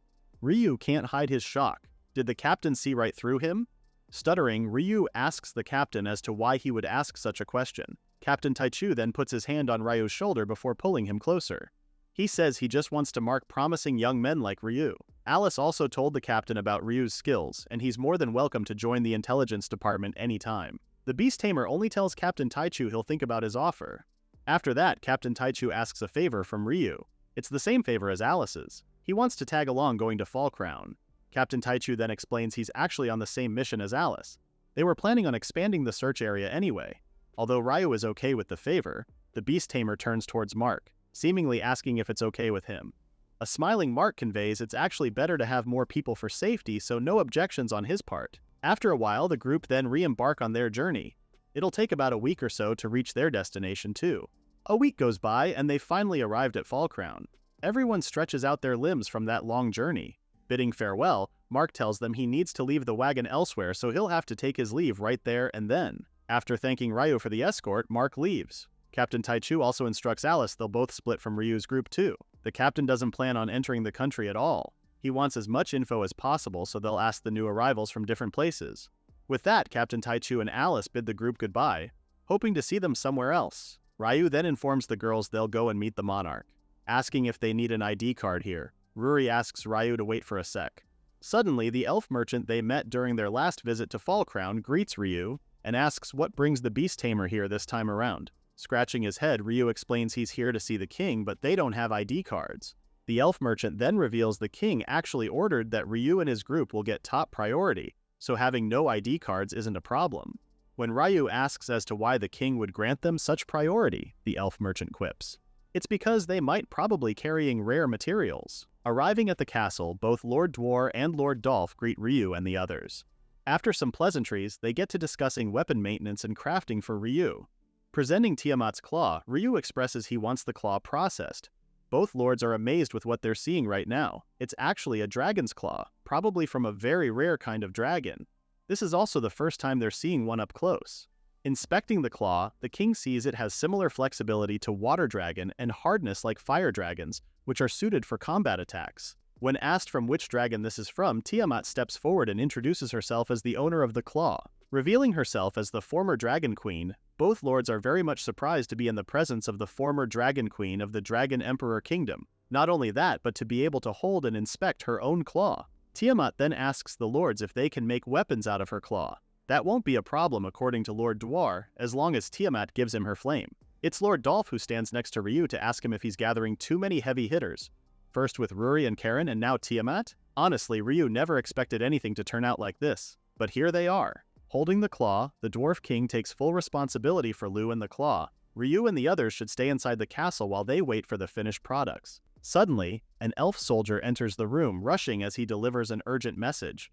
Out of breath, the Solitaire explains the emergency is actually afoot. Entering the room, it's Tia and her party. Both Ryu and Tia stare at each in utter disbelief. The Beast Tamer then spots Captain Taichu among the hero party and realizes he and Tia are wearing the same earpieces they used during their mission at Elk Duchy. Ryu pieces the puzzle together and realizes he was actually caught by the captain earlier. Tia expresses her relief upon finding her childhood friend safe and sound. However, she unsheathes her sword upon noticing that he's with monsters whom she calls worthless. Angry, Tia demands the Beast Tamer explain everything to her at once. Let's all hope Tia's stance on monsters changes for the sake of everyone in the room. An angry Tia now presses Ryu to explain everything, especially why he's with monsters. Ryu is at a loss for words. He doesn't know what to do since he knows saying the wrong thing will get him killed. Could he possibly tell Tia he's allies with the monster now? Would Tia, the monster hater, even believe it? Ryu's silence triggers Tia even more, telling the Beast Tamer she'll cut him down if he doesn't have any excuses to say. That's when Taiga hauls Tia to calm down. Taiga then explains drawing his sword in front of the king is pretty disrespectful. Before Tia can protest any further, a calm Taiga faces Ryu to tell him what they know. They heard from the ranch he was missing, so they came looking right after. Judging by the situation, Taiga believes there's more to this story and wants to know what exactly happened. Ryu is facing a huge dilemma right now. He shouldn't expect them to believe him right away, but lying and making them suspicious would be even worse. In that case, Ryu has no choice but to be honest. Sweating, Ryu slowly tells them that he was training in the Great Forest. In his mind, all Ryu could think about is Tia flipping out. Like definitely and hysterically flip out. Both Tia and Taiga seem to be confused with Ryu's answer.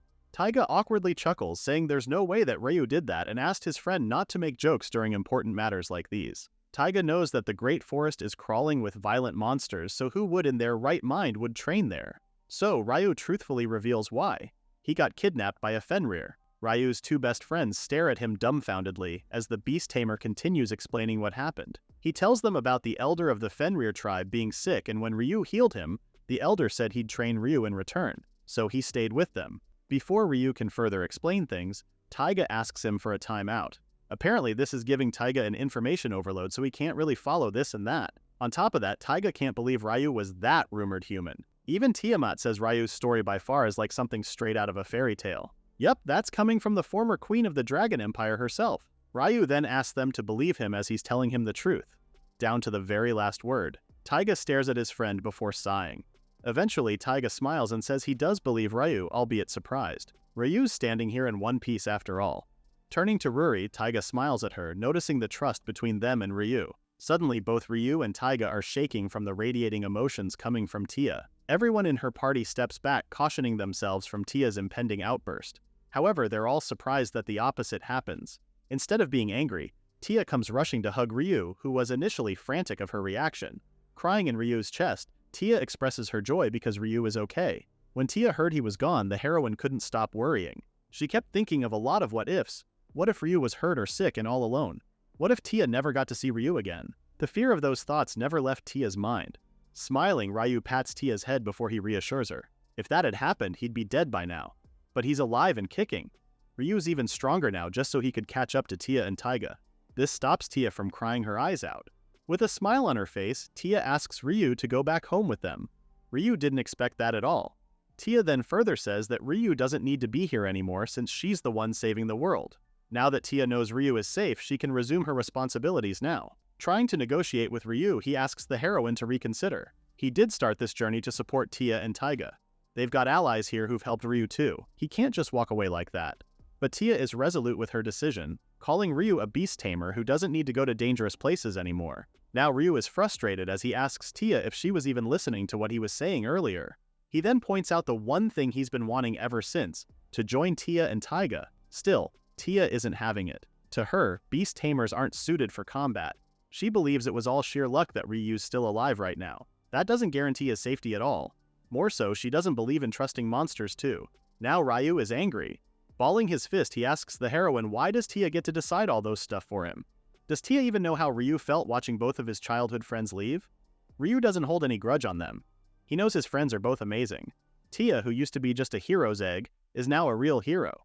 And Taiga went from mage to sage, but Ryu also wanted to stand beside them again like in the old days. That's why he endured harsh training and made reliable friends.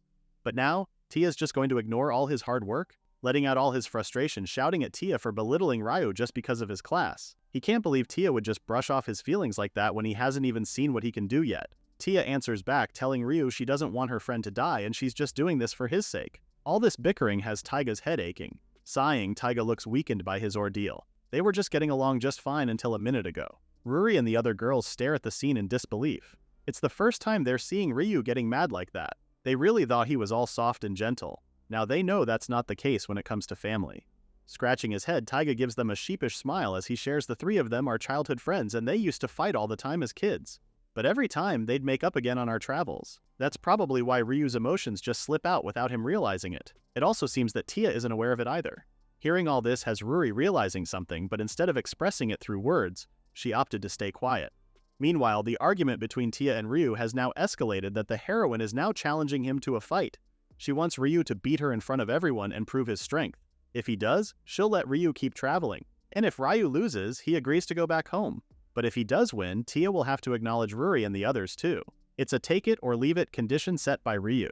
Irked, Tia ultimately agrees, even telling Ryu to come up with a good excuse for when he loses. She also reminds Ryu that beast tamers aren't exactly known for being strong too. This time around, Taiga gets in between his two friends, giving them a timeout to calm down.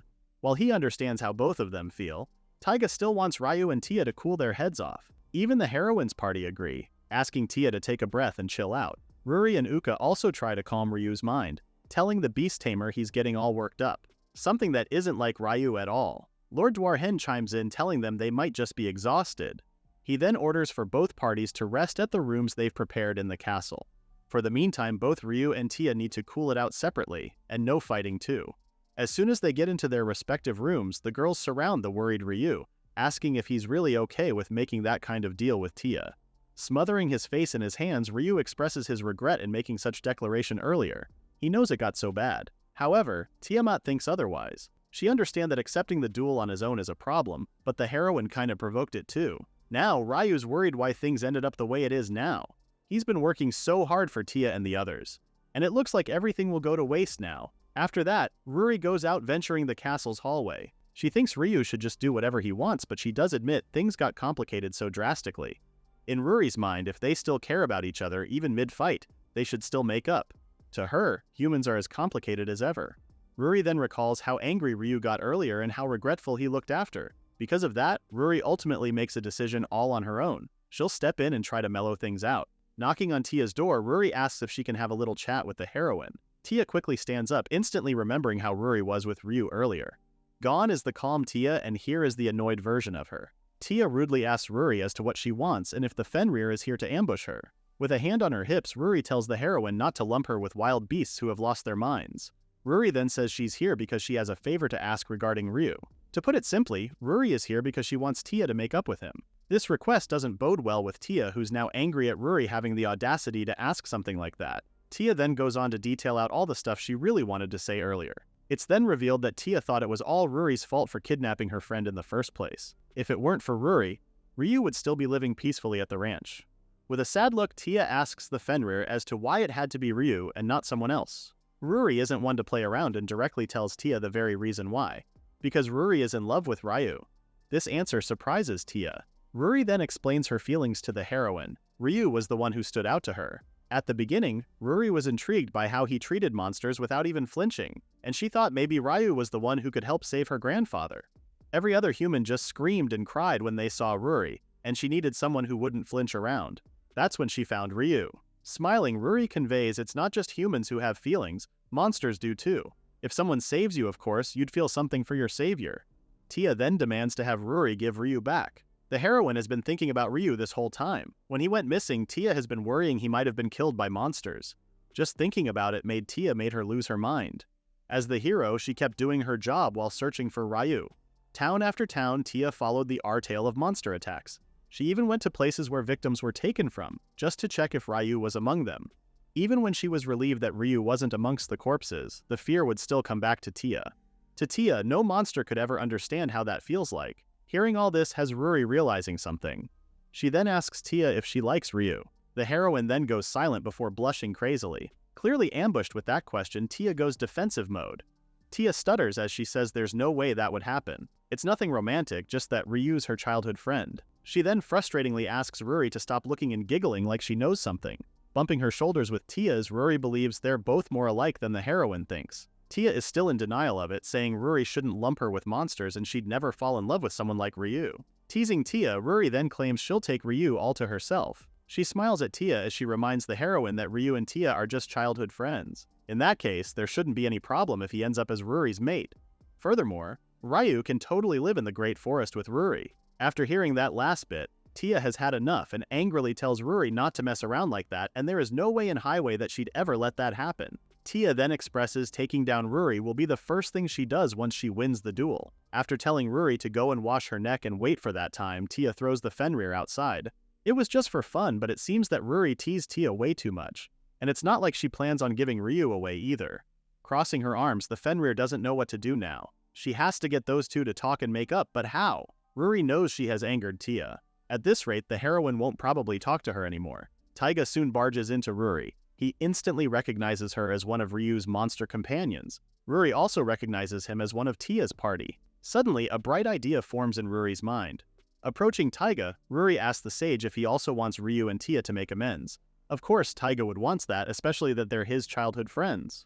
Inching closer, Ruri whispers in Taiga's ear how she wants him to help her a bit. The next day, Ryu is wandering off in town looking for a specific place. He scratches his head in confusion. He's out here because Ruri had asked him earlier for some alone time. Just the two of them. Yesterday, Ruri had come back to their room to ask him if they could spend some time together since they haven't done that. Karen and the others have always been with them ever since, so it's been hard to hang out just them two. Wow, sure sounds like they're a couple or something. And since Ryu agreed, Ruri amps up tomorrow's plans by deciding to try meeting up for a date thing. They might be able to relax a bit while they're at it too. Ryu expresses his agreement to Ruri's plan. In his mind, Ruri might have noticed the stress he's been having from having Tia and the others in the same castle as them. To him, this is Ruri's way of being considerate. Sigh, if only you knew of Ruri's plans, Ryu. While Ryu stretches his arms out, he now thinks this a nice change of pacing. He's already ready to relax and enjoy today when he notices someone from behind. Believing it's Ruri, he tells her she's late, laughing as he does so. However, as he opens his eyes, Ryu discovers it's Tia in front of him. Tia is also confused as to what is happening right now while Ryu realizes he was being set up on this fixed date with his childhood friend.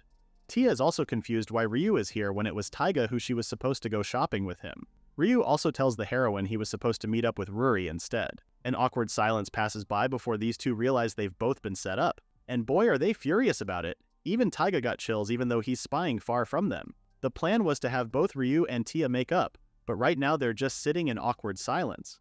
On the other hand, Ruri and Taiga are worried to see them not talking at all. After that big argument yesterday, both parties split up. It makes sense why meeting right now would make things awkward for both of them.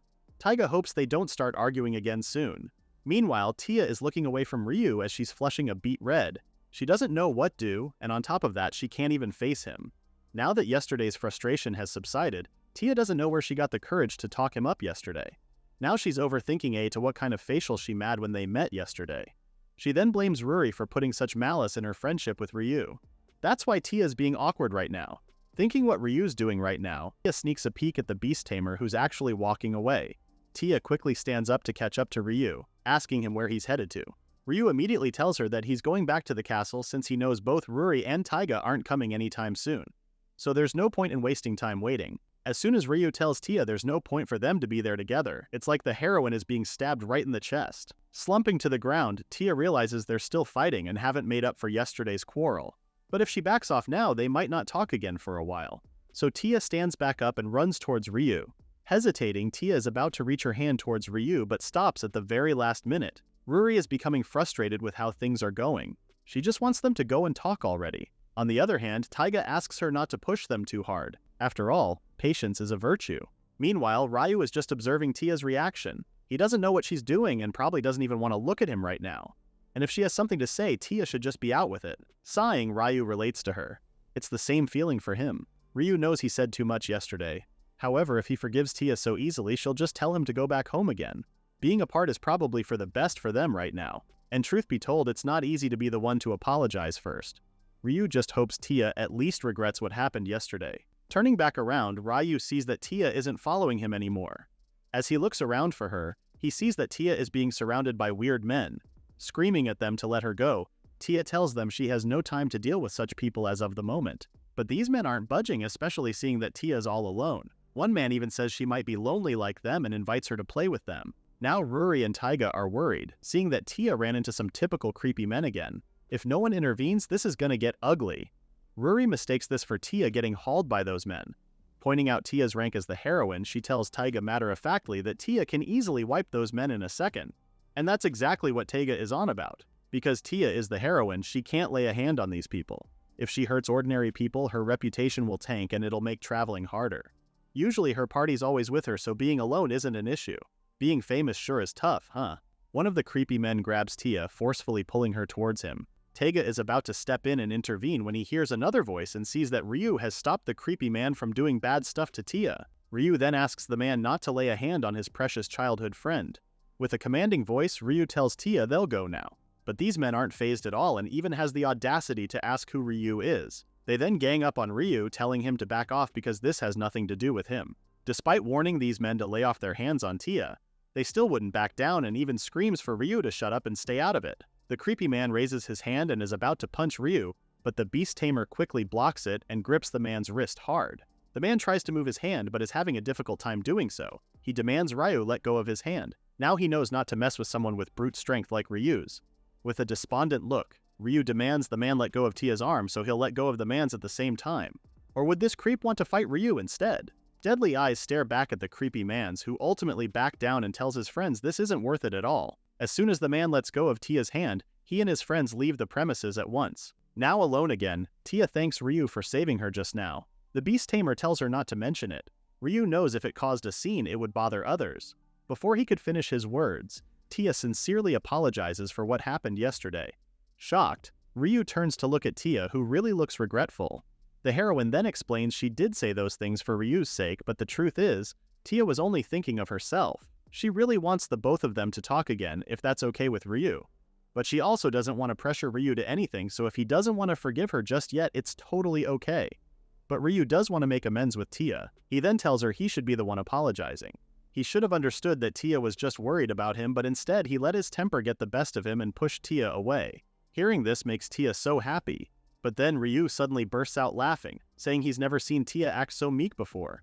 Now Tia is blushing, especially when Ryu says it's weird seeing Tia like that. An embarrassed Tia goes on to playfully attack Ryu for being so mean when she finally swallowed her pride and apologized first. Although Ryu apologizes, he tells Tia how being bold actually compliments her. A smiling Ryu then expresses how he likes this version of Tia better. This statement does wonders to Tia's heart and she's now flushing red. Meanwhile, Taiga is relieved to see his two childhood friends are making up and finally talking things out.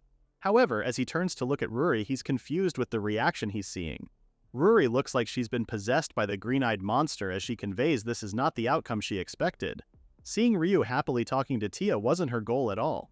Before Ruri could answer Taiga's question about her having feeling for Ryu, Tia suddenly notices them hiding. Uh-oh, busted! And Tia doesn't look happy at all.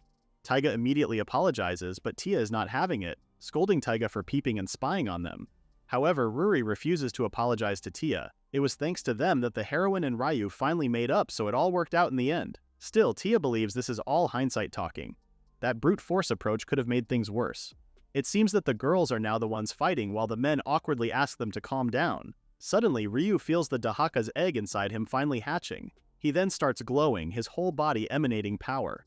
Everyone watches his in surprise, but it's Ruri who realizes it's the Dahaka's magical power finally resurfacing. After Ryu confirms Ruri's words, he then feels the Dahaka's egg open. The Dahaka is now being resurrected as we speak. A loud noise then resonates all over town. It's not just Ruri and the others covering their ears from the screeching sound, but also the townspeople. Not long after, a huge man reanimates in front of Ryu. The man immediately greets Ryu, complimenting the beast tamer for looking well.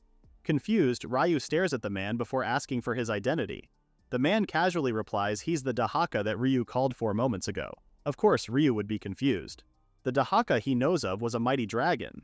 When asked as to why he looks human, the Dahaka says he was advised to change his appearance. Uru had told the Dahaka that his true form will cause panic amongst the people, so taking on a human form would be most ideal. Looking up the sky, the Dahaka is pleased to feel the fresh air outside. He never thought he'd be able to revive this quickly. Changing the topic, the Dahaka eyes Tia and asks if she's this era's hero. Ryu is surprised that the Dahaka can tell. Smiling, the Dahaka explains how Tia gives off the same presence to the heroes of the past. Approaching the still confused Tia, the Dahaka asks if he can test the heroine's strength. A frantic Ryu tries to hold the Dahaka off. It seems that the dragon has renewed his strength from the last fight. Changing plans, Ryu tells the Dahaka he needs to explain who this might dragon is to everyone. So for now, they need to head back to the castle for now. At the castle, Ryu fills them in with the details as well as the identity of the unknown man with the beast tamer. Everyone is surprised to learn that the Dahaka has been resurrected. Tia's party couldn't believe what they're hearing. Is Ryu for real? Like the Dahaka as in Azai Dahaka, the evil dragon? The one that was sealed away for being too powerful to defeat? Furthermore, isn't the Dahaka dangerous? Awkwardly chuckling, Ryu tells them the Dahaka means no harm now, and explains how the dragon only wanted to fight those equal to him. Ryu assures them the Dahaka won't attack people indiscriminately anymore. Hanging his arm around Ryu's shoulder, the Dahaka smiles as he agrees with Ryu's words. He also calls Ryu his buddy and he swears on Ryu's name he won't harm anyone. Hearing all this has Tia shaking, cause what do you mean Ryu is buddies with the Dahaka? Watching Tia breaking down like this, Lord Dwarf fully understands. He even says if one gets surprised at everything Ryu has done and will do, they won't really survive living it at all. Makes you think that Ryu is some kind of exotic beast now. Tiamat also chimes in, assuring everyone that if something does happen, once the new weapon is complete, Ryu's power will increase, so it should be fine. Upon mentioning Tiamat's fang, Lord Dwar then reveals a slight issue on the matter. Even if the weapon is finished, it might be too temperamental to handle. Weapons made from high-tiered monster materials sometimes choose their wielder. If the weapon doesn't accept the user, it might reject them or cause recoil. When Ryu asks if there's any way to make the weapon accept him, Lord Dwar explains that these kinds of weapons prefer someone who can wield them flawlessly. So, he suggests to Ryu to go to the eastern country where Lord Dwar learned how to make swords. There, Ryu will be able to receive training in handling swords. Ryu thinks this is a good idea as well. He even wants to go now while the sword is being made. However, Lord Dwar warns them that the eastern country is known for being dangerous because of the 2 demon lords there. There are 7 demon lords in the world, each with their own territory. To reach the eastern country, one must have to pass through the space between the territories of the 2 of them. Normally the demon lords don't interfere outside their domain, but Lord Dwar has heard rumors they've been more active lately, and he believes Ryu, traveling with strong monsters, will surely stand out. In the worst-case scenario, a demon lord might come to investigate. Ryu himself doesn't want to risk it and opts to just stay here. Azai Dahaka then volunteers to train Ryu so the beast tamer will have the power to fight a demon lord. If Dahaka can teach Ryu the needed magic, he will surely be able to take on a demon lord. Of course, Dahaka is very much willing to do this much for Ryu. Besides, if Dahaka is going to travel with Ryu, he needs everyone to trust him too. Suddenly, Karen chimes in and happily expresses her interest in training with Ryu and Dahaka. She wants to get stronger so her Papa Ryu and everyone else can travel safely. Karen's enthusiasm has Ruri wanting to join as well. Ryu, as polite as ever, asks Dahaka if that's really okay with him, to which the dragon says the more stronger allies, the merrier. He also asks Ryu to battle him out once the beast tamer is stronger. Sigh. Some habits never change. Jumping on Ryu, Uka also wants to join in, saying it's unfair they get to have all the fun. She then turns to Dahaka and reminds him not to get the wrong idea. Uka hasn't forgiven him for what he did to her grandmother, and she's only using him for her own goals. Dahaka holds no resentment whatsoever, saying it'll be fun training someone with a bit of a rebellious spirit. Tia, who's been keeping her thoughts to herself, thinks this is all so dangerous and she still hasn't been able to talk to Ryu about what matters most. Without much thought to it, Tia volunteers to do the training too, shocking everyone in the room. Taiga immediately protests, but seeing Tia's determined face, he knows the heroine won't accept no for an answer. The training soon starts and Dahaka is quite excited to test Tia's power and skills. Tia makes the first attack, her sword facing towards Dahaka. However, as soon as she closes proximity with him, the dragon swiftly dodges Tia's attack, grabs hold of her sword, and throws her away oh so casually. Their fight draws worry from Taiga, who's now shouting Tia's name. Both Ruri and Ryu are dumbfounded that Dahaka is going all out. This scene also reminds Ryu of when he was training with Tiamat, giving deja vu feels. When Tia proclaims she wants to join Ryu in training, both Ryu and Taiga corner her to ask why. They both know she hates monsters and this is Dahaka they're talking about. With a serious face, Tia tells them she still has a lot of things she has to tell Ryu. Besides, she also has a hidden agenda. Tia also wants to know what Ryu meant with what he told her. You know, the part where Ryu said, "I like this about you." As Tia blushes at the thought, she also feels Ruri staring at her begrudgingly. Lo and behold, the Fenrir definitely is. Tia quickly looks away, still blushing. In her mind, Ruri and the hero's party have already sensed Tia's feelings for Ryu, and are now teasing her for it. In order to keep face, Tia crosses her arms as she takes back what she just said, and confidently says she's just here to keep an eye on Dahaka.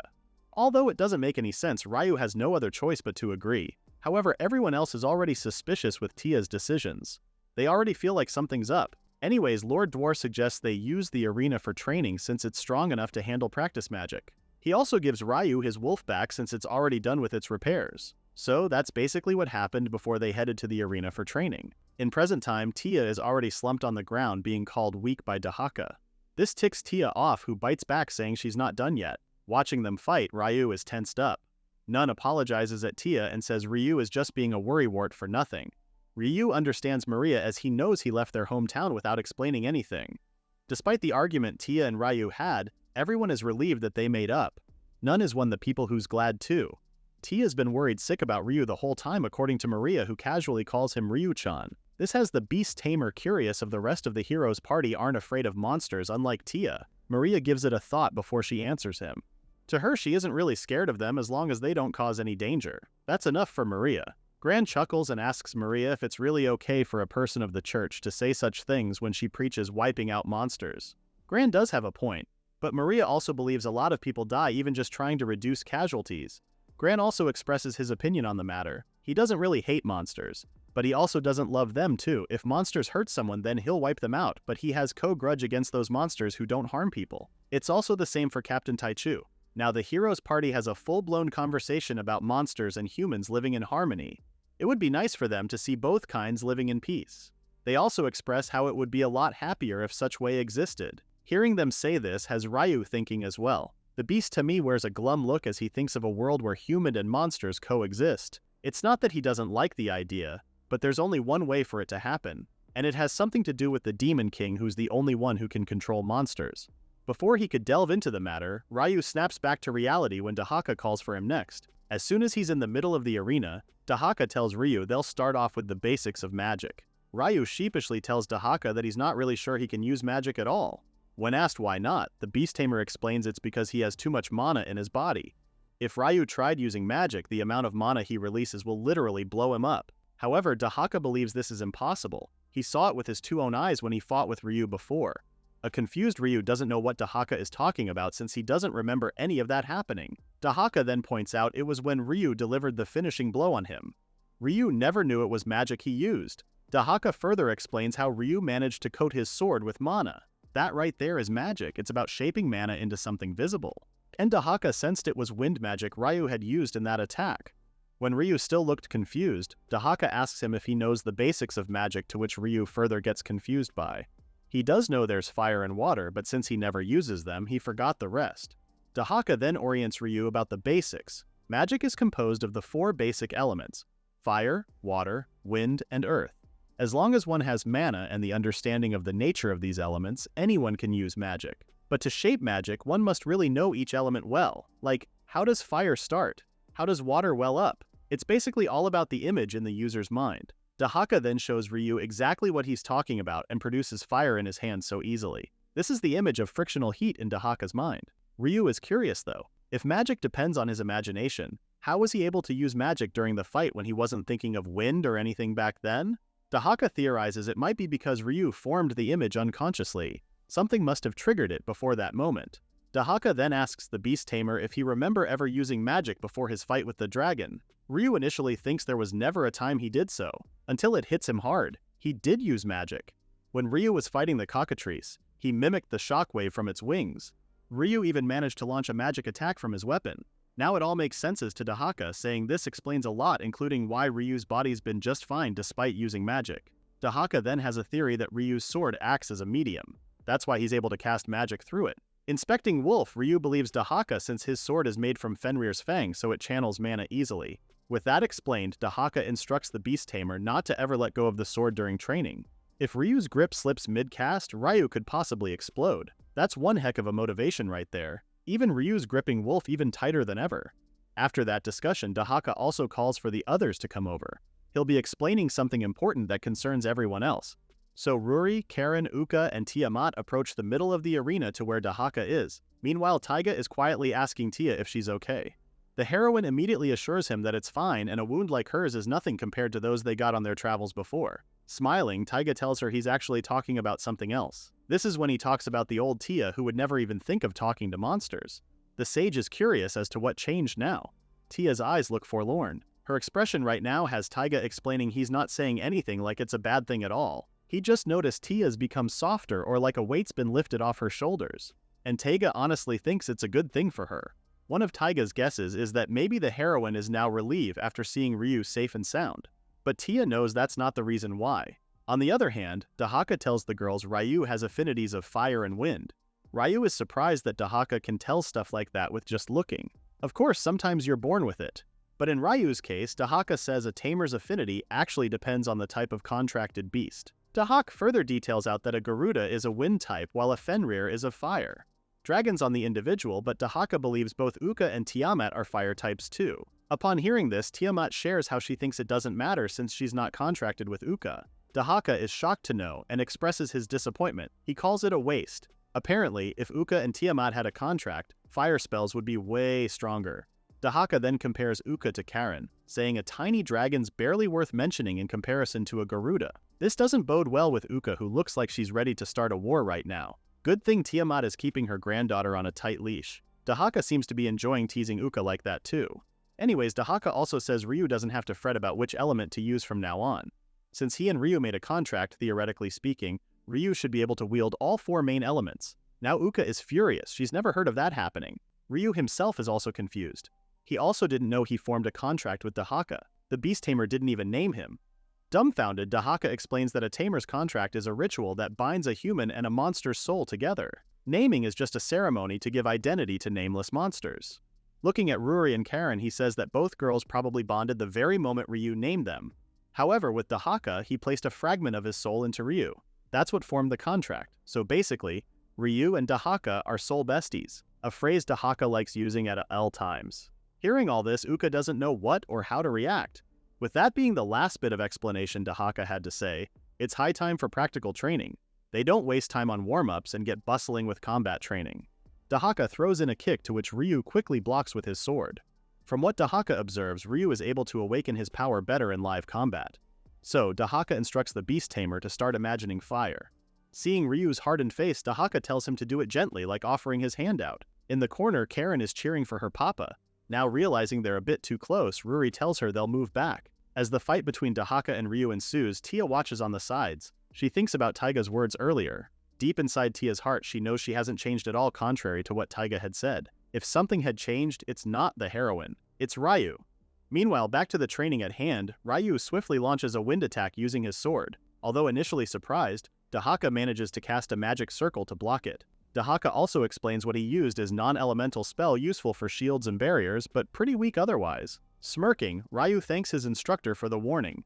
Seeing how Ryu interacts with the monsters he calls friends, Tia admits she hates monsters, but not because she's a hero. She just wanted to protect the people she cares about. When Tia realized how dangerous monsters were, the first person she thought about was her precious childhood friend Ryu. In this world, if you can't fight, you die. Tia didn't want Ryu, a beast tamer, to go through the same hell she did. That's why Tia trained to become stronger. Eventually, she became this generation's hero and left on a journey. Her goal is to one day defeat the Demon King and build a world where her childhood friend could live in peace. But now, Tia doesn't have to worry anymore. Because seeing Ryu training like this, she can now finally accept the fact that Ryu has gotten strong. As Dahaka lunges in with another attack, Ryu manages to ignite his sword. This shocks not only him but everyone around him, including Dahaka. Ryu was so surprised Fiery really came out of his sword. Dahaka himself is very much impressed because the beast tamer managed it in such a short time. Even Karen is excited, asking her pap to do it again and again. But Ryu says it's too dangerous when people are around. Seeing all this, Tia smiles warmly. If what Taiga said is true, that she looks like a weight had been lifted off her shoulders, then it's all thanks to Ryu's hard work. Ryu notices Tia and quickly turns toward her and flashes her with a dazzling smile. As he waves to Tia, the heroine thinks of that one thing she needs to say to him. Stepping forward, Tia then formally challenges Ryu to a duel. This time a real fight with everything he's got. Ryu stares at her in silence, listening to the rest of Tia's words. Tia then tells him that he's got stronger to catch up with the hero, so it's only fair to personally test it herself. Tia will be the judge of it, if Ryu's strong enough to stand beside a hero as one of them. A small smile soon forms on Ryu's face, fully determined to prove himself. Doing their secret handshake, Ryu happily accepts Tia's challenge. They then discuss the mechanics of their upcoming duel. The duel will take place 1 week from today. In the meantime, they'll treat the time until then as their training period. Before turning away, Tia expresses her excitement for their duel, and she also reminds Ryu she won't go easy on him just because they're childhood friends. As soon as Tia leaves, Dahaka also conveys his excitement for the duel between a beast tamer and a hero. At first glance, it seems like the outcome is obvious, but it'll be a good fight and the crowd's gonna love it too.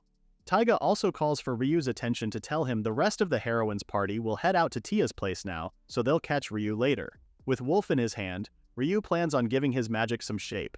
Just being able to summon fire isn't enough. If he can't fully control it by the time of the duel, he'll end up disappointing Tia. Still, Ryu is amazed with that fire blast. He never expected it to be way bigger that it scared him as well. Guess the blessing from a Garuda really is something else. Scratching the back of her head, Karen happily chimes it's no big of a deal. Captain Taichu, who was supposed to be leaving, stops his tracks upon hearing the word Garuda. He then asks Ryu if he really made a contract with one. Did they forget to mention that part? Ryu formally introduces Karen to him, saying she's a Garuda who used to look like a little bird, but she evolved into this human form. Captain Taichu's face morphs into despondence. When asked if there's something wrong, Captain Taichu doesn't say anything. Ryu also changes the subject, remembering the captain selling him out, which is why he ended up arguing with Tia.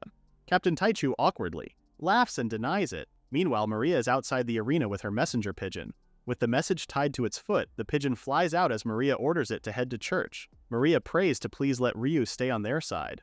What exactly did that paper say? The arena rustles in noise of all the people coming in to see the hero getting into a duel today. Everyone's bustling so they can get good seats, even wagering bets on the hero too. When one asks who the hero's opponent is, his friend tells him it's that trainer guy. Hearing this has the man looking bored, saying that's not even a real match if the opponent's just a trainer. However, an elf chimes in and calls the man an idiot for not knowing who this trainer is. The elf then shares how this trainer had tamed a Fenrir and Garuda to settle the fight between the king and his brother. The trainer even stopped the kingdom from falling apart, making him a true hero. This information is now being passed around the arena, and not long after, Ryu hears it with his own 2 ears. To him it sounds kinda over the top. What started out as a silly fight between friend minus a wild match between him and Tia has now turned into some huge event. Jen booms in laughter, saying a battle between the hero and the hero who saved the kingdom is a spectacle the people come running to watch. Ryu then realizes that Jen's with him right now instead of being at the stands like everyone else. When he asks Jen this, the man remembers he had something to talk to Ryu about. Moving closer to Ryu, Jen whispers something in his ear that shocks the beast tamer. After a while, the announcer apologizes for keeping everyone waiting. Before the match begins, he sets the ground rules for both Ryu and Tia. It's quite simple actually. They're both not allowed to use magic and weapons must be dull blades. One will win by either forcing surrender or knocking out their opponent. They can also only rely on their body and sword skills. The announcer then amps up everyone's energy by asking them who'll raise the victory banner in this match. Meanwhile, Uka's brows are furrowed, not liking the part that no magic can be used even though they trained for it. Tiamat smiles, saying magic's only for fighting demon lords, so it's banned in this match. It's not like both Ryu and Tia like this rule too. They're both looking bothered by it. The announcer soon welcomes the fighters, asking everyone to give them a big cheer. As the crowd shouts in excitement, Tia comes out. She's the bringer of peace to the world, a small frame carrying big hope with the hero's aura shining brightly. And of course Ryu, who shouldn't be underestimated just because he's a trainer. After all, he had managed to tame a Fenrir and Garuda and even stopped the kingdom's fall. He's no less than a true savior. Ryu doesn't look impressed with this cheesy intro at all. These two are the most anticipated rivals of the century. Tia then wishes Ryu good luck, to which the beast tamer says it's his honor to be dueling the hero's sword. Closing her eyes, Tia agrees, because today she stands here as the hero. As Tia opens her eyes again, it's a look of determination on her face. She's not holding back in this match. When the announcer finally gives them the go signal, Tia lunges to attack Ryu, who quickly holds his sword in front of him to block. The crowd cheers in pure joy, chanting the hero's name. They're all telling the two fighters to keep pushing and keep the pressure. Meanwhile, the two friends are busy attacking and dodging each other's attacks. Tia seems to be a different person when in battle. She's attacking Ryu non-stop with her sword like a predator stalking her prey. On the other hand, Ryu is quick to block her attacks with her sword. Tia's strikes are becoming heavier, something Ryu didn't expect. However, it's not enough to stagger him. He just needs to stay calm and attack carefully. Just then, Tia calls his name and flashes him a smile as she tells him how exciting this duel is. Ryu is obviously taken aback. With his current reaction, Tia immediately draws in to attack him again. Although Ryu manages to dodge it at the last minute, he complains to Tia about how they're kinda in the middle of a serious duel. Well, Tia doesn't look like she's being serious just now. She then explains how she's never fought with Ryu like this before, so this is quite refreshing for her. Hearing this, Ryu thinks about how everyone around him is a battle maniac. But Tia explains this is just pure happiness, because she never thought the day would come when she could fight Ryu like this. This has Ryu surprised, but then he gives her a smile as he agrees. It's the same for him. Meanwhile, Corinne is sitting next to Taiga and asks him as to why he chose to become a hero. Before Taiga could answer, she follows up her question by asking if it's because Taiga hates monsters. Taiga doesn't really want to lie and tells her it's part of his reason, but mainly because he fits the job well. At first, Taiga had the same ideals as Tia. However, seeing Tia right now has Taiga thinking maybe he's wrong. Before, Tia always had that scary face, always tense like she's chasing something, like she wanted to wipe out all monsters. But since meeting Ryu again, she's changed. Now Taiga realizes she may just wanted to protect what's precious to her, and that's Ryu. Otherwise, she wouldn't forgive the monsters. Smiling, Taiga knows Corinne and the others don't hurt Ryu and that they have a bond with him. While Corinne agrees, Riri is doubtful, especially remembering what Taya had said about exterminating them all if she wins. Of course, Taiga clarifies how he hasn't asked Taya about this matter yet, so this is all just speculation. Joining in on the conversation, Maria agrees and says maybe Taiga isn't wrong. Taya's totally different when she's with Ryu. Totally different compared to her being them. Also agreeing, Gran says Taya's expression now changes like a kid. While Gran sees her that way, it's different to Maria, because Taya looks like a girl in love. Back to the battle at hand, Ryu is trying to delivering a high kick which Taya quickly blocks with her sword. However, Ryu manages to break through the block and with a lunge of his sword he aims it at Taya.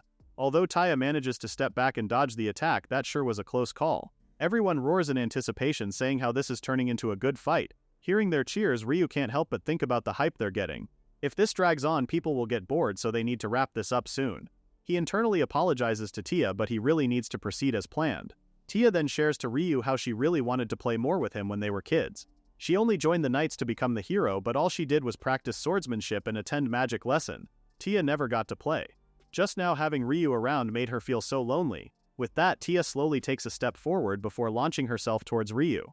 Before he knows it, Tia's sword is already an inch towards his face. It's a good thing his reflexes are quick enough to dodge it. He's so stunned that Tia can suddenly speed up like that. Tia then continues looking back to their childhood. There was a time she saw her life flash before her eyes when she got seriously injured during night training. And all Tia could think about were Ryu and Taiga. That's when she realized it. These two are the more than just family to Tia. They're even more important. Ever since the church gave Tia the title of the hero, people only saw her as a hero and not as Tia. But unlike them, Ryu didn't treat her like some distant idol. He stood beside her as her friend. With that, Tia confesses her love for Ryu. Finally, Ryu stands still, taken aback from the confession. While he's dazed, Tia raises her sword with a smile and reveals how this is the first time she's glad she became a hero. Ryu can totally feel the atmosphere shifting. He begins to think that falling back and observing would be the ideal plan right now. But then Tia speeds up and catches up to him. Ryu is on his toes as he tries blocking her attack. The thing is, Tia is very determined not to lose today. Smiling at Ryu, she tells him how she doesn't want to disappoint Ryu as a hero. The two then begin their soiree of swords. Meanwhile, Ruri and everyone else is shocked to see Tia suddenly getting stronger. The Dahaka then reveals that Tia is having an awakening. It's a power only heroes possess, which temporarily sharpens the senses and boosts physical capabilities. Tiamat now realizes why Tia seems like a totally different person now. Still, it's really amazing to be able to tip the entire fight in a flash like that. Seeing her papa Karine can see that Ryu is having fun with this match. Just look at that smile on his face right now. Taiga believes it's because Ryu is happy because Tia is going all out, meaning she recognizes his strength. Honestly, Taiga thinks they don't even look like they care about winning anymore. Just out there having serious fun. With that, Karine cheers for her papa and Tia to go for it and have even more fun. And fun is what they do. Ryu can't even see an opening for a counterattack right now. He's really stunned that Tia was hiding this kind of power all along. Even dodging takes everything he's got. At this rate, he knows he'll be overwhelmed. Ryu tries to stay calm so he could see Tia's sword movements better. If speed is the threat, then he has to just need to restrict her movements, right? With that, Ryu plans on forcing her blade into the ground the very moment she swings it down. He can't give up now.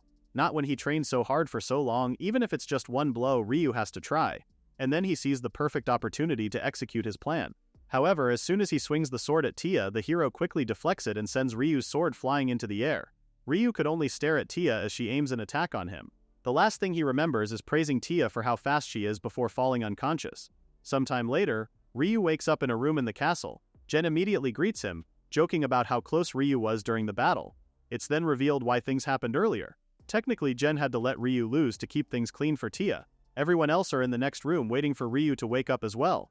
With that, Jen thanks Ryu for heeding his request. Before the match even began, he had whispered to Ryu about something.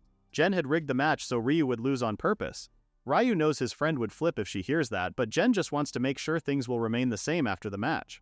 If Tia were to lose, things would have gotten messy. Thanks to Tia, the Light Nation's getting support from other countries right now. If word got out she lost to a beast tamer, that support might disappear. Jen then apologizes, but they really don't want Ryu to win and risk that support. After hearing that, Ryu couldn't possibly just ignore it. It's not like he thought he could have won too. But Taiga assures the beast tamer that he did hold his own pretty well against an awakened hero. Ryu really was doing pretty well up until halfway through. This has Ryu realizing he really was fighting Tia properly.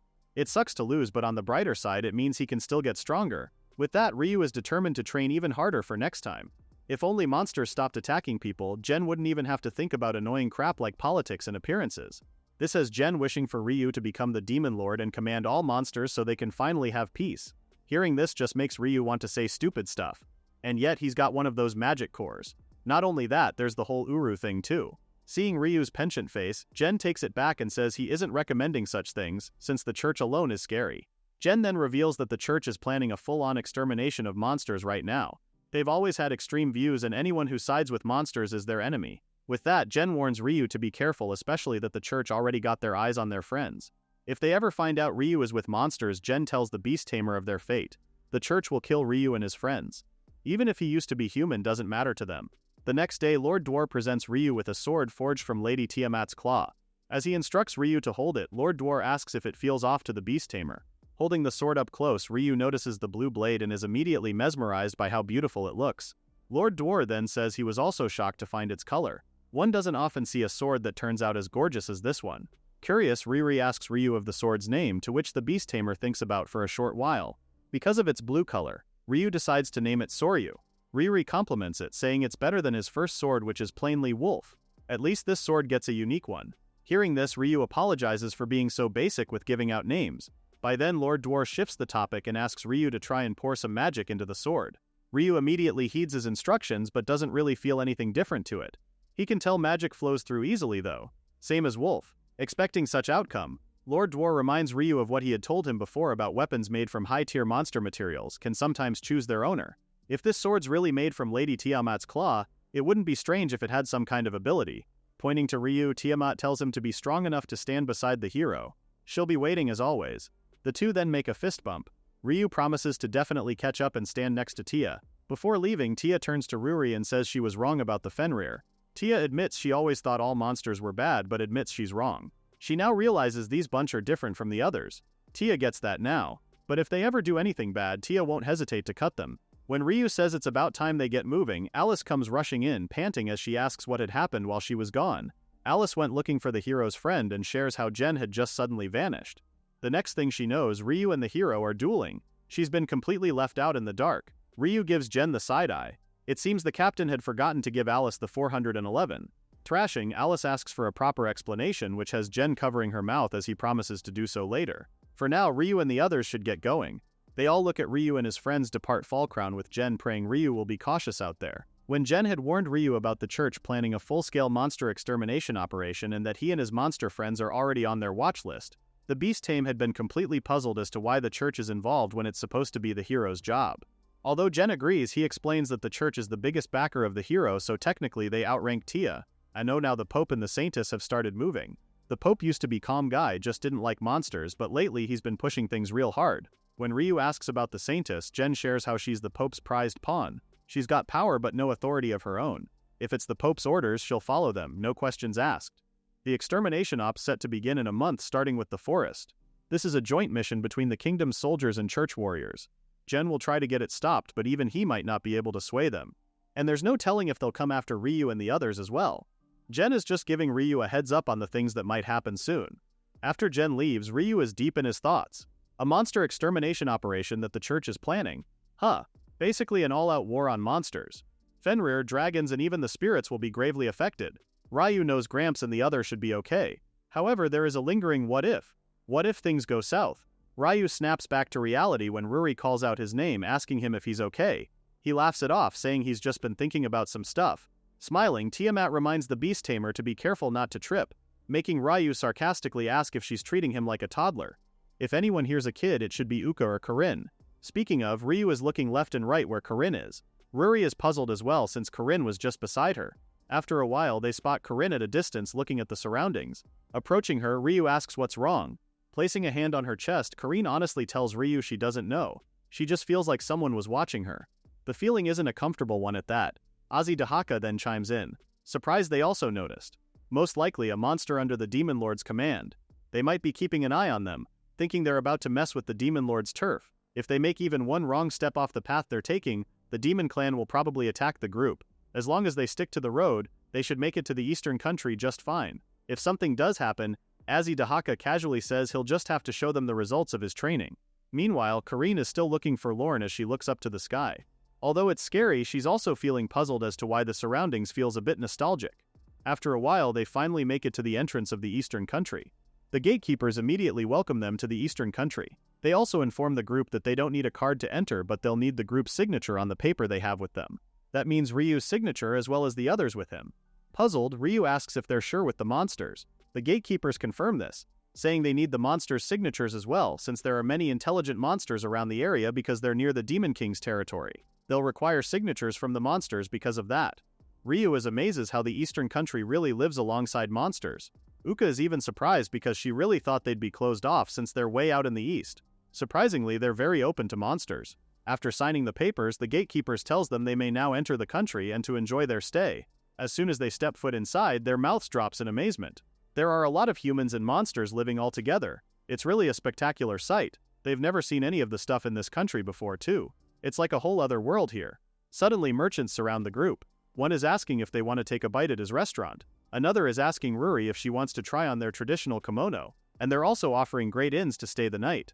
The group is overwhelmed with how pushy these merchants are. Well, they do look like tourists to them. Still, Ryu thinks on the positive side of things. If it's like this, finding Hagane should be easy, right? When he says they'll start by asking around, the merchants suddenly jolt as the name is mentioned to them. Ryu asks if they might know Hagane and explains how they're here to see a blacksmith with the name. However, the merchant suddenly apologizes and leaves, saying he just remembered he has to go prep dinner. Another merchant also says he needs to leave because he needs to get the laundry done. And the last merchant who offered a great inn is now saying they're fully booked today. Before they know it, the group is now all alone in the midst of town. It's a total bust, it seems.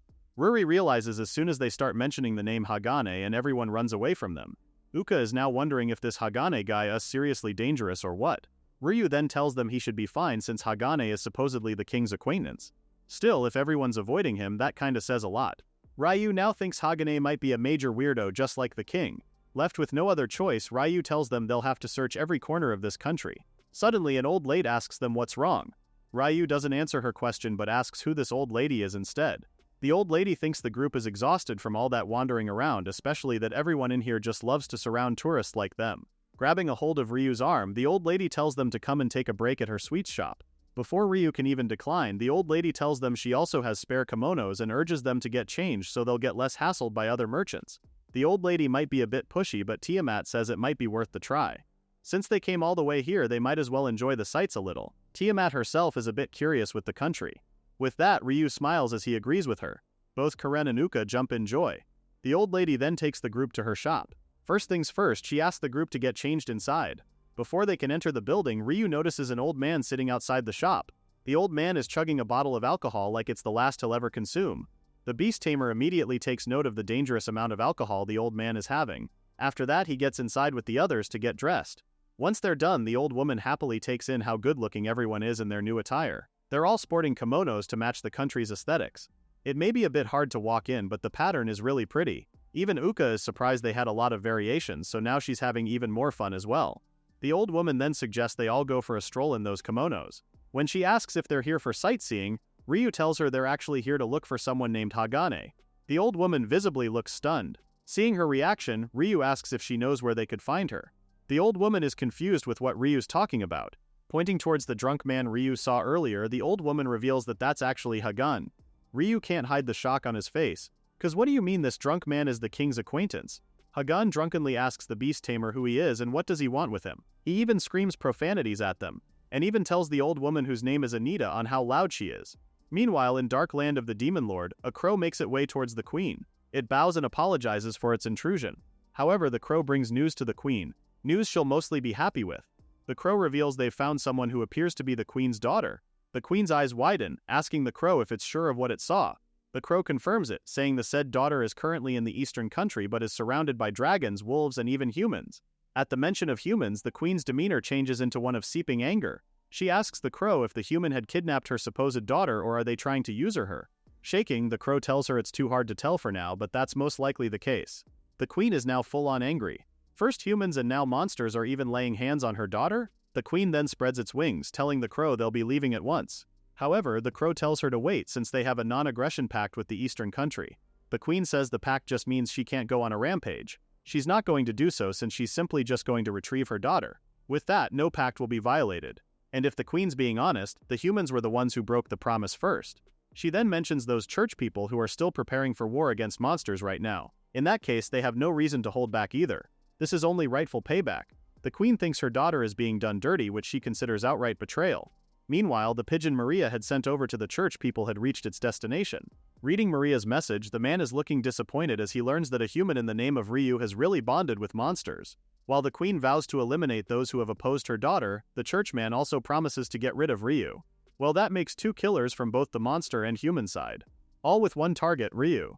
Taken aback, Ryu screams as he loudly asks if this old geezer really is Hagane. To the beast tamer, this old guy just looks like a plain old drunk. The old woman sighs, saying it's unfortunately true. This drunk man really is Hagane, who's said to be the best blacksmith in the eastern country and a swordmaster too. Hagane then intervenes to tell Ryu he's no longer blacksmithing anymore. If Ryu wants a sword, he should go bother someone else instead. Gripping Soryu, Ryu tells him he doesn't need a sword. After introducing himself, Ryu explains that he came to see Hagane on the recommendation of the King of Fallcrown.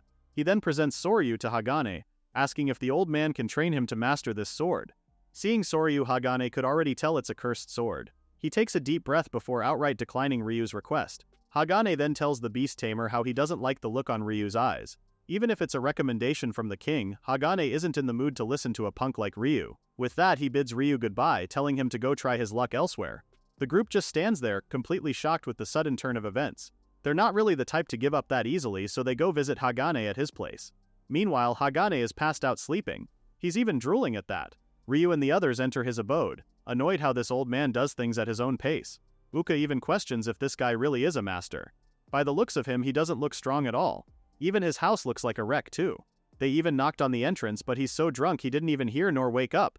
When they asked the old woman if she's sure this is the Hagan they're looking for, she had told him he's the only one with the said name. With that, she gladly pointed the way towards Hagan's dojo. Worried, Ruri asks Ryu on what his plans are since Hagan did turn him down earlier. A smiling Azi Dahaka asks if the beast tamer is going to use force. Ryu quickly denies this, saying he wouldn't do that at all. That would just make Hagan resent him even more. The king's recommendation is one thing, but the fact that Hagan was able to realize that Soryu is a cursed sword is something Ryu can't deny. That alone tells Ryu this old man is the real deal. He's got to be the most skilled person in this country. No doubt about it. Though Hagan doesn't really look the part at all. For now, all Ryu can do is wake Hagan up and try to persuade him. Suddenly, 3 unknown men make themselves known and are asking Ryu if he's the old geezer's disciple. One of them even notices Ruri, calling her a real looker. He then plans on taking her as collateral for Hagan's debt. The bald man, presumably their leader, commands him to leave the girl because their business is with the old man first. Ryu shakes his head, in disbelief that this renowned blacksmith and swordmaster is drowning in debt too. Uka is even more suspicious if they're really sure this is really the right guy. The bald man approaches the sleeping Hagane and asks him when he's planning to pay back his debt. Today's supposedly the day Hagane should be paying it all back. Even with shaking Hagane's body, the bald man gets no response. He continues to tell Hagane that they might show some leniency depending on the old man's attitude. However, the bald man has grown impatient, especially that the drunk old man had told them to wait and they did. Still no payment. Taking out his sword, the bald man says this might be because they've been too soft on Hagane. Perhaps a little pain will teach the old man his place. Seeing all this, both Ryu and Uka scream for the bald man to stop what he's doing.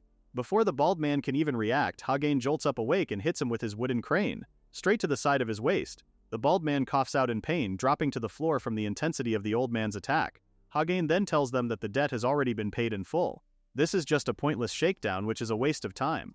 With that, Hagane tells them to scram. However, the two remaining men are calling him a bastard and are about to attack him. Sighing, Hagane calls these men hot-blooded fools who are always like this. Within seconds, both men's faces are planted to the floor. Hagane then judges their sword handling, calling it atrocious. Massaging his muscles, Hagane scolds them for making an old man like him push himself so hard. Meanwhile, Ryu and the others are just watching the whole scene with so much amazement. The bald man then gets his two friends angrily leaving and promising to take revenge soon. After they leave, Hagane apologizes to Ryu and the others for getting them caught up in that. When Hagane tells them to leave quickly, Ryu firmly tells them he refuses. Hagane gives him the side-eye. Ryu explains that watching Hagane fight earlier made him even more determined not to give up. With that, the beast tamer pleads as he asks the old man once more to train him. Hagane is strong. It's not that he's overwhelmingly powerful or fast, nor does he have any special techniques. However, Hagane has the skill to seize the initiative with perfectly efficient movements. To put it simply, Hagane has his own way with a sword. If Ryu can learn from him, the beast tamer is sure to become stronger than he is now. When Hagane doesn't answer him, Ryu pleads one more, expressing how much he really wants to become much stronger. Sighing, Hagane gets one of his wooden swords and tosses it towards Ryu. He then tells the beast tamer not to plan on staying long. With that, he instructs Ryu to try exchanging a few blows with the old man. Ryu hesitates, telling the old man he's no better than a complete amateur when it comes to swords. But Hagane is not having it, not wanting to talk but to fight. Hagane then tells him if the beast tamer really wants to learn practical combat on sword handling, this will be good experience for him. Turning around, Hagane catches the beast tamer off guard. Ryu immediately loses his balance with Hagane's quick attack. Hagane then praises Ryu for at least having the basics down. But that's now how one swings a sword. Well, at least according to Hagane. Gritting his teeth, Ryu tells him he's not done just yet. The two then immerse themselves with an intense battle of the swords. Watching the two, Ryu is amazed how Ryu can't even lay a finger on Hagane. It's also Tiamat's first time seeing an old man move like that. Meanwhile, Ryu is having a difficult time with landing a blow on Hagane. Even if he aims for the vital spots, Hagane's guard is too solid and Ryu is easily repelled. If Ryu attacks with a straight thrust, he just closes the distance on the beast tamer. Even if Ryu tries to attack with a flurry of moves, Hagane just exploits the slightest opening. What is he supposed to do against this? Ryu lays on the ground, panting and exhausted. With that, he admits defeat. As if Hagane will lose to a greenhorn like Ryu. Drinking once again, Hagane says he won't lose, especially to some brat who's full of hesitation and can't even earn his sword's trust. Hearing that, Ryu gets curious. According to Hagane, it was the same when he had first refused Ryu's request. Hagane recalls how the boy had looked down on him like he's just some drunk, yet having the nerve to ask the old man to train him. Because of that, Hagane figured he was just an untrustworthy punk, all talk and no substance. But the second time, Hagane did not detect any lies in Ryu's words. That's why Hagane had accepted his request. It's the same with a sword. If there's a contradiction in the wielder's heart, the sword won't respond to them. It deems a weakling whose conviction wavers as unworthy of itself. With that, Hagane asks Ryu if becoming stronger is truly his heartfelt wish. A smile flashes on Ryu's face before he confirms this. However, the image of Uru flashes on his mind. He then quiets down, something Hagane had noticed. The old man then agrees to training the beast tamer, but in return, Ryu needs to clear up that hesitation of his, and quickly at that. If he doesn't, Ryu will never be able to master that sword as long as he lives.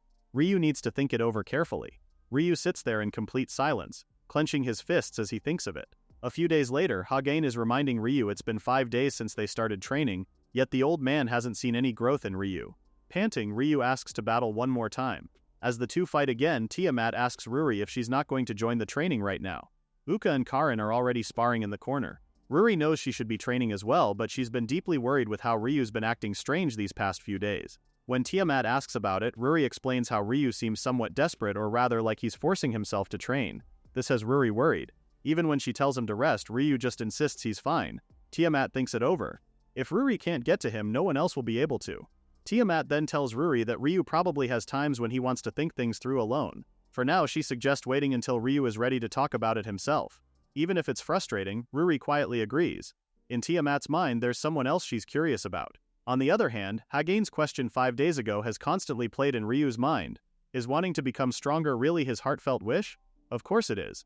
He did set out on this journey to catch up to Tia and the others in the first place.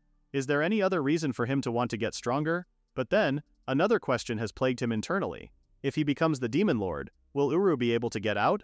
Sweating? Ryu thinks about the pressure he's been in. When Gen had suggested for Ryu to become the Demon Lord and command all monsters, it was really an idea that Ryu had been thinking about. If he becomes the Demon Lord, Ryu won't be able to stand by the hero's side though. Humans and monsters are in opposition. And a Demon Lord who commands monsters is nothing but an enemy to humankind. Even if he becomes a Demon Lord and try to create a world where humans and monsters can coexist, will people all over the world accept that? The thought is impossible. Humans are already invading the Great Forest and on the verge of starting a war with monsters as of now. But then, if Ryu doesn't become the Demon Lord, Uru can't be free. Is this the contradiction Hagane was talking about? One thing's for sure, Ryu is at a loss. He doesn't know what his true wish is at all. Suddenly, Ryu is brought back to reality when Hagane hits him on the head with a wooden sword. Hagane scolds him for still having second thoughts with his answer. The reason why Ryu can't bring out his true strength is because his head's full of useless crap. Hagane says, if Ryu just lets all these useless thoughts distract him in a real fight, the beast tamer will surely die. Sporting a huge lump on his head, Ryu grumbly says he knows that already. Hagane gets angrier, saying Ryu doesn't get it at all because he's always been plagued by his distracting thoughts ever since. With that, Hagane cancels sparring training and announces training will be Zazen until Ryu finds his answer. Until then, all other forms of training are strictly forbidden. This completely shocks Ryu, but he has no choice but to comply. Alone, Ryu deeply mulls over the weight of the questions plaguing his mind. Just then, Tiamat is about to approach him when they all hear a loud noise from outside. Outside, the citizen are running and hurrying to get inside the building quickly. Ryu rushes to where Uka and the other are and asks what's going on right now. Uka says she doesn't really know for sure, but the people SW birds over there and suddenly started panicking. Hagane rushes towards the group, scolding them for just standing around and gawking. Confused, Ryu asks him what's wrong when it's just birds, right? Hagane then screams, saying if they're just ordinary birds then it wouldn't cause this kind of uproar. This can only mean one thing. That's the Demon Lord approaching. The non-aggression pact has been broken and Hagane instructs everyone to get inside. If it spots any of them, there's no telling what it'll do. Ryu is about to run inside when he turns to see Corinne standing in the middle of the streets. While everyone else is panicking, Corinne is staring at the sky as if talking to someone. Ryu calls her attention, asking her what's the matter and to hurry inside. Corinne is torn on what she has to do, especially when the Demon Lord is saying she's here to take Corinne back. Before Ryu can ask her what that means, Corinne has already spread her wings. The Demon Lord is calling her and she has to go. With that, Corinne flies out to the Demon Lord and leaves everyone behind. Azidahaka then says Corinne is heading towards the grasslands. If he's correct, that area is supposed to be the Beast Demon Lord's territory. On the other hand, Ryu is panicking. He thinks Corinne is in danger. He quickly gets his sword and tells everyone they'll go after her. Hearing this, Hagane opposes. If Ryu antagonizes the Demon Lord, everyone will die. Ryu apologizes, but he can't just abandon their friend. He then tells Hagane they'll be right back once they catch up to Corinne. Hagane doesn't get to have another say in it because Ryu has already zoomed towards the grasslands. They soon catch up to Corinne and tell Here how dangerous it is here. Ryu then tells Here to head back quickly. In his mind, the Demon Lord is still far off. If they return to the Eastern Kingdom now, they might be able to do so without getting noticed. However, Corinne tells her papa how she's been hearing a voice for a while now. It's been telling Corinne how she's been searching for her for so long now, and it wants Corinne home. Even now, the voice is still talking to Corinne. Suddenly, they hear a huge flap of wings coming at them. The Demon Lord has made its way towards them. Landing on the ground, the Demon Lord transforms itself into human form. Right before them is beautiful lady who's known to be the Beast, Demon Lord. Seeing that the Demon Lord has taken human form, Ryu believes she might be willing to talk. The Demon Lord cuts off Ryu's words, demanding he return her fledgling. Confused, Ryu asks who she's talking about. The Demon Lord then asks Ryu not to play dumb. She introduces herself as Enka. Pointing to Karen, she reveals she's her mother. Karen is supposedly Enka's fledgling whom she's been searching for a long time. Right now, Enka wants her child back. Ryu is speechless to learn that Karen is the Demon Lord's child. Enka then accuses Ryu of kidnapping her fledgling, saying if he returns Karen obediently then she'll spare his life. Ryu tries to explain how this is all a misunderstanding since he and Karen only met in Fallcrown. When Ryu asks if Enka may be wrong about Karen being her daughter, the Demon Lord explains there's no doubt to it since Karen's magical power is the same as hers. Going into detail, Enka reveals how humans had stolen the egg she laid a year ago. She had her subordinate monsters and everyone searching for the egg and the human who took it. But until this very moment they haven't been able to find them. This means the missing egg is Kareen. Enka expresses how precious Kareen is to her and to their clan. She only wants Ryu to hand over Kareen quietly. Ryu stares at Kareen, understanding the situation. Kareen is just a child. Normally, returning her to her parents would be the right thing to do. Ryu doesn't want to tear a parent and child apart either. However, it's not Ryu to decide on the matter. He then says Kareen herself must decide what she wants to do. Kareen stares at her papa when he asks what she wants to do. She then looks down looking uncertain on her decision. Enka then asks her if she doesn't want her mother. After all, Kareen is the princess of the Garuda clan. Kareen stands at the pinnacle of all monsters, ruling over others. Enka then says Kareen was never meant to be with humans in the first place. Before Kareen can say anything, Enka continues to say how she wants Kareen to succeed her someday. If she returns to Enka's side, the Demon Lord guarantees her a life without any hardship. Enka thinks this is far better than being a drifter. Kareen looks back to all those times she was alone. She had always looked for her mama. Karen was always hungry and worse, lonely. Yet a gentle voice had guided her to trust her papa Ryu. All those difficult times suddenly became better because of Ryu's reassuring smile and supportive aura. With that, Karen apologizes to her mother and tells her she doesn't want to leave her papa. She can't go back to her mama's place because she doesn't want to leave her big sis Ruri, Uka or anyone. Karen may be Enka's daughter but she's also her papa's daughter too. This has Ryu smiling warmly at Karen. Besides, Karen still wants to continue her journey too. Rather than staying here and being a princess, Karen wants to go to all sorts of places with everyone and see all sorts of things. So Karen can't return to Enka. Enka's face darkened before she screams bloody murder.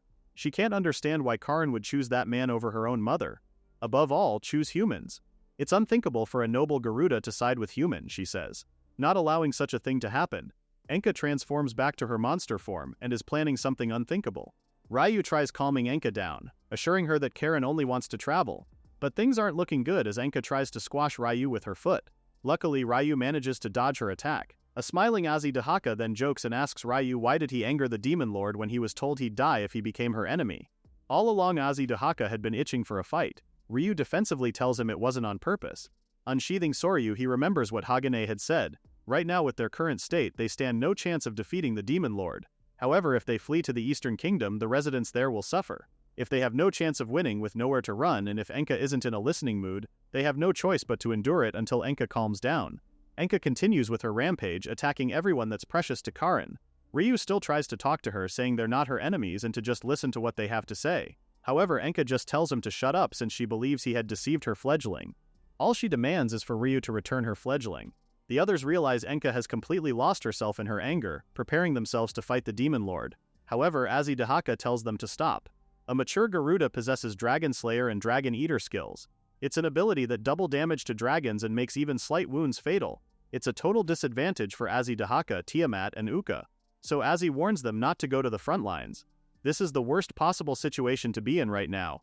The only one who might be able to face the Demon Lord if she truly wields power greater than even Dahaka's, their chances of survival will surely plummet. In any case, Ryu needs to prioritize survival. Looking at the mess in front of her, Karin blames herself for the fight between her papa and mama. She had made her mama angry. Now Karin is doubting if she should just go back with her mama. If she had said that, would everything have been resolved peacefully? Even now, if Karin tells her mama she'll go back, maybe everyone won't get killed. Before Karin drowns in her guilt, Ryu calls her to say she's done nothing wrong since she only said what she wanted to do. It shouldn't be a bad thing for Karin to want things, and there's absolutely no reason for her to feel responsible. Smiling, Ryu expresses how they all feel the same way as Karin, so he wants her to believe in them. Karin finally smiles and agrees with her papa. Meanwhile, Enka is furious, accusing Ryu of bewitching her daughter and still dare to speak such lies. Repeating what he said, Ryu tells Enka how this is all a misunderstanding. It's fine if Enka doesn't like them, but if she's truly Karin's mother, she should at least accept her daughter's choice. Enka then turns to Karin, telling her to open her eyes because Ryu is only trying to use her. If she kills him, the brainwashing will surely stop. If Karin does so, then she can finally go home together with Enka. But Enka's words only angers Karin, screaming as she asks why her mother could say such terrible things. A mama who bullies papa is someone she hates. And Karin isn't afraid to say how much she hates her mama. As soon as Enka hears this, she freezes mid-air. She's in a state of shock of what Karin had just said. After all, hate is such a strong word, and for her own fledgling to proclaim that is a serious punch in the gut. Seeing Enka, Ruri asks what if she gets even more furious. Ryu awkwardly stares at the Demon Lord, saying she did brought this to herself. Enka did ignore her own daughter's opinion. Suddenly they hear Enka crying as she mutters a sincere apology towards her daughter. Enka didn't realize Karin disliked conflict, so Enka makes a proposal. Pointing her wing towards Ryu, she wants to settle this with a single blow. If Ryu can withstand Enka's full power attack, then he wins. If he can't withstand it, Enka wins. Confident, Enka asks Ryu of his answer. This way Karin won't have to worry about choosing between them. But if Ryu also chooses to back down now, Enka will consider it a forfeit.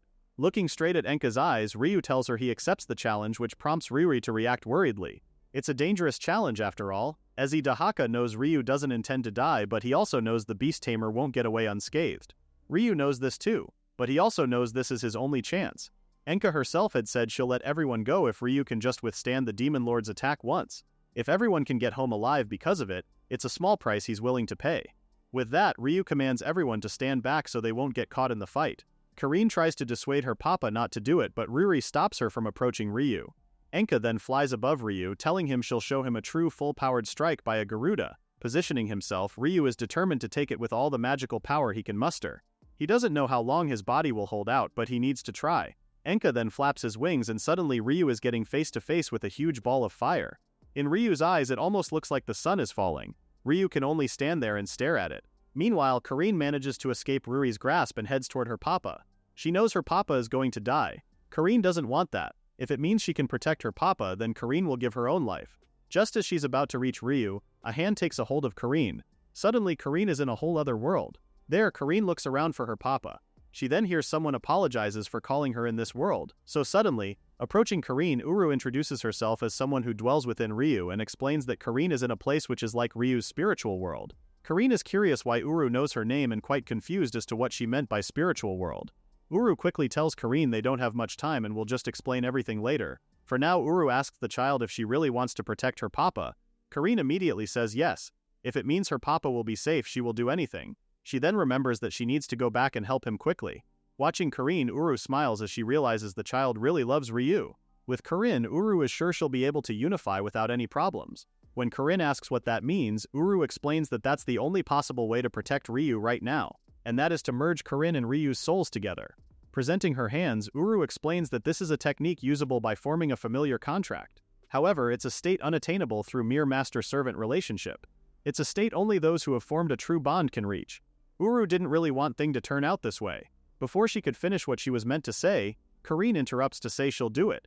No questions asked. Knowing she can protect her papa if she uses it, Karin presses Uru to teach her the spell. Smiling, Uru agrees and says Karin's soul will respond if she truly wishes to protect Ryu.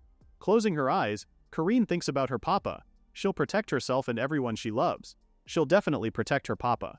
If their two souls synchronize, then surely this will work. Meanwhile, Ryu's vision of the huge ball of fire in front of him changes. It's now a blinding light with wings. Before he could respond, a loud crash booms the surroundings. Even Ruri and the others had to protect themselves from the blast. When the smoke clears, Ryu is surprised to see himself unscathed. Ryu looks at his glowing hand, wondering why Karin's magical power is overflowing from inside his body. Not long after, light glows from beside him and reveals an unconscious Karin. Ryu quickly catches Karin when she suddenly loses her balance. Opening her eyes, Karin happily hugs her papa as she sees him safe and sound. Teary-eyed, Karin expresses how happy she is that her papa is alive and safe. A smile forms on Ryu's face as he hugs Karin tightly. He has no idea what just happened, but he knows Karin protected him. With that, he sincerely thanks her and apologizes for making her worry. On the other hand, Enka is crying and wondering why this is happening. This isn't how it was supposed to be. Sadness is evident on Enka's face, questioning her worth and why her own child didn't choose her. All she wanted is for Karin to come back to her. After all, as tears continue to fall from her eyes, Karin approaches her mother and apologizes for saying she hated her earlier. Karin understands that her mother got angry because she cares deeply about her child.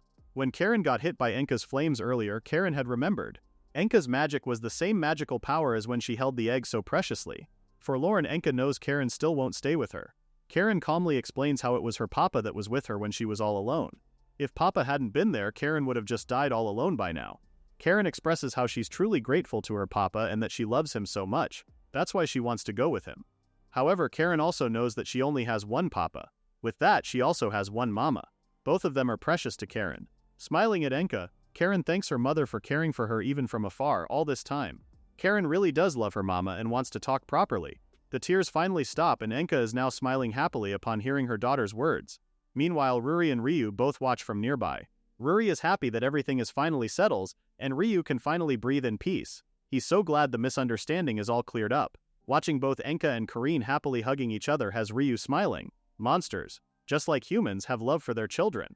Even though they're the same, why is it that they can't understand each other? If there's a future where humans and monsters can coexist, is a future Ryu wishes for. Suddenly, something surges within him and Soryu begins writhing. Meanwhile, two monsters are speeding the terrains while talking about the news of the Demon Lord of the North breaking the non-aggression pact. The cheetah explains he only went to pick up his own kind and there was contact saying it wasn't an invasion but something else. The unknown monster angrily scolds the cheetah, telling him to stop causing a commotion in his territory and if he wants to be taught a lesson for saying nonsense things. The cheetah calmly tells the prince to calm down and to stop trying to solve everything with using brute force as it will only make things worse. The prince assures him not to worry because he'll protect the cheetah if things got serious. Not long after, the cheetah stops and tells him that they're here already. Peeking down the cliff, the prince wants to see these so-called troublemakers. However, his eyes widen as he sees Ruri, and very familiar face to him. On the other hand, Enka has transformed back to her human form and is already calm as she coddles Karine for being such a good girl. While she gives Karine a hug, Enka bursts into tears of joy when Karine calls her beautiful and cute. Watching the mother-daughter, Ruri and Ryu can't believe the two reconciled almost immediately and things change so much. Ryu then intervenes to ask Enka if it's alright for Karin to stay with them now. Enka tells him he won the battle fair and square so it's only natural to do so. But Enka does ask if she can go and visit Karin sometimes, to which Ryu says he's okay with it as long as Karin wants it as well. Karin happily says she'd be very glad to meet with her mom. Ruri then says this would be somewhat a problem since Enka is still the Demon Lord. If she flies back and forth it'll cause a huge commotion. If that happened, it would basically give the church justification to wage war against monsters. Looking sorry, Ryu's face gives his final answer to Enka's request. For now, they'll have to just hold back. Enka then chimes about an easier solution to all this commotion. Without a second thought, Enka suggests for Ryu to become the Demon King. Ryu jolts in shock. Enka explains how the Demon Kings gather regularly for meetings. If Ryu becomes one, she can openly meet Karine. There are some conditions to becoming a Demon King though. One of them is being able to subdue and bring 10,000 monsters under his control. Enka already heard from Karine that the Beast Tamer has made connections with other races. It's not the orthodox path, but if Ryu is someone who can build trust with monsters, he might be able to achieve it. Stuttering, Ryu says that's not possible since he's human. He's never heard of such a thing. Besides, he's thinking of Ryuri and the others too. Even setting that aside, the human side will hate him. While it's true that Ryu would prefer if they didn't have to fight, but he's also torn apart. Aside from his monster friends, he's also thinking of what Tia, Taiga, and the other will think. Chiming in, Tiamat also says there's the position of Tia being the hero to consider minors, regardless of her true feelings. There's no guarantee they'll gain complete understanding at that. By the looks of it, Enka believes Ryu is afraid of being hated by his own kind. He's more than what she had expected of him, calling Ryu arrogant. Seeing Ryu's shocked face, Enka continues to say that the Beast Tamer believes something is true as if he heard it directly from their own mouths. It's irresponsible and foolish to use false images of others as an excuse for his own indecision. With that, Enka thinks Ryu doesn't trust Tia at all. Ryu defensively denies this, saying he can surely talk to Tia and the others. If Ryu really believes that, then Enka wants Ryu to abandon his doubts. From the way he's talking, Ryu really does intend to become the Demon King. Enka is now asking the Beast Tamer which path does he really truly want. Ryu looks down, obviously indecisive. If he becomes the Demon King, he can't stand beside the hero. A world where humans and monsters can coexist is something he wishes for. But if his precious people abandon him, if he ends up in conflict with a hero who slays monsters, not as a hero at that but as a friend standing beside Tia, that's what Tia had told him before saying she loves him. Ryu suddenly has a realization. A smile forms on his face as he thinks about it. That's right, they're friends. Even if one of them becomes the Demon King, that won't change. His wish isn't to become stronger or to stand beside the hero. Ryu just wants to protect Ruri and the others along with Tia and everyone else.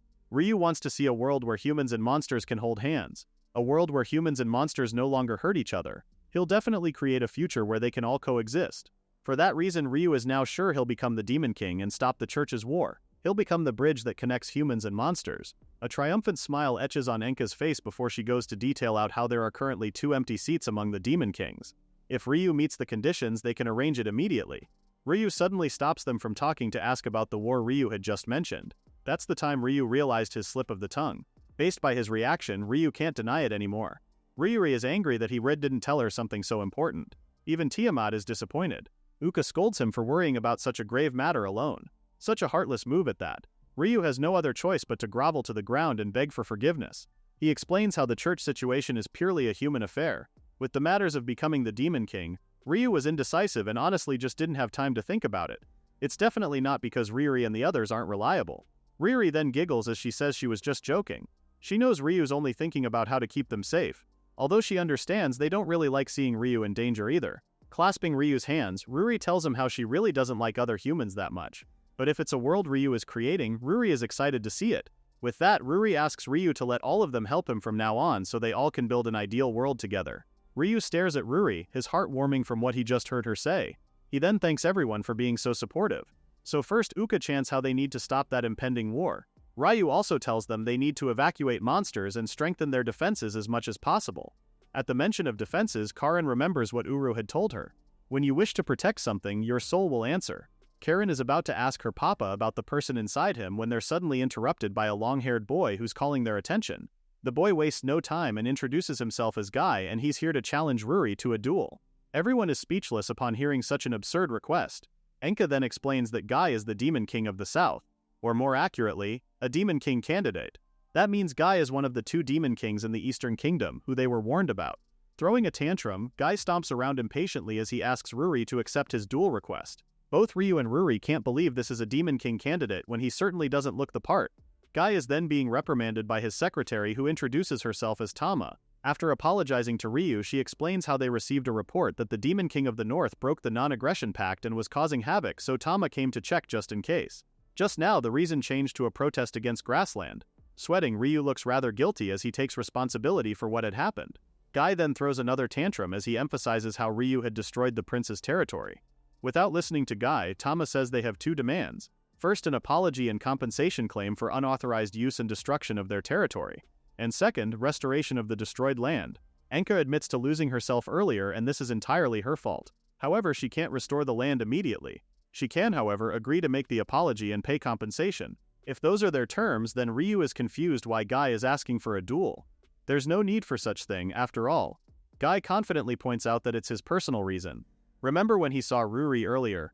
Ryuri's all too familiar face is the face of the girl of his dreams. Guy proclaims he fell in love at first sight with the girl, pointing to Ryuri as he asks her to become his bride. Guy then bows down to say he's a prince of a country with enough power to be called a Demon King candidate. If Ryuri responds to his advances, Guy promises to give her anything she desires. He'll even promise her a luxurious lifestyle. With that, Guy asks Ryuri to become his bride if he wins this duel with Ryu. Seething with venomous impassiveness, Ryuri rejects Guy right there and then. Guy collapses to the ground, faintly breathing from such rejection. Instant kill. Face planted on the ground, Guy stutters to ask why Ryuri would reject him. Sighing, Ryuri says the answer is obvious. She then embraces Ryu's arm as she tells Guy that she already has a subordinate contract with the Beast Tamer. So Ryuri can't be his. Guy feels like lightning had struck him with the hurt he feels. Ryu on the other hand scolds Ryuri for making such a misleading statement. Well, Ryuri is kinda telling the truth though. Guy is now writhing with anger. He calls Ryu the weakest human even in the midst of other strong races. He can't believe Ryuri would choose such a human and won't accept such decision. Pointing to Ryu, Guy once again challenges him to a duel. Tama explains that in their kingdom, the Beast King Kingdom, if one duels with someone of the opposite sex they like and win, they can marry them. However, if that person already has a mate, they can duel that mate instead. If they win, they can become the new mate of that person. Ryu calls this muscled abduction love, to which Azi Dahaka says aligns with the principles of offspring proliferation. Guy then asks Ryu if he's accepting the duel or not. Because if Ryu doesn't, it means Guy will have uncontested victory. Tama tells Ryu it would be best to accept the duel here. She says Guy won't listen once he's like that. But Ryu is reluctant to do it since Guy, even though he's still a candidate, is still considered a Demon King. Tama assures him the prince is alright. And so Ryu accepts the duel. Tama is there to be the two's referee. Their prize, Ryuri. The rules are simple. They can't take the opponent's life, and they have until one side says they concede. With that, Tama gives them the go signal. Both Ryu and Guy immediately head straight at each other. Tama may have told Ryu not to worry, but Guy's still a Demon King after all. Ryu can't be careless around Guy, who's now saying he'll crush Ryu in one hit. Guy then transforms into his beast form as he proclaims to be Ryuri's new mate after this. Ryu is surprised to see Guy's beast form. Everyone is actually surprised seeing that Guy is a werewolf. Not just a regular werewolf too, but a higher werewolf. Guy raises his paw and is about to pounce on Ryu when the beast tamer punches him with his sword. straight to the gut. Guy immediately concedes, splayed on the floor. Ryu is baffled seeing how quickly Guy had given up. Tama then chimes in. That's what she had told Ryu earlier. Guy is strong in power alone but inexperienced in actual combat. Crossing her arms, Enka says candidates are just those who might reach Demon King status within a few hundred years, so it's only natural for Guy to still be weak. With that, Tama signals the end of the duel. She then proceeds to discuss the restoration of the land. In Ryu's mind, that was such a fast change of subject. Guy looks at Ryu with gritted teeth. He admits to being careless. He didn't think a human like Ryu had such reflexes. He's now curious as to who Ryu really is. Suddenly, the Spirit King appears from behind, saying it's his turn now. And tada! The destroyed land is once again lush and green. The Spirit King is very proud of his work too. Ryu and the others stare in amazement. The Beast Tamer then thanks the Spirit King for saving him. If the Spirit King wasn't here, Ryu would have to care for the grass and flowers for a while. When it comes to natural matter, no one could ever rival the spirits, especially the king himself. The Spirit King was surprised when he noticed the Demon King approaching, but he's glad the Demon King is safe. The Spirit King then considers this repayment for helping mediate relations with the Elk Duchy. When the Spirit King asks Tama how's the land, she feels the land and calls the grass and earth wonderful. It's even more vibrant than before. Tama then questions how quickly the Spirit King had finished that. Smiling, the Spirit King says it's all thanks to Ryu's magical power. Normally it would take 2 days, but if he supplies magic from Ryu, it's nothing. Hearing all this, Ryu never knew he was doing such thing to the Spirit King. When did that happen? After that, the Spirit King tells Ryu he'll be in his way now. But before he leaves, Ryu says there's still something he needs the king's cooperation with. Ryu briefly tells the Spirit King about the church situation. Ryu and the others are doing their best to stop the war, but it wouldn't be strange if the forest where spirits live gets burned down to kill monsters. Understanding the situation, the Spirit King agrees to cooperating. He'll evacuate the spirits and inform the Dragon Emperor and the Fenrir Elder about all this too. Before he disappears, the Spirit King tells Ryu they'll meet up again in the Great Forest soon. After thanking the king, Ryu tells everyone they'll head to the Eastern Kingdom first. Guy stands up with his eyes twinkling. Guy is now calling Ryu his sensei, especially hearing that the Beast Tamer is friends with the Spirit King, Dragon Emperor, and Fenrir Elder. He's now excited, asking Ryu where he gained such strength even though he's just human. Guy wants to know the secret to his power. Ryu is taken aback with the unexpected turn of events. Tama, calm as ever, explains that the prince is simple-minded by nature. Once Guy recognizes someone stronger, he admires them immediately. Guy excitingly wants to learn how to fight from his sensei and is now asking to be Ryu's disciple. Ryu declines, saying Guy is a Demon King candidate and can't serve under a human. Guy even has a secretary and subordinates. Tama quickly chimes in that they doesn't mind at all. This is the prince's first taste of defeat and the first time he's asked to study under someone. This is major growth for Guy. When Ryu looks reluctant, Tama assures him it's their choice. The prince is simple-minded, but he has the pure drive to seek strength and a strength that never wavers, but he's always looking forward. Tama and the rest admires Guy's convictions, not his status. Bowing to Ryu, Tama tells him they want to grant Guy's desires as much as possible if the prince wishes it. So now she asks for Ryu to agree to being Guy's sensei. Enka also chimes in, telling Ryu to accept it since he'll need many subordinates if he wants to become a Demon King. This is Ryu's first step to his goal. If both sides benefit, there's no reason to refuse. Guy's eyes are twinkling in anticipation. When Ryu smilingly agrees and asks for Guy to take care of them, the prince jumps in joy. As expected of his sensei having such a big heart, Ryu then gives them a heads up with the war with the church soon. That means immediate training might be difficult.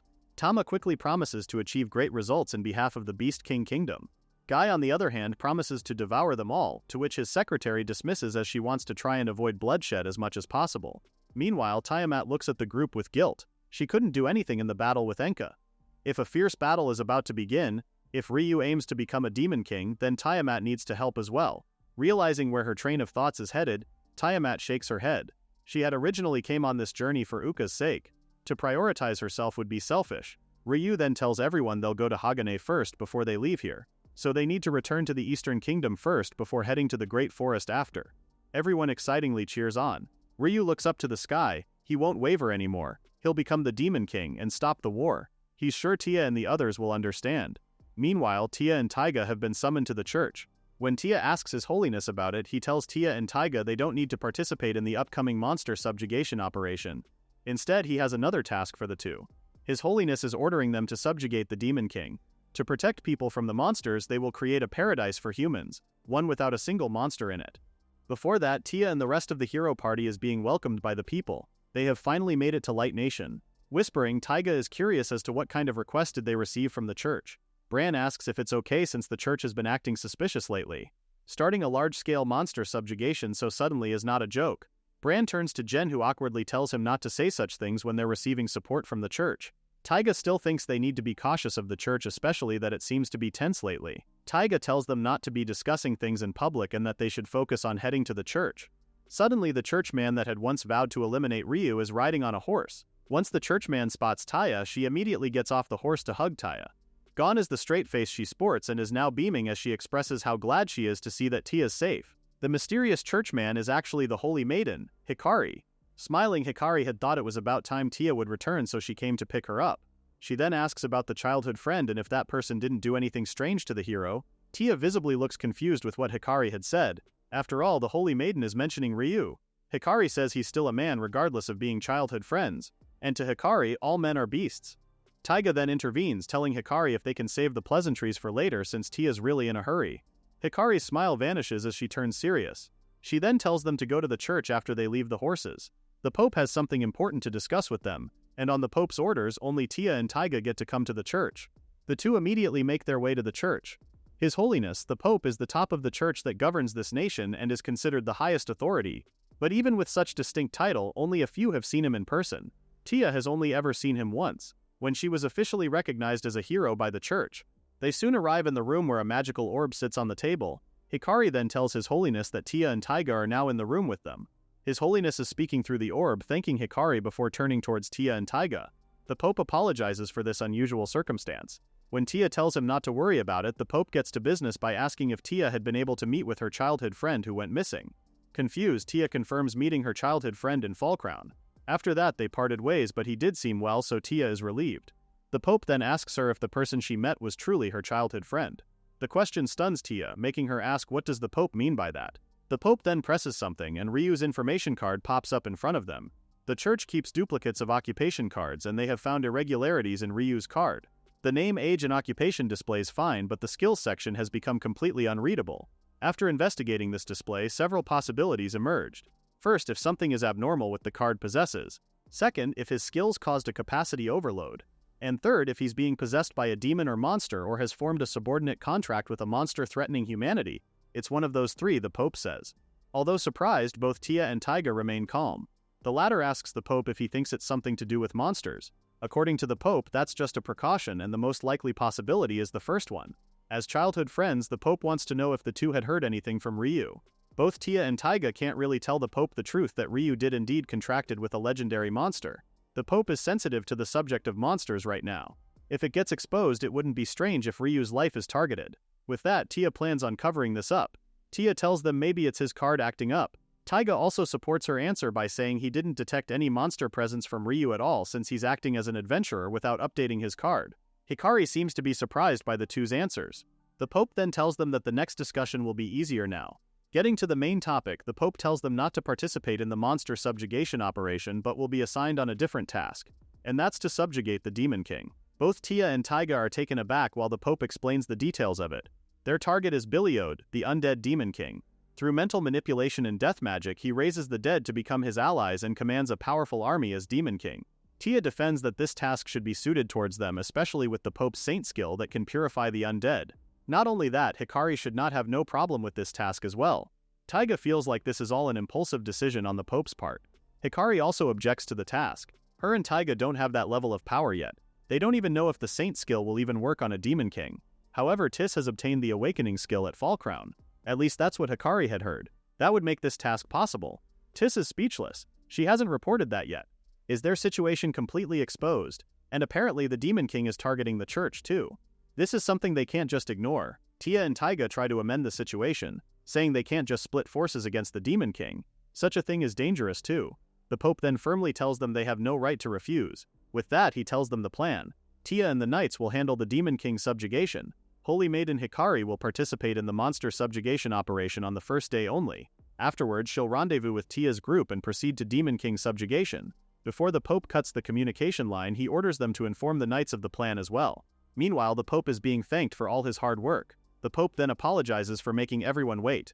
They can now begin their meeting. Today's agenda is the monster hunting in the Great Forest, and the Demon King subjugation.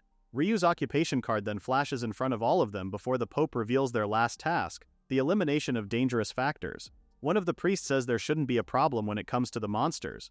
They've managed to borrow many soldiers from Lair, a major nation near the Great Forest. The Pope is interested with this news, asking how many soldiers can Lair provide. The priest reveals it to be approximately 20,000 soldiers. Ecstatic by this, the Pope tells him they'll thank Lair soon. However, the Pope says the monsters are powerful even with them having advantage in numbers. They have to dispatch approximately 7,000 knights from their own nation. That's somewhat many, but if 5,000 of that number are lower-ranked knights, it should be manageable. These people would prefer not to lose excellent knights protecting their nation. The Pope then opens up the next subject, which is the Demon King's subjugation. Suddenly, one of the priests, Cardinal Narelle, raises his hand to voice out his concern. Even though hero Tia has awakened, if anything happens, losing her would be like losing the sword that protects the world. Cardinal Narelle thinks they should at least wait until Tia is strong enough to definitely win. The other priests now realize that Cardinal Narelle does have a point. They now want to wait until the monster subjugation operation ends before proceeding to Demon King subjugation. But the Pope negates such suggestion, highlighting the Southeastern Demon King candidate. There's a possibility that a certain person could become a new enemy of the world, and that person is the beast tamer Ryu.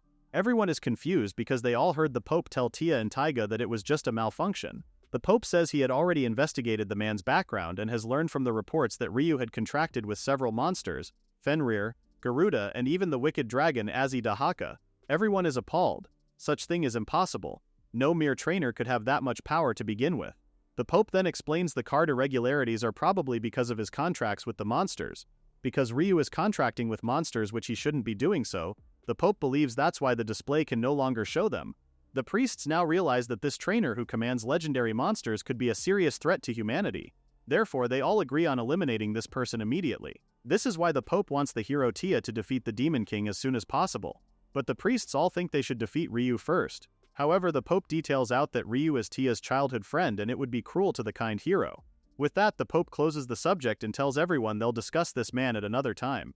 Returning to the monster subjugation topic, the Pope wants Cardinal Narelle to lead the Great Forest operation. The Cardinal is surprised with the Pope's decision. This is because the said Cardinal is still young with limited experience amongst them. The Pope believes this would be a good to experience the terror of monsters firsthand. Cardinal Narelle stutters as he tries to decline the offer, saying he has no combat experience at all and this is an unreasonable task. When the Pope asks the others if they object, they all turn their gaze away from Cardinal Narelle. With that, the Pope ends their meeting there. Before the priests leave, the Pope thanks them for all their hard work. Not long, the Pope's guests leave and it's just him and another church sister who asks him if it's really okay to leave that Ryu alone. After all, setting a dangerous factor free doesn't seem like the Pope at all. The Pope had said he didn't want to sadden the hero Tia, but in this chaotic age, anyone could meet an unfortunate accident. Smiling, the Pope says when that time comes, it can't be helped. Opening his eyes, the Pope reveals such wickedness in them that no one in the church had seen before. Meanwhile, Tia and Taiga both meet with their party to discuss the Demon King subjugation operation. Bran thinks all of this is too sudden, especially that they just came back. Even though Maria reminds them this is their job, Taiga still thinks the Pope is rushing things. Even if the church is being targeted, handling both the monster and Demon King subjugation simultaneously is reckless. Hikari agrees, revealing that the Pope has been pressured by something lately. She thinks this is because of the recent surge in monster casualties. The desire to protect the people has taken priority for the Pope. Taking that into consideration, Hikari believes this operation makes sense. Either way, this subjugation operation will cause many casualties, both human and monster. Bran is now doubting if this is really necessary for the future.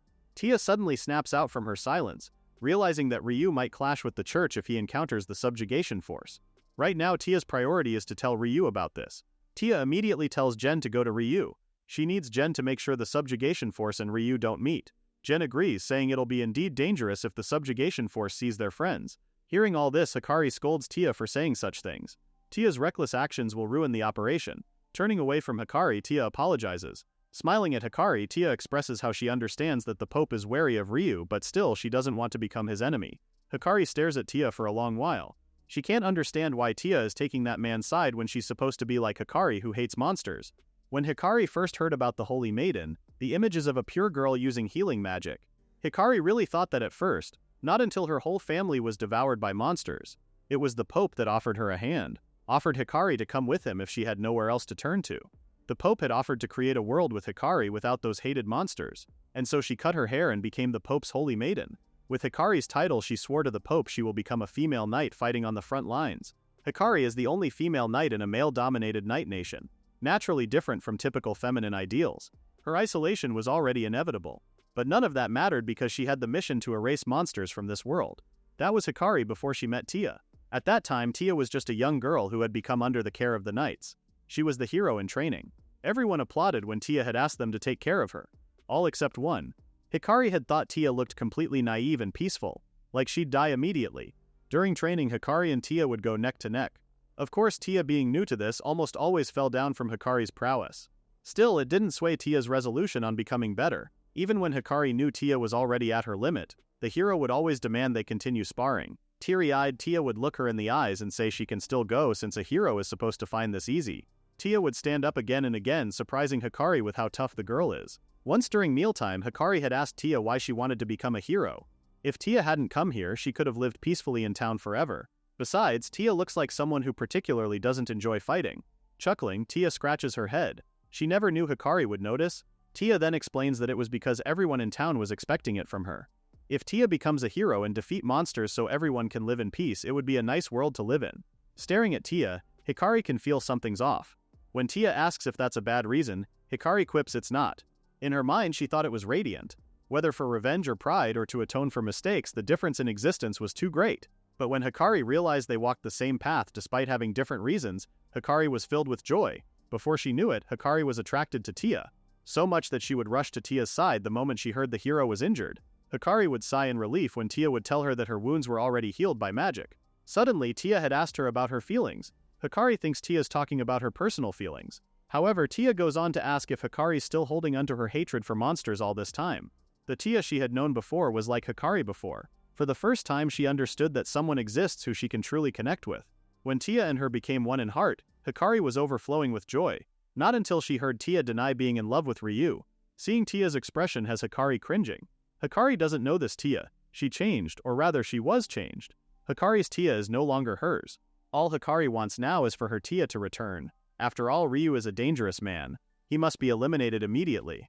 Both monsters that harm humans and the sorcerers threatening the world, and any human bound to monsters who oppose the church, and anyone who would take Tia from her.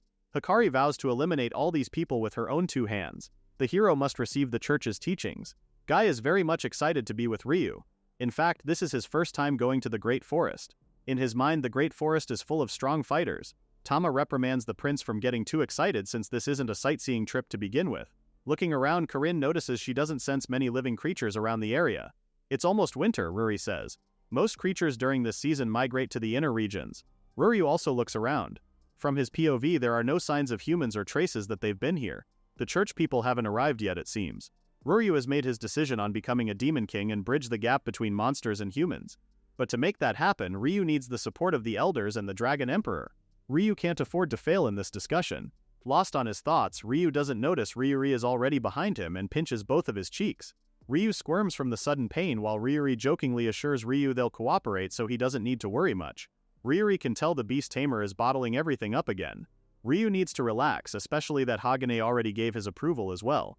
Before leaving for the Great Forest, Ryu and the others visit Hagane in the Eastern Kingdom. When the old man asks if they're leaving already, Ryu confirms it and explains that something urgent came up and they must tend to it ASAP. Bowing his head, Ryu apologizes to Hagane, especially that he was still receiving training from the old man. Ryu knows it's rude to have asked to be trained then just leave, so suddenly, Hagane stares at the beast tamer for a while before huffing. Turning away, Hagane says Ryu doesn't need training anymore. The old man doesn't know what happened, but Ryu has a good expression now. If Ryu's hesitation is gone, the blue current will answer eventually. He then dismisses Ryu, calling him a foolish disciple. A smile etches on Ryu's face as he agrees with Hagane. If he fears failure, he'll never become a demon king. Now Ryu just needs to look forward. At present, Ryu thanks Ryu for her words of wisdom and tells her they'll do their best together. Suddenly, they hear a loud scream from nearby. Azi Dahaka can definitely tell that was a human scream just now. Ryu knows ordinary citizens would never venture out in the Great Forest. Could it be the church? They hear more voices. One is saying that something is getting closer and another voice is telling everyone to get ready. Two men suddenly burst out from the bushes and behind them are Fenrir monsters. Both Ryu and Ruri are surprised to see the Fenrir, who immediately welcomes both back home. They're home, yes, but they're also confused who these people are. Not long after, another man emerges and scolds the men for being tired already. He's saying that their training is insufficient. Ryu quickly recognizes the man from the Black Fang Wolves. Kokuga then flashes Ryu a big smile, saying it's been a long time since they saw each other. Kokuga was on an expedition for training when he met the Fenrir elder. Hearing that Ryu and Kokuga knew each other, the Fenrir pack agreed to train him. Kokuga suddenly bursts out laughing, saying it's been fun, especially that the Great Forest is full of worthy opponents. Ryu never thought Kokuga would actually come here for training. Azidahaka also chimes in, saying he'll definitely get along well with Kokuga. On the sides, Kokuga's men are crying because their master is being tough and weird. Kokuga then asks Ryu if he returned to stop the war. Stunned, the Beast Tamer asks him why he knows. Kokuga explains that the Spirit King came by earlier and told him that mediator between monsters and humans is thinking of something interesting. Kokuga says. Then Kokuga offers to cooperate with the plan as well, him and all the members of the Black Fang Wolves. He knows Ryu will need subordinates if he's aiming to become a Demon King. When Ryu tells him that they're not really involved in this problem, Kokuga insists that without any ill intent, the Black Fang Wolves once participated in elf spirit hunting. And yet, with humans causing harm to spirits again, ignoring it would be dishonest. Kokuga believes if they don't do anything, the guild's reputation will be completely ruined. Bowing his head, Kokuga pleads to let the Black Fang Wolves fight under Ryu's authority. Tiamat then asks what they'll do now, since humans aren't really necessary to become a Demon King. Then Ryu realizes the Black Fang Wolves would be perfect for reconnaissance since the church won't pay attention to them. If they can learn anything about the church's movements, they can minimize casualties. Ryu also bows his head, praising Kokuga for his strong conviction in joining their cause. With that, Ryu asks for the guild's help. Kokuga would be happy to do so, hyping his men with their new assignment. He even smiles as he tells everyone that anyone who goes against the boss will get crushed. Ryu quickly tells them not do so since that will just deepen the division between humans and monsters. Kokuga laughs it off, saying he's just joking. He then asks to discuss the detailed strategy for now. The elders are already gathered, so they should go there quickly. Kokuga leads them to the Fenrir elder. Before Ryu can greet the elder, he jolts in surprise upon seeing the huge monster behind the elder. Well, not just one, but there are others as well. The monsters all greet everyone, smiling and asking if everyone's been doing well. While Ryu and Ruri looks confused, Uka is delighted to see her parents again. That's when Ryu realized that these are the Dragon Kingdom's people. Specifically, that's the Dragon Emperor and Empress there. Beside the elders and Spirit King, Ryu is puzzled why they're here. The Dragon Emperor then reveals that they assembled in haste after hearing the Spirit King's explanation. It would move things faster this way too. Meanwhile, Guy's eyes are twinkling with so much excitement, praising his master for knowing all these legendary people, as expected of his master. Seeing Guy, both the Dragon Emperor and Empress asks who he is, to which Ryu says he'll explain later. For now, they have more important matters to attend to. Now that everyone's gathered, they'll start the strategy meeting to deal with the humans invading the Great Forest. First, the Dragon Emperor wants to confirm the current situation. Before that, he asks why Azidahaka is here with them when he's supposed to be defeated by Ryu. Ryu realizes how bad this situation is. He was so focused on the war that he forgot about this matter. When the Dragon Emperor asks for an explanation, Ryu gives it to him in full detail. Ryu confirms contracting with Dahaka when he defeated it. Ryu firmly says they made a contract to become friends. Azidahaka then gave Ryu his soul as the condition. And until now, Azidahaka hasn't recklessly caused destruction and acts alongside them. The elder supports and agrees with Ryu, not expecting to see such calmness from that wicked dragon. The Dragon Emperor then asks if Azidahaka really has no intention of attacking them, and if so, he'll need proof. Azidahaka then chimes in, saying that's a foolish thing to ask. Placing his hand on Ryu's shoulder, Azidahaka says the only one he wants to fight right now is Ryu and has no interest in small fries. The Dragon Emperor then asks what will become of the wicked dragon after he defeats Ryu. If Azidahaka will rampage again like before, then the Dragon Kingdom will not cooperate with them. Ryu is now in a predicament. Losing the dragon's cooperation would be painful with so many unknowns about the church's forces and strategy. If Azidahaka refuses, stopping the war will become difficult as well. Azidahaka stares at them in silence for seconds before finally answering. If Ryu were to die, Azidahaka will use an elixir of immortality to revive Ryu. Gathering materials would be troublesome but not impossible at that. Then he could fight with Ryu continuously forever. Everyone is baffled by Azidahaka's answer. The wicked dragon even continues to say that using a youth-restoring forbidden art to remake Ryu to his preferred strength is also an option. That's not what Ryu meant at all. Azidahaka is too slow to catch up on things, even asking Ryu if he intend to fight with him. With that, he says he needs to defeat Ryu first. Now the Beast Tamer is stomping, telling Azidahaka he sounds like a girl before her wedding day. Well, he's not a girl, but that's not something the girl should say. The two are now bickering in front of all these high and mighty people. Everyone stares at them with floating question marks on top of their heads. Now they realize that Azidahaka really is interested in Ryu only. The Fenrir elder is the only one barking out a laugh right now. He's laughing so hard that tears are flowing from his eyes. The elder finds it funny that Azidahaka is only interested in Ryu and quite literal about it too. He now sees Azidahaka as a different person from before. If this keeps up, it should be fine. The elder then suggests they at least let Azidahaka participate in the strategy meeting. When the Dragon Emperor is about to oppose, the elder asks him why they need to fight among those gathered to stop a war. The elders understand his concern as a nation's king, but they must not become obstacles to the youth trying to create a better future. They should simply stand firm as landmarks when the young people lose their way. All living things change from small triggers. Of course, the elder sees Dahaka as no exception. The Dragon Emperor should know that himself, especially with what happened with Uka before. Gritting his teeth, the Dragon Emperor is speechless. He then apologizes for disrupting the harmony. His concerns will remain, but for Ryu's sake they'll work to stop this war. Ryu happily thanks the Dragon Emperor for this. The Dragon Emperor then turns to Azidahaka, warning the wicked dragon that if he ever brings harm as a wicked dragon again, the Dragon Emperor will reduce his body to ash. Dahaka gives him a smile, saying that won't happen at all, especially that he's enjoying his time with Ryu. Well, if someone tries to ruin that bond, it's going to be a different story. And so they begin the meeting, saying they'll just leave the two dragons as they please. Ryu is stressed if they can really settle this. Ryu smiles, saying it's possible with Ryu around because this gathering only exists because the Beast Tamer brought everyone together. The Elders, Dragon Emperor and Spirit King, the Black Fang Wolves and Demon King candidate, different races working towards the same goal. This has never happened before. It wouldn't have been possible if even one person didn't trust Ryu. Even if they're out of sync, Ryu's presence will bind them together as one. So Ryu asks Ryu to have confidence. Suddenly, the Spirit King interrupts them to ask Ryu to do something about the people getting heated and are about to fight. They can't really agree on anything by themselves. Giving Ryu a pat on the back, Ryuri tells him to go and help them, even calling Ryu a Demon King candidate. Together, they'll stop this war. A smile forms on Ryu's face as he agrees with Ryuri. Now Ryu stands at the center as he discusses about their plan. He also stands between the Dragon Emperor and Azidahaka as tension between them still remain. The elders laugh, everyone else gives their suggestions and such. And not long, Ryu's face is beaming with joy as they finally manage to reach an agreement. Now the question is when the church will launch their attack. Suddenly, the Dragon Emperor's men emerge to report an emergency. They've just captured an intruder trying to enter the Great Forest. They suspect it from the church, alerting everyone, especially Ryu. They haven't prepared anything yet. If this is true, then they're in serious trouble. Turning around, the man then points to the intruders they have captured. There, tied and bounded, are Jen and Alice. Everyone who knows these two are staring at them with mouths open. When Ryu asks what the two are doing here, Jen explains he was searching for Ryu on Tia's orders and Alice had come along with him. After that, Ryu goes to wash his face. Thanks to Jen's information about the church's forces and that the war will begin in 14 days, they can prepare their defenses. They'll have enough time to get ready to face the church. Ryu never thought Tia and the others were heading to defeat a Demon King as well. It's good they didn't run into them. Tiamat and Uka then call Ryu's attention. When the Beast Tamer asks if something's wrong with the preparations, Uka tells him no.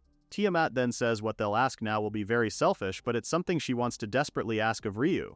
When Ryu asks what it's about, Tiamat asks to make them his. By that she means to make a binding contract with her and Uka right now. Confused, Ryu stares at both of them. The day for the monster subjugation operation soon arrives and hundreds of soldiers are now battle ready. Except for one. Cardinal Norel shakily asks if he's really commanding this operation. Riding his horse, he informs Hikari for the nth time that he's never even fought before, yet he now has to face monsters. The Cardinal never really thought things would come to this. Hikari tries calming him down, assuring him that the Pope has his reasons for assigning Norel the command. Besides, they've already arranged for soldiers to surround Cardinal Norel at all times. Even with the assurance, Cardinal Norel is still having a panic attack. It's been 2 days since they've left the church, yet the Cardinal is still being like this. Hikari can't wrap her head around why His Holiness chose someone as cowardly as Cardinal Norel to lead this operation. There should be no problem in managing to carry out this monster subjugation operation though. Hikari has lived with this mindset all her life. Remove the monsters from this world no matter what methods they use, that is the goal. The soldiers soon fall into position. One of them informs Hikari that all squad deployments are complete. The Holy Maiden praises them before carrying out her next order, which is the start of the monster subjugation operation. With much conviction, Hikari commands the troops to advance. The Holy Maiden then tells them not to let a single one survive. Turning towards Cardinal Norel, she informs him that she'll be heading to the center and that he should stay hidden behind the barrier. As they head inside the Great Forest, Hikari can feel something's off. It's too quiet. The Great Forest is a demon realm inhabited by countless monsters, and yet there's no trace of monsters or any living creatures. It's just too strange. Suddenly, Hikari gets informed by the third squad they've spotted monsters. Their target is 5 beastmen. Right now, the third squad is currently engaging. However, the soldiers are also in a standstill. Puzzled, he reports the abnormal behavior the beastmen are currently displaying. They're attacking the soldiers quite weirdly.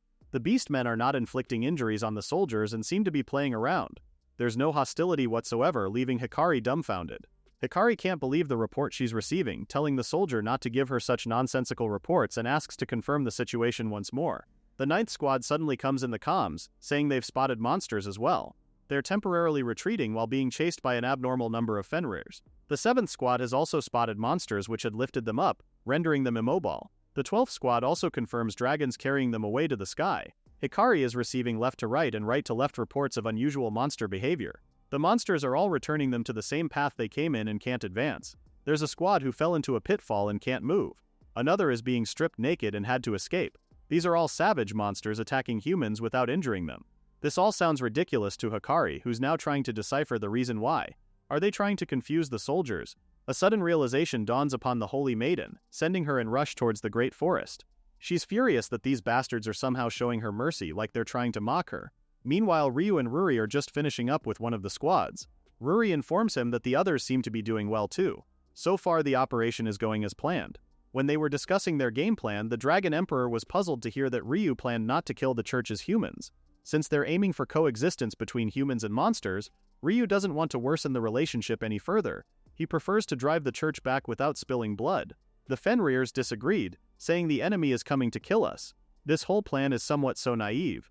Binding them up individually isn't a realistic plan either. The Dragon Empress truly thinks they're at a disadvantage. When they all asked if the Beast Tamer had a strategy, Jen chimes in with a proposal in mind.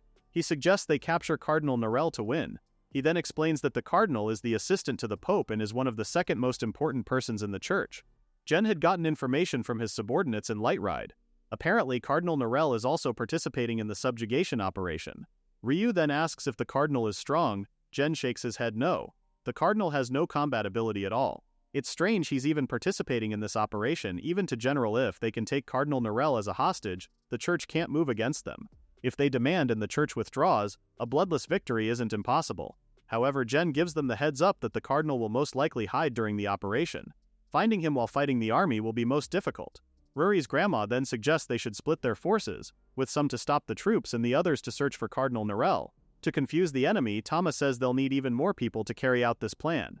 Guy excitingly offers to call his subordinates since they have lots of strong ones. Guy and Fenrir will confuse the soldiers while the dragons remove the soldiers from combat and weaken their forces.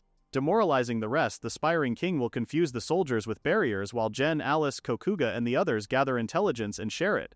The soldiers surround Ryu and Ruri, asking him on who he is. Smiling, Ryu tells them he's just a trainer. When he draws out his sword, Ryu informs them he's here to stop all of them today. The soldiers are baffled that a human is siding with monsters. This just means they'll subjugate Ryu along with the monsters. One of the soldiers don't hesitate to clash his sword with Ryu's. However, the Beast Tamer unleashes his sword's fireball attack, surprising the soldiers in the process. The 5th squad, which is currently engaged in battle with Ryu and Ruri, is giving out the report to Hikari of a human aligning with the monsters. The soldier giving the report is then attacked by Ruri, facepalming him on the ground. After that, Ruri winces in pain as she tells Ryu to hold back since the fire's dangerously hurting her as well. Control is a bit difficult, but both Ryu's spell power and casting speed are better than before. The training with Azidaka during the strategy meeting really paid off. Plus, Ryu has Uka and Tiamat to thank as well. When the Royal Dragons had asked Ryu for a binding contract, he was really out off his wits' end. He thought that meant he had to marry one of them, or worse, both women. Tiamat had realized where Ryu's imagination was going and explained it was only a subordinate monster contract. Shocked, Ryu asks why the Royal Dragons are suddenly asking for such contract. Tiamat expresses how she's been thinking about it for a while now. During the fight with the Demon King, she realized how powerless she was. Tiamat had come along on Ryu's journey for Uka's sake, but she also understood she couldn't protect either Ryu or Luca even in her current state. Tiamat also reveals she had heard Ryu and Jen talking about the Holy Maiden. When Jen had received a message from Tia, he had noticed something. The Holy Maiden seemed to harbor murderous intent towards Ryu. Jen doesn't really know the reason behind it, but fighting Hikari unscathed will be difficult. Jen warns the Beast Tamer with the Holy Maiden's unknown power and would likely awaken like the hero. Hearing all this, Tiamat realizes Ryu couldn't kill the Holy Maiden even in a critical situation if he faces her alone, especially that the Beast Tamer desires no bloodshed. If something were to happen to Ryu, that same helplessness before would relive again. Tiamat really wants to be useful even without being nearby. Suddenly, Uka finds her and interrupts her grandmother's train of thought. The Dragon Princess wants training, especially that she wants to become as strong as possible before the church attacks. Ryu's already training with Azidaka on magic, so Uka doesn't want to lose. Uka's words has Tiamat coming up with a new plan. With a trainer, the subordinates' attributes affect magic compatibility. Since Uka and her haven't made a contract, their magic power hasn't reached its full potential just yet. A contract will surely change the game. Tiamat then talks to Uka, telling her it's not about training but it's one way to increase their battle strength. Uka then jumps in excitement. As said, a subordinate contract will not only strengthen the dragons but also Ryu's magic power. But Ryu thinks this is all too fast. And let's not forget that both Uka and Tiamat have positions in the Dragon Kingdom. Won't some people object to contracting with a human? Tiamat only tells them they can't be choosy right now that they're in the midst of a war. Uka angrily screams for her grandmother to stop, accusing her of wanting to make a contract because she likes Ryu. Red as a tomato, Tiamat tells Uka what she said is a bit misleading. But the princess insists it isn't since she likes Ryu as well. At first, Uka thought the beast tamer was a rude human unafraid of monsters. But now Uka realizes Ryu's different, more equal to monsters than anyone. To the dragon princess, Ryu is a rare human who loves living things as individuals, not just by race. That's why her and Tiamat took a liking to Ryu and wanted to help and support him. Uka innocently realizes this is why they want to make a contract because they both like him. Uka then asks her grandmother if it's also right for her too. Tiamat stares at her granddaughter wide-eyed before finally smiling and agreeing with her. Bowing down, Tiamat sincerely apologizes for her selfishness that had caused Ryu trouble. With that, Tiamat asks the beast tamer once more if by chance he'll agree to make a subordinate monster contract with them. This is a request as comrades regardless of position. They really want to become Ryu's strength. Hearing all that has Ryu in all smiles as he agrees to their request. Joining hands, the three begin the contract binding process. With contracts with the both of them, Ryu's body now feels lighter. Uka and Tiamat are in top form too. If this continues, they might settle things quickly. Ryu finally reunites with Ozzy Dahaka and Corinne, all three of them trying to look for this Cardinal Narelle guy. Ozzy Dahaka believes the Cardinal probably won't come near the center of the battle since he's non-combatant. With fewer numbers, Ryu wants to avoid prolonged combat. Ideally, he'd want to capture Narelle before encountering the Holy Maiden. Suddenly, Alice's voice bursts out of their comms device, saying they've found Cardinal Narelle, who's hiding in the bushes southwest of Alice's current position. Alice then informs him that the Cardinal is guarded by barriers and soldiers. Ryu quickly rushes to Alice's position with a smile. In his mind, Cardinal Narelle is one lucky fool than expected. If they capture him, this battle will be their win to take. Meanwhile, Cardinal Narelle is slumped on the ground in pure fear. He's shaking, holding onto his head as he asks if it's still not over yet. It's been 10 hours already. At least that's according to the frantic Cardinal. The soldier guarding him corrects this, saying only 2 hours have passed. He tries to calm the Cardinal, telling him how they've set a barrier up for unexpected attacks so he should rest easy.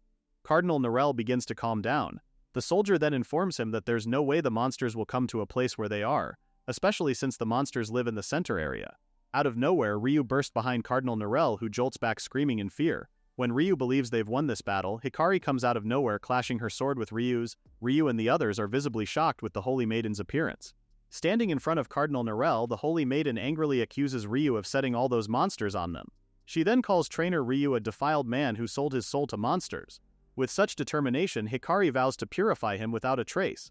Smirking, Ryu accepts this difficult challenge. Hikari then orders the soldiers to retreat with Cardinal Narelle and that she'll handle things from now on. However, Uka intervenes, not allowing the Cardinal to escape. Using hidden silence magic, Silences of the Hidden, the soldiers surround Cardinal Narelle before Uka could even lay a single finger on him. That spell made the Cardinal along with the soldiers disappear into thin air. Ryu now realizes things are heading south. If Narelle escapes, their hostage plan will be for nothing. Riri's ears start tingling as she hears voices coming from the bushes nearby. Someone is quietly instructing for his companions to move slowly. She also hears Cardinal Narelle's name being mentioned. Riri then tells everyone that the Cardinal in fact just disappeared from their sight. But the truth to it is that he went hiding nearby. Before they could chase the Cardinal, Hikari slashes her sword towards them, unleashing a powerful blow on them. Lunging towards Ryu, the Holy Maiden calls him a confident person for looking elsewhere while facing an enemy. That just irritates her even more. The Beast Tamer manages to block Hikari's attacks minus for now. When Riri inches closer to help him, Ryu warns her not to. He wants Riri and the others to chase Narelle instead while he holds back the Holy Maiden. Riri hesitates for a second, prompting Ryu to remind her that their goal is to end this war. Right now, only she and the others can do so. Understanding the gravity of the situation, Riri and the others retreat and head towards the other direction. Hikari catches this and is about to stop them when Ryu blocks her line of vision. Furious, Hikari presses in, asking Ryu as to how far he'll continue to interfere. Ryu doesn't even listen to her when she demands he move aside.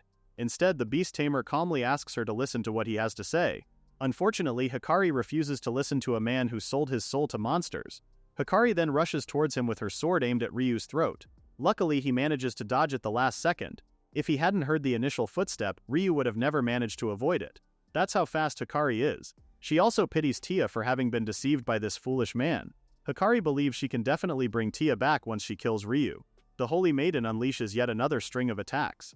And although Ryu manages to block it, the force sends him backward. Hikari then reveals that monsters of a single pack amount to her level of power right now. She also demands Ryu admit his sins cleanly and accept punishment. With that, Hikari jumps in the air and aims a powerful attack on Ryu. Dust and smoke surround where Ryu is, making him visibly blocked from seeing where Hikari is headed. He now knows the Holy Maiden won't listen to anything he'll say, making matters even worse. After some time, Hikari finally comes out of the smoke and attacks Ryu, who demands to know why the church harbors so much hostility towards monsters. While Ryu understands they can hate monsters that attack people, he can't understand the part on wanting to kill monsters living peacefully in the forest. It just seems like it's too much. Hikari gives him a straightforward answer, saying it's the Pope's will. The Pope, originally a knight, was troubled by monster casualties and decided to oppose them. He advanced research into monster behavior, developed counter-magic and barriers, cultivated knights and devoted his entire self to his current position, to erase the beast threatening people's lives, to bring peace to the people. That is the church's mission. Hikari is a firm believer of the church's ideal, which circles around all monsters should be exterminated. Ryu retaliates by saying that Hikari just doesn't know monsters. True, monsters are dangerous to humans, but there are so many monsters that don't attack people. To Ryu, what the church is doing is the same as slaughtering innocent people. This takes Hikari back to her nightmare, reminding her of the time monsters kept taking away her precious people. And now Tia as well. Hikari orders the beast tamer to shut up, angry as she asks Ryu what does he know of the sadness of a human who lost everything to monsters, the anger that demands recompense even at the cost of herself. Hikari then calls Ryu a traitor who sold his soul to monsters before saying he needs to learn his sin through death. After such heated promise, Hikari releases another powered attack on Ryu, who covers his face as precaution for impact. However, nothing's coming at all, leaving him questioning if it missed or something. A black mark starts forming on his cheek and soon an inked symbol appears there. Hikari reveals that this was originally developed for the Demon King, but against the same enemy that must die, the Holy Maiden believes this to be fitting. This is called the Sinner's Stigma. If the marked location is wounded, the opponent dies instantly. The Holy Maiden lunges towards Ryu once more, this time marking Ryu's wrist with a slash of her sword. Coincidentally, a slash also appears on Hikari's wrist. This is the con to Sinner's Stigma. If an unmarked location is wounded, that damage returns to her. Hikari won't hesitate at self-destruction to kill her enemy. It's a certain kill technique embodying her murderous intent and resolve. When she lunges another attack at Ryu, the beast tamer manages to escape it. Ryu tries to think about it.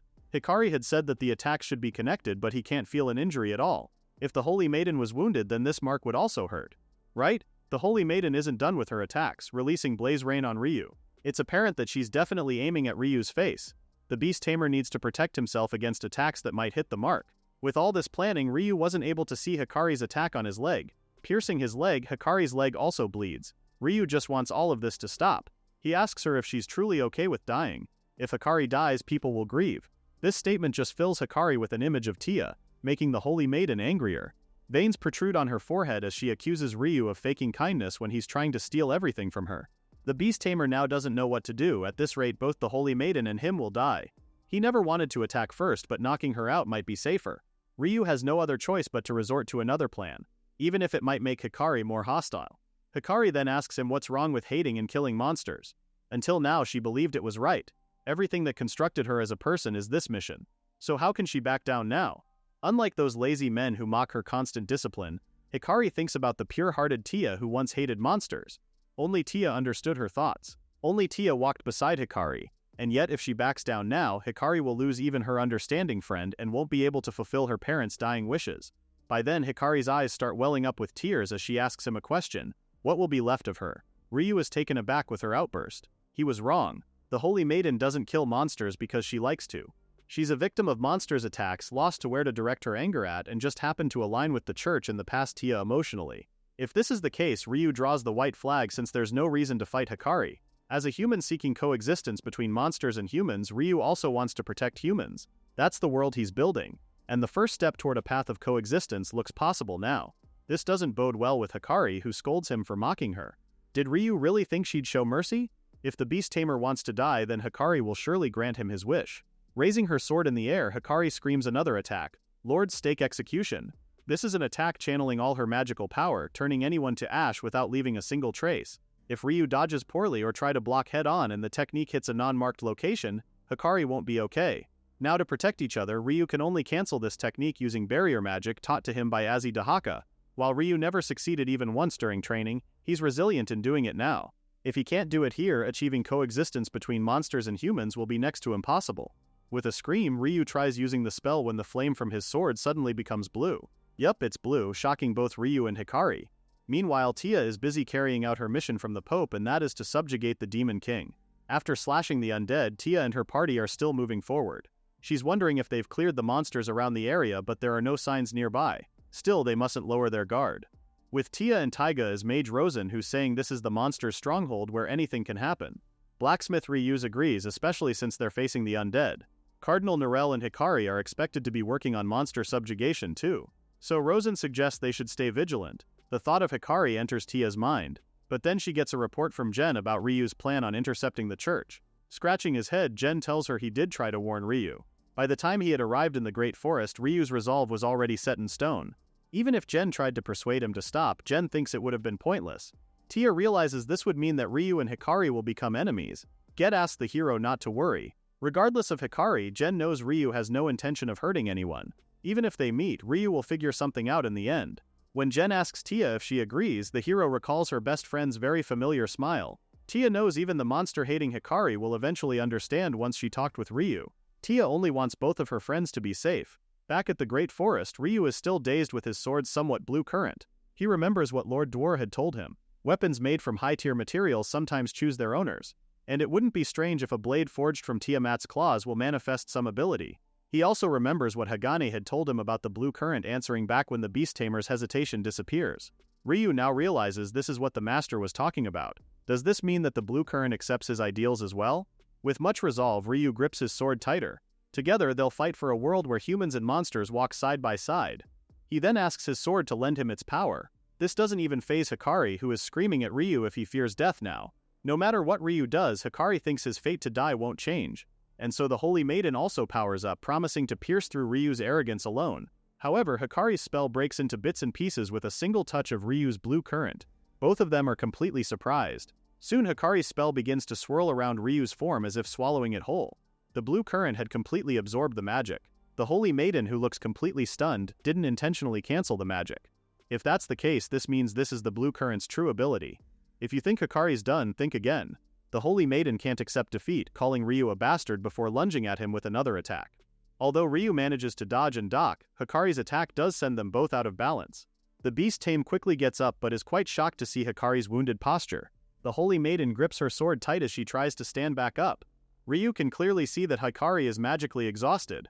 Normally even standing would be difficult. But here's the Holy Maiden, tough as ever. Hiker launches another attack at him yet again. When Ryu tells her to stop because her body's clearly at its limit, Hikari only tells him she won't stop until the enemy before her stops breathing.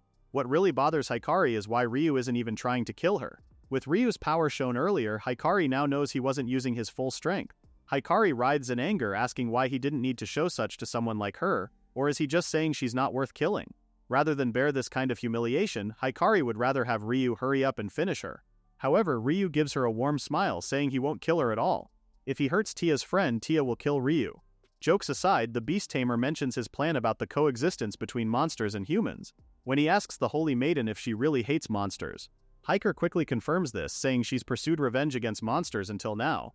But then Ryu asks the Holy Maiden why Tia comes up in this subject. Hikari can actually pursue revenge without Tia. Hikari doesn't even need to follow the church to begin with and just kill monsters on her own. Ryu tells the Holy Maiden what she really wants. Hikari only wants to be with people like Tia and the Pope, people who understands her. This alters Hikari's whole demeanor, quieting down before denying this allegation. Ryu is not having it though, saying there's no other reason for Hikari's hyperfixation on Tia. Does Hikari really want to pursue revenge herself? Gripping her sword, Hikari says yes. Obviously her parents were killed by monsters. Hikari remembers how painful it was to discover her parents' lifeless bodies. She even tried to wake them up, still in denial that they're gone. Tears finally fall down his face as she begs them not to leave her alone. Yet it was of no use anymore. When the Pope arrived, he had told her it's all the monsters' fault. If monsters didn't exist, Hikari's parents wouldn't have died. That's when he instills this mission of revenge on young Hikari's mind. The Pope had told her to live for revenge, and so Hikari's path on becoming the Holy Maiden begun. She killed and killed. Yet, even with everything, Hikari's never satisfied. This emptiness won't disappear until all monsters are gone. Yes, her mission is monster extermination, and until she fulfills her mission, Hikari can never be satisfied. Hikari then recalls the time she had met the changed Tia. When Tia had told her she understood the Holy Maiden's feelings, Hikari had felt a sense of fulfillment. Her purpose was supposed to be revenge on monsters, yet she had felt something even more. Something good. On bended knees, Hikari is about to confess her true wish to Ryu when she falls to the ground. Her body had finally reached its limit. Stepping forward, Ryu offers the Holy Maiden a hand. He can't empathize with Hikari's circumstances or ideology, but if they both share the same feeling about cherishing childhood friends, the beast tamer thinks they'll understand each other someday. It's only natural to not want to lose someone important. And hating monsters that harm them is natural too. But Ryu asks if Hikari can at least spare monsters seeking peace like them. Ryu will definitely create a world where humans and monsters coexist. When that happens, Hikari won't have to have the anxiety of losing anyone anymore. In such a world, Hikari's burden on her shoulders will lighten a bit. Suddenly, the magic orb chimes in with the Pope telling Ryu he's speaking an unacceptable language. Monsters are inherently harmful to humanity, the Pope reasons. Both Ryu and Hikari listen in anticipation, especially when the Pope gives his final verdict: coexistence with humans is unthinkable. With that, the Pope informs Ryu that his statement means the beast tamer is now humanity's enemy. Ryu has already seen this coming. Most humans probably won't accept coexistence with monsters, but that's because no one's seen it before. If coexistence between monsters and humans can be proven visibly, then they'll have to accept it. Ryu dreams of an ideal world where both humans and monsters live safely as the Demon King, so he asks the Pope to please stop the invasion of the Great Forest immediately. If they don't retreat, Ryu won't hold back to protect what matters to him. This ideal world Ryu speaks of is quite a troublesome plan. The Pope takes this as a declaration of war against the Church. Since Hikari lost, they'll withdraw for now. However, the Pope now knows keeping Ryu alive will remain dangerous. Eventually, the Church will dispose of him and his allies. With that, the Pope ends communication and Ryu's mark disappears from his face. Meanwhile, the soldiers are trying to use fire magic, but it seems it won't work since their targets are too far and the magic will just scatter before reaching the dragons. Now the soldiers don't know what else they can do to break through. Coincidentally, the comms device comes up, calling the attention of all monster subjugation units. They're now being told to cease all monster subjugation operations and to return at once. When the soldiers begin asking why, they're only told to do as they're told because the reason behind it doesn't matter. With that, the soldiers start withdrawing. Cardinal Norell is frantically confused why His Holiness would retreat now. Does this mean the operation failed? Could it be because the Cardinal failed? What punishment will Cardinal Norell receive when he returns? The soldiers guarding him all try to calm him down. If he doesn't keep his voice down, the monsters will surely find them. And true to his theory, Ruri and the others do find them. Both Karine and Luca immediately secure Cardinal Norell. Back at the church, the Pope can't believe Hikari actually lost. After all, the effort he put into cultivating her had been immense. The Pope initially thinks she might be useless now, but takes it back after. Hikari might still prove useful in the right situation. More importantly, the Pope has Ryu to worry about. A mere commoner becoming a Demon King? It might be nonsense, but the Pope sees this as his new stepping stone in realizing his own mission, to be the only one praised by all of humanity. The Church will discipline the traitor in front of humanity. The good Church triumphing over the bad monster trainer Ryu. What a beautiful story this will unfold. With both Cardinal Norell and Hikari tied up, Ryu cheers this victory of theirs, especially that they managed to avoid an all-out war with the Church. The Spirit King also says there doesn't seem to be any remaining soldiers, marking them safe for now. Luca angrily approaches Cardinal Norell and grabs him by the collar before asking why they invaded the Great Forest. Tearing up, the Cardinal honestly tells them he doesn't know and explains he was just told by His Holiness to go and do so he had no choice. Ryu assures their captives that they don't intend to hurt them. Even though trusting the monsters they're used to hating will be hard, Ryu promises to keep them safe until they return them to the Church. The Dragon Emperor then asks the Beast Tamer what their next move is. Without understanding the Church's objectives, it's hard to plan defenses. Ryu agrees. Given Cardinal Norell's tone, there's a possibility he's expendable. If they provoke the Church again, it will endanger the monsters further. Suddenly, Jen and Alice both get a report through the comms device. Ryu can only hear Jen saying they're heading to wherever that is and is suggesting to find an opening to escape. Jen is also asking if the Church had begun moving. Both Jen and Alice's faces etch with worry as they reveal that the hero Tia was attacked by the Demon King and is now in a dangerous situation. It's expected for both Ryu and Hikari to react in fear, especially when it involves Tia. Alice furthers explains that the hero was sent to subjugate the Demon King with the Pope's orders. During the journey they were ambushed by the Demon King and the party was nearly wiped out. Apparently they're now hiding in a corner of the Demon King's castle. Hearing this, Ryu doesn't hesitate to press on the need to help them. But the Dragon Emperor is worried as to how Ryu plans to fight a powerful foe like the Demon King. Even with his power, which defeated Azidaka, there's a risk of death. Riri then mentions about Karen's mother, who's also a Demon King, whom they've defeated before. However, Ryu heavily disagrees. That time was under the condition that if he had endured one hit, they'd win, and Ryu only survived because he happened to be protected by Karen's power. He can't say he won that battle fair and square. Besides, there's no guarantee that power will manifest again so conveniently. When Ryu tells them that it's going to be impossible for him to defeat a Demon King, Guy shouts how there's actually one. That's if Ryu becomes a Demon King now. Yup, now. Guy excitingly confirms what he had said. If Ryu is going to become one and if he wants power to fight a Demon King, that's the fastest route he has. However, becoming a Demon King requires 10,000 monsters subordinates. Tiamat reminds them. Gathering that number ASAP would prove to be difficult. But the Dragon people see no problem with such matter. If they combine all of them and the Dragon Kingdom citizens, they'll gather that number in no time. At the mention of citizens, Ryu isn't too sure with the suggestion since these citizens will get confused with the sudden announcement of becoming a human subordinates. But the Dragon Lord sees nothing wrong with his suggestion. Seeing the momentum after defeating Azidahaka, he thinks everyone will happily accept it. In fact, Ryu's name still comes up constantly nationwide. There's even been requests to build a statue of Ryu in the castle town. The Emperor reveals, Ryu never heard of this news before. The Dragon Emperor further says that everyone is still so grateful to Ryu and they all want to support his ideals. The Dragon Kingdom asks for the Beast Tamer to consider their suggestion as this is no problem at all. The Fenrir pack also joins in. They do owe Ryu for saving the elders, so they'll happily cooperate as well. Ruri's mom even jokes how Ryu has been helping Ruri a lot as well, making Ruri's dad angry. He still doesn't approve of it as he doesn't want a licentious man who surrounds himself with daughters and women to be his daughter's man. His wife punches him straight in the face, knocking him over. She then tells Ryu not to mind her husband since he's just pouting because he lost Ruri. The rest of the Fenrirs also chime in to say they want to be on Ryu's side too, especially that they want to play with Ryu more. The Spirit King then joins in, saying he'll reach out to his companions to help. The spirits want deeper interactions with other races, all thanks to Ryu, and as token of friendship and gratitude, this is the best they can offer. Ryu is clearly thankful for the gesture, but he's wondering whether spirits count as monsters. Tama then says that the condition of 10,000 monsters is from the monster's perspective. Having subordinates of different races would be inefficient, so the wording became monsters. Hearing this, the Spirit King smiles as he says he'll contact his companions at once. If monsters aren't the only ones, then the Black Fang Wolves will participate as well. They owe an apology to the elves and spirits they've wronged. Helping Ryu out is the least they can do. Bolstering out a laugh, Kokuga adds how Ryu's got strong ones around him, so he's pretty much excited. Everyone else will also join in, especially Karine, who just adores her papa. Ruri even jokes, saying she can't really refuse when Ryu has said so much. Everyone's support has Ryu's heart filling with joy, thanking everyone for their support. And so, to become a Demon King and save Tia, and to create a world where monsters and humans coexist, Ryu asks everyone to lend him their strength. Azidahaka then says he'll transport the Dragonkin to the nearby cave at the Dragon Kingdom. Turns out, once he's visited a place, his transportation magic can get them there instantly. Meanwhile, Cardinal Narelle is in disbelief hearing a human is going to become a Demon King. Hikari, on the other hand, has gone silent. In her mind, she's thinking if Ryu will abandon his own race to protect Tia. Compared to that, Hikari realizes she's only been protecting herself. While Cardinal Narelle is shaking in fear, Hikari is in denial. Soon the needed number of monsters have finally gathered in the Great Forest. It's finally happening. The Dragon Emperor confirms getting everyone's approval and nearly the entire nation accepted it. Corinne also shares she's feeling a bit nervous. On the other hand, Uka is all smiles, expressing how excited she is. Raising her hand, Tama informs everyone they'll now conduct the coronation ceremony for the new Demon King. When she tells everyone to prepare, the citizens start kneeling and bowing down. In the coronation ritual, the subordinates entrust their wishes to Ryu. A king bears the hopes and expectations of his people.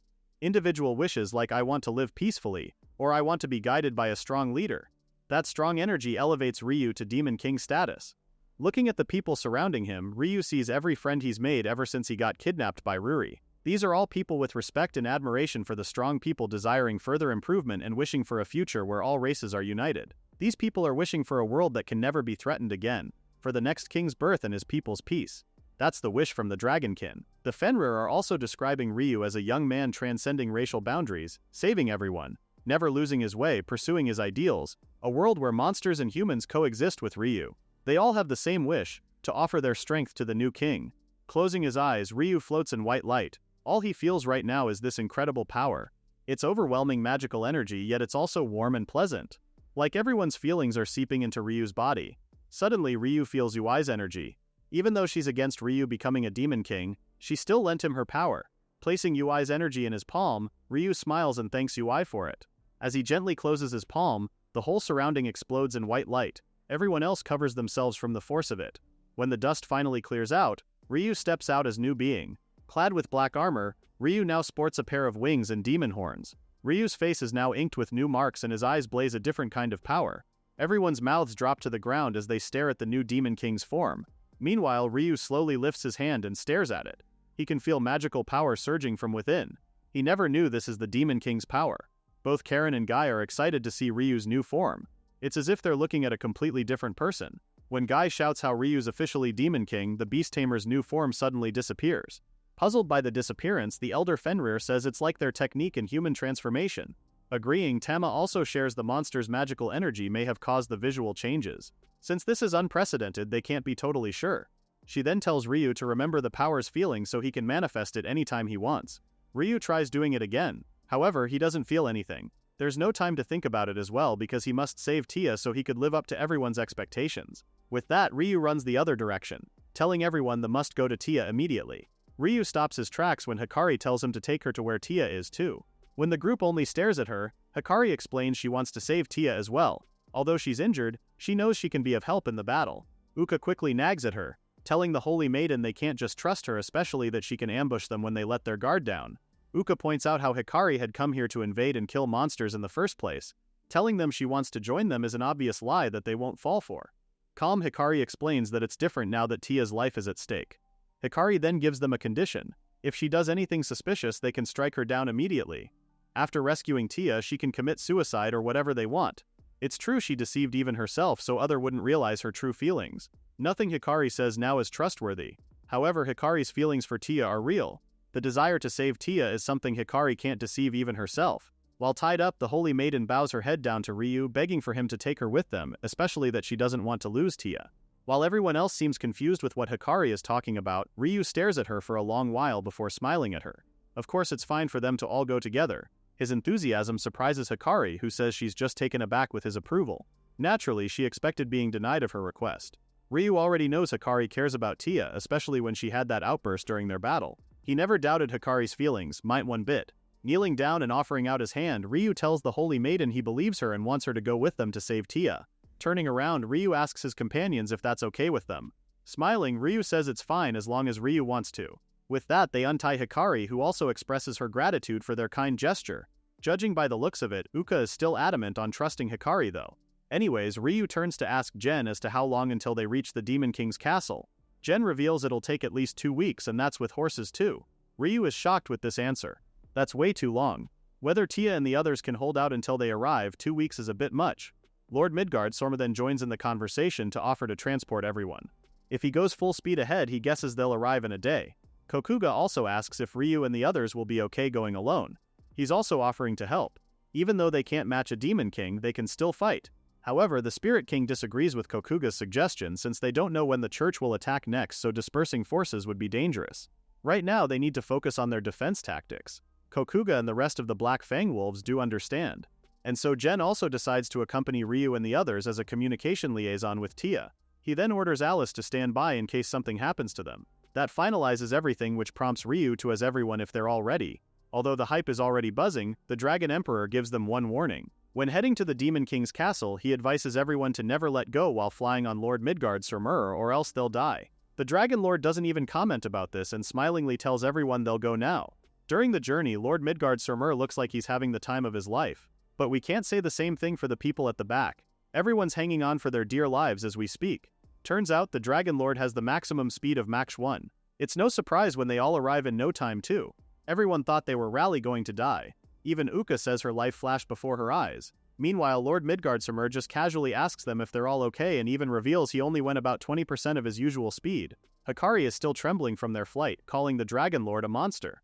Well, technically he really is a monster. After that, Lord Midgardsormr tells Ryu he'll wait around the area since the group will need transport back to the Great Forest. In Ryu's mind, he's hoping the Dragon Lord will take it slowly on the return trip. Hopefully. Refocusing on their mission, Ryu tells everyone they'll start by searching for Tia and her party. The group then venture inside the Demon King's castle where heaps of bones scatter on the ground. Jen reveals he can't contact Tia anymore. He had noticed this midway through the flight, guessing that the communication device might have come loose or somehow something disrupted the connection. With no other choice, Ryu instructs everyone to keep moving forward. Right now, rescuing Tia is their top priority, so they need to search the area carefully to avoid encountering the Demon King or monsters. Still, Ruri can't help but get creeped out with the place. And Tiamat has also noticed how they haven't seen any monsters yet. With that, Jen tells everyone that Tia and the group may have passed through this hallway. As they walk on high alert, Hikari can't help but look back at the skeleton sitting by the corner. Azidahaka then notices Uka looking around so unnecessarily and jokingly asks if she's afraid of the dark. The dragon princess quickly denies this, explaining how she's just being cautious of traps and is constantly watching to make sure the holy maiden doesn't do anything strange. While Uka is rambling about, a skeletal hand taps her shoulder. Turning around and seeing the undead, Uka screams in fright. This was the same skeleton Hikari had seen and was just playing dead a while ago. Tiamat immediately goes to rescue her granddaughter, kicking away the undead. Sighing, she's a bit disappointed that Uka is getting scared of monsters now. This doesn't look promising at all. However, Uka explains she was just startled and wants scared. Ruri then alerts everyone of the incoming undead, especially Uka. An undead already has a sword and is behind Uka, ready to kill her when Hikari steps in and attacks the undead with a single blow. The undead rattles on the ground and soon perishes into dust. When Ryu displays shock, the Holy Maiden explains the undead are soul-only beings, so unless they pulverize them to ash or purify them with the Saint skill, one can't simply defeat them. And so far only Tia and her have the Saint skill. Ryu then smiles, praising Hikari for knowing a lot about monsters. That sure helped them a lot. When Uka sincerely thanks her, Hikari only turns away and mutters how it's only natural as a church member. On the other hand, she calls Ryu out for going to the Demon King's stronghold without monster knowledge.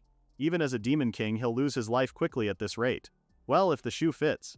It's the same for Hikari as well, Ryu points out. She doesn't know if she'll survive encountering the Demon King, yet she followed them without hesitation. She's as reckless as he is at this point. However, Hikari says she intends to defeat the Demon Knight either way. And besides, no matter how much power they gain, if they can't protect what matters, it's just meaningless. If Hikari can save Tia, her own life or death is trivial. Without hesitation, Ryu agrees it's the same for him. Not going to help isn't even an option for him. Flashing Hikari a warm smile, he says he came here because he doesn't want to lose his childhood friend. They really do get along. Seeing Ryu's smiling face and registering what he had said, Hikari can't help but recall the battle at the Great Forest where Ryu had told her they'll eventually understand each other. Turning away, Hikari tells him it's all nonsense. To her, Ryu and her aren't the same. Even with the same goal, there's a big difference between them.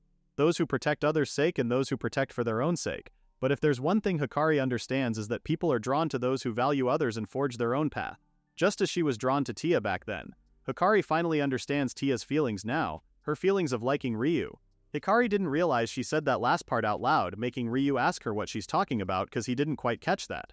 Hikari only grumbles for him to shut up before walking away. However, Ruri had heard all of that and quickly tells the Holy Maiden it's fine to wait it one more time. Whispering in Hikari's ear, Ruri repeats the very words Hikari had said earlier. Hikari gets all defensive, telling Ruri it wasn't meant to sound like that, but Ruri just playfully gets back as Hikari tries to slap her. Sometime after, they finally reach a double-door entrance, the only place where the Demon King will probably be. Jen warns Ryu to be careful since they haven't seen undead at all. There's a high chance they're inside this room. As they open the door, Ryu hopes Tia and the others have already escaped the castle. If not, at least he hopes for them to be safe. Entering the room, Ryu and the others scan the room but find no one inside. There doesn't seem to be other rooms in this castle too. Suddenly, they hear a voice from nearby. Turning around and ready to attack, Ryu and the other find Tia and her party all crouched on the ground. Both Ryu and Hikari immediately smile, seeing Tia and the others are safe. However, Tia is puzzled with Ryu's appearance here, especially that Hikari's also here. As he lends his hand out, Ryu tells the hero they'll explain things later. For now, they all have to escape. But Tia only screams at them in frustration, telling them to forget about it and just run before the Demon King comes. Suddenly, the doors close, shocking everyone. Azidahaka can also detect teleportation magic being used and that space has been severed. They all starts panicking when a sudden ominous energy placates the whole surroundings. A voice then booms around the place saying he had let his prey swim about a game, but instead he has caught new subordinate candidates. When Ryu asks the skeleton as to who he is, the undead introduces himself as Bild, the undead Demon King. He is the king of the underworld who brings the end to the living. The Demon Knight Biliod is totally different from Enka. Ryu can feel a suffocating pressure coming from Biliod, but Ryu isn't backing out. He did become a Demon King himself. This time he'll win with his own power. Before Ryu can unleash an attack on Biliod, the Spirit King comes up on the comms. Now's really not the right time, but the Spirit King presses he needs to tell the Beast Tamer something about the Demon King, Biliod.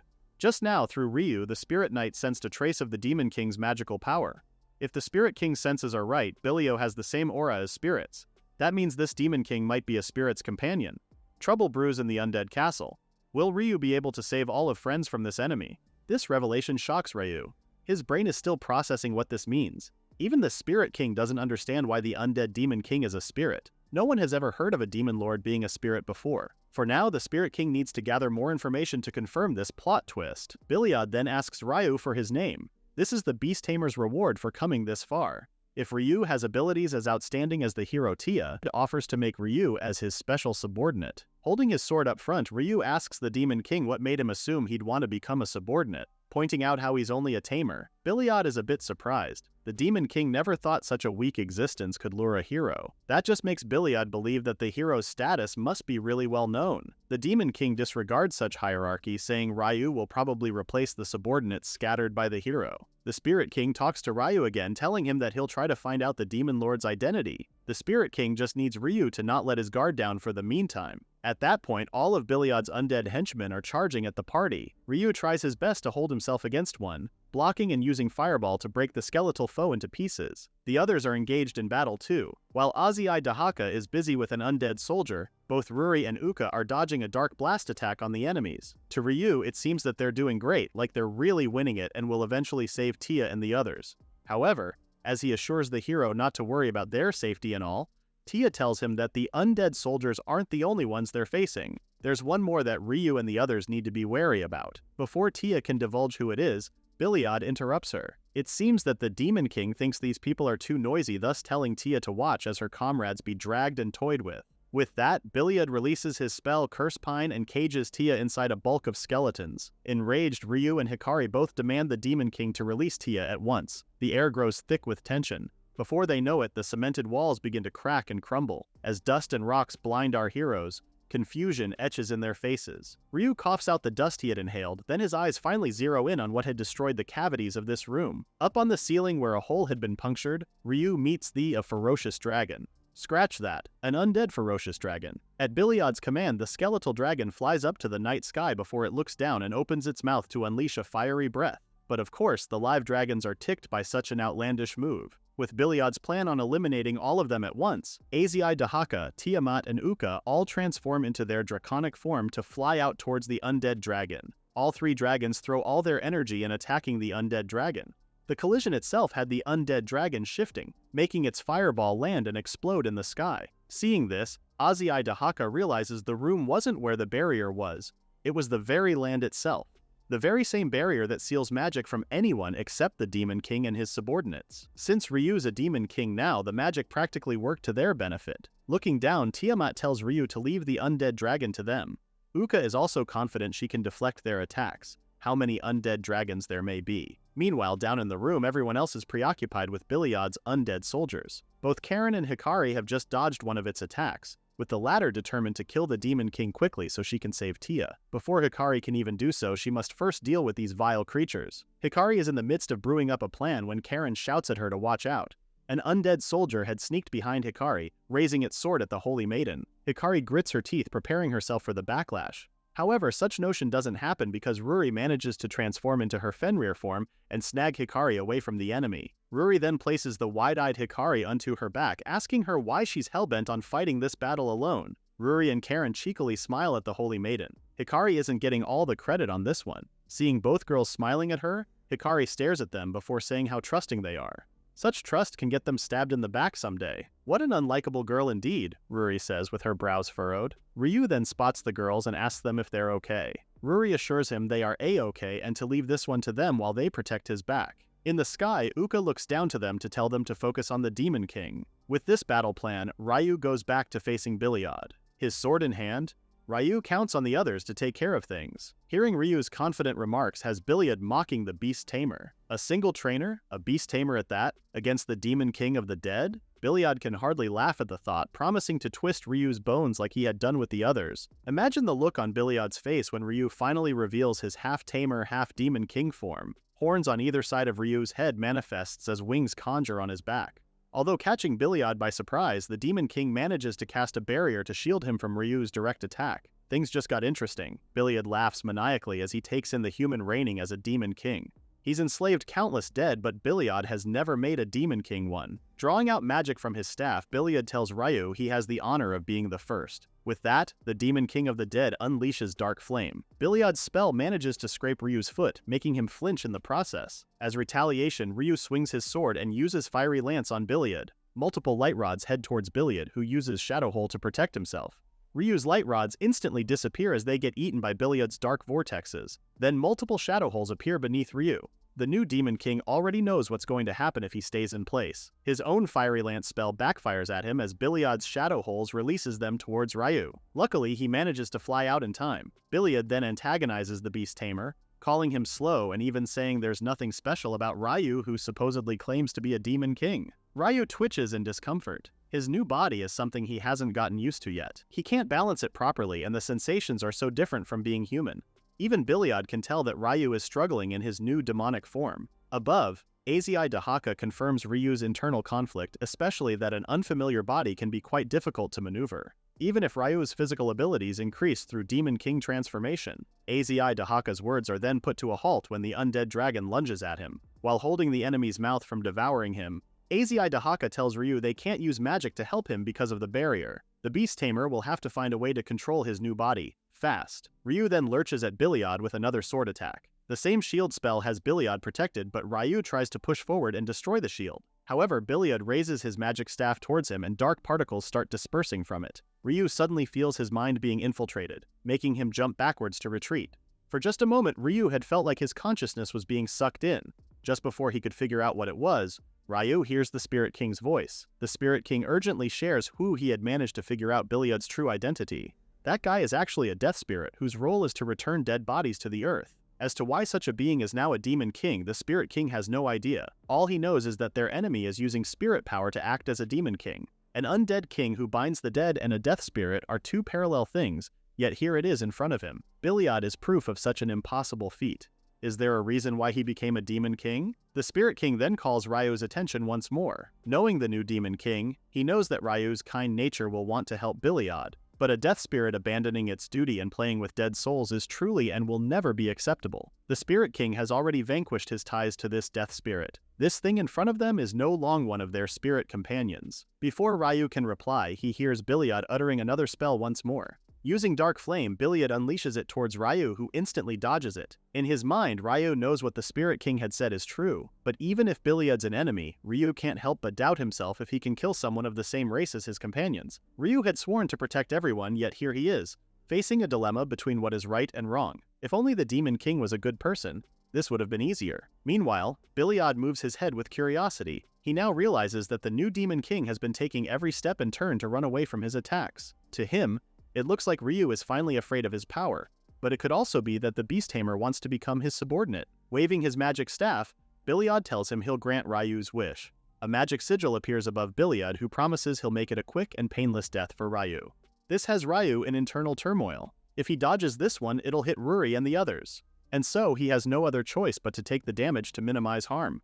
But alas, the Beast Tamer was being bluffed. Using Curse Pine, Biliad manages to trap him in a skeletal cage much like Tia's. The magic circle earlier was just a decoy. In this tight space, casting magic carelessly would just do harm than good to the Beast Tamer. Aside from that, the skeletons appear to be making such irritating sounds, like agonizing voices. Biliad then casts magic on the skeletal cage. He assures Ryu that he is of rare existence, a human body with a Demon King's soul. Biliad plans on extracting the Beast Tamer's soul for his power and use Ryu's body as his aid. As dark magic starts imbuing in on the cage, Karen screams in anger. Karen and Ruri with Hikari on her back are now charging towards Biliad. Even so, Biliad's undead soldier manages to stop them from further advancing. With them being held back and the dragon trio preoccupied, no one can save Ryu now. Meanwhile, the voices coming from the skeletons become increasingly agitated with every second. Ryu clutches his head in pain, not knowing what these voices are saying. He can already feel his power getting drained and he can't even think properly with these voices. Suddenly, one of the skulls utters Tia's name,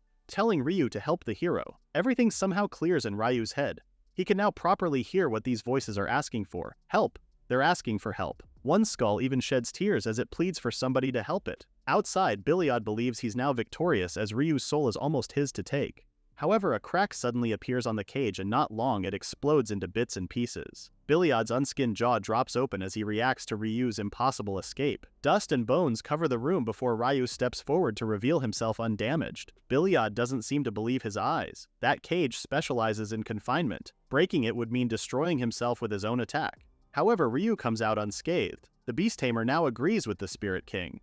Whatever the circumstances, defiling the dead is unforgivable. If manipulated and tormented souls are suffering, whether it's a spirit or subordinate, none of that matters now. Ryu came here to help Tia and her party. That's his mission. Before escaping, Ryu had promised to defeat the Demon King of the Dead and save them all, but he needs the skeletal remains to cooperate with him to help all of them. That's how he managed to escape the cage. Now outside, he faces Billiard again. Whether Billiard is undead or a spirit, it doesn't matter so long as Ryu defeats the Demon King and protect Tia and the trapped souls. What a joke, Billiard utters. Him? Getting defeated so Ryu can protect his own subordinates? It's amusing how the Beast Tamer can promise such things when the undead are sole-only existence in this world. This angers Ryu, pointing out how Billiard is not just toying with their existence, but also trampling their dignity as living beings. Billiard calls this nonsensical since dead souls have no dignity anymore. At least that's what Billiard thought of them. Just mere tools used for his power. Powering up his magic staff, Billiard unleashes another spell at Ryu, which he manages to dodge. Billiard then tells the Beast Tamer that only the living possess of mourning and giving the dead some respect. So why should a demon king like him see any wrong of making the dead his subordinates? Ryu counters that souls have their own will too. Whether dead or alive doesn't matter. Billiard then tells him they're just doing the same thing when Ryu accepted contracting with Monsters and making them his subordinates. Except Ryu and Billiard are totally different. Billiard's way is just forcing the souls into servitude. When Ryu ensues another attack on the Demon King, Billiard ups his shield again. Everyone trusts Ryu and lends him their strength. In return, Ryu swore to honor that trust by protecting monsters and creating an ideal world where humans and monsters can coexist. This has Billiard snidely commenting how such a world will not exist. With that, Ryu lunges at Billiard again. This time, both Karen and Ruri back him up. However, Ryu didn't feel anything hit him. He then realizes there must be something else in the works here. Something he's missing to see. Billiard doesn't believe in the future Ryu wants. Such coexistence is absurd. Although now that Billiard thinks about it, this must be the very reason why a human became a demon king. Such purpose is just presumptuous, really. Laughing, Billiard says such coexistence is just an act of defying nature itself, especially after slaughtering countless monsters and even Ryu's own kind. Billiard then powers up his magic staff once more. This time around, he uses permeation magic and casts Dead Egg. In an instant, Ryu's whole body gets covered with nerve-like mana and grips into his whole entirety. This spell interferes with the target's soul and manipulates it at will. When Ryu lands on the ground with a loud thud, Billiard reveals he'll extract his soul and make it his. For all his grand words, Ryu fell so easily, and so Billiard moves closer to Ryu so he can extract his soul. Extending his skeletal hand, light permeates through it and the process of extraction begins. Billiard then infiltrates the Beast Tamer's mental fortitude. To his surprise, his hand meets Uru's, who stops him. Giving him a deadpanned look, Uru tells him entering Ryu's mental world without permission is crossing the line. Uru then calls Billiard a fake and says there's no place for such fools here. Billiard is obviously taken aback. Uru, a strange being inside Ryu's mind, knows his true identity. Before he can say anything, Uru crushes Billiard's hand and demands he leaves at once. Billiard immediately snaps out of his extraction and sees that his whole arm has disintegrated. Both Billiard and Ryu are surprised, with the latter sensing Uru's magical power protecting him. Meanwhile, Billiard discovers that his arm can't regenerate anymore. This just means Uru is a female demon, probably of king class or beyond that. Laughing dryly, Billiard realizes he can't take Ryu's human soul. If that's the case, might as well reduce himself to mere dust, to never return or be reborn. Raising his staff, Billiard lights up the whole room with high-rank permeation magic, dissolving Mud Golem. The spell casts upon the whole land, drawing inked marks upon everyone inside the barrier. Billiard's sinister smile confirms one thing. This spell gradually corrodes the bodies of everyone within the barrier. Everyone, friend and foe alike, will slowly decay over time. Ryu angrily screams at Billiard's absurd plan, concerned that the Demon King is willing to kill his subordinates too. However, Billiard doesn't care at all. He'll mostly enjoy watching Ryu decay hideously while groaning in pain. Ryu charges at the vile Demon King of the Dead.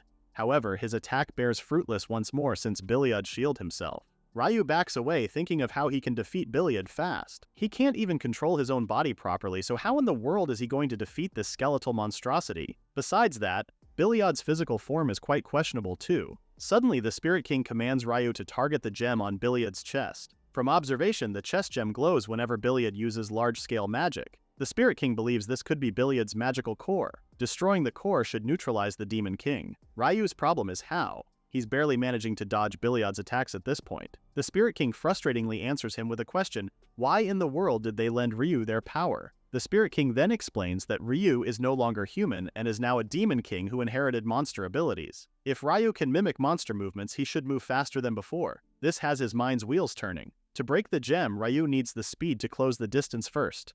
Among them, Ruri has the best mobility, and if he mimics the Fenrir's movements, maybe he'd have a shot at landing an attack. Biliad laughs at Ryu, who's clearly stalling. He mocks the beast tamer for being a dog, saying if Ryu surrenders now, he'll gladly accept his servitude. Meanwhile, Ryu thinks back to the times he trained in the Great Forest. He tries to recall the Fenrir's wind-like movements, which he needs to overlay on himself. After some time concentrating, Ryu's body transforms into that of a Fenrir. His body is clad with bulk shadow-like fur. Everyone else watching is in awe, seeing Ryu in a form much like Ruri's. Biliad tries stopping him by saying his form won't really break the spell. Ryu should just stop his futile struggles and obediently bend the knee. Much to his surprise, Ryu lunges forward, but this time, Biliad can't see him with the speed he's going at. Biliad can clearly see that Ryu's movement is different from before. Totally unpredictable now. While the new Demon King can feel his body getting lighter, Biliad is trying to think of a counterattack. Should he just reveal his weakness or prioritize defense? Biliad's too slow for Ryu now. His eyes piercingly focus on Biliad, and then with a single swoop, Ryu cuts through Biliad's chest. The Demon King's whole body starts disintegrating. Now weak, Biliad drops his magic staff to the ground, breaking it into pieces. With the magic staff broken, all of Biliad's undead soldiers start dropping dead, no pun intended, on the floor. The inked marks on everyone else also disappear. Now that the spell is broken, all the souls thank Ryu for freeing them. They can now go to the afterlife with peace. But before departing, the souls have one more request they wanted to ask of Ryu. The soldiers ask that Ryu accept them as his subordinate if they're reborn. This surprises Ryu, who doesn't understand why they'd ask of such thing when these souls are now free. To the souls, witnessing Ryu and the others trusting each other while fighting was beautiful. Seeing a relationship built on trust, not domination, the souls admired Ryu and wanted to become his strength too. Ryu gives them a genuine thank you, telling them he'll wait for them to return. By then, he's surely made a world where both humans and monsters can live easier. The soldiers then smile at Ryu, thanking him while they begin to become orbs of light. After the souls depart, Ryu has one more thing to take care of: the Death Spirit who's hiding behind the broken magic staff. The Death Spirit trembles in fear as everyone else gathers around it. They couldn't believe such a small child is the Demon King's true form. Uka angrily grapples the Death Spirit, telling it how it caused so much damage. She then asked it as to why it enslave and manipulate everyone's souls,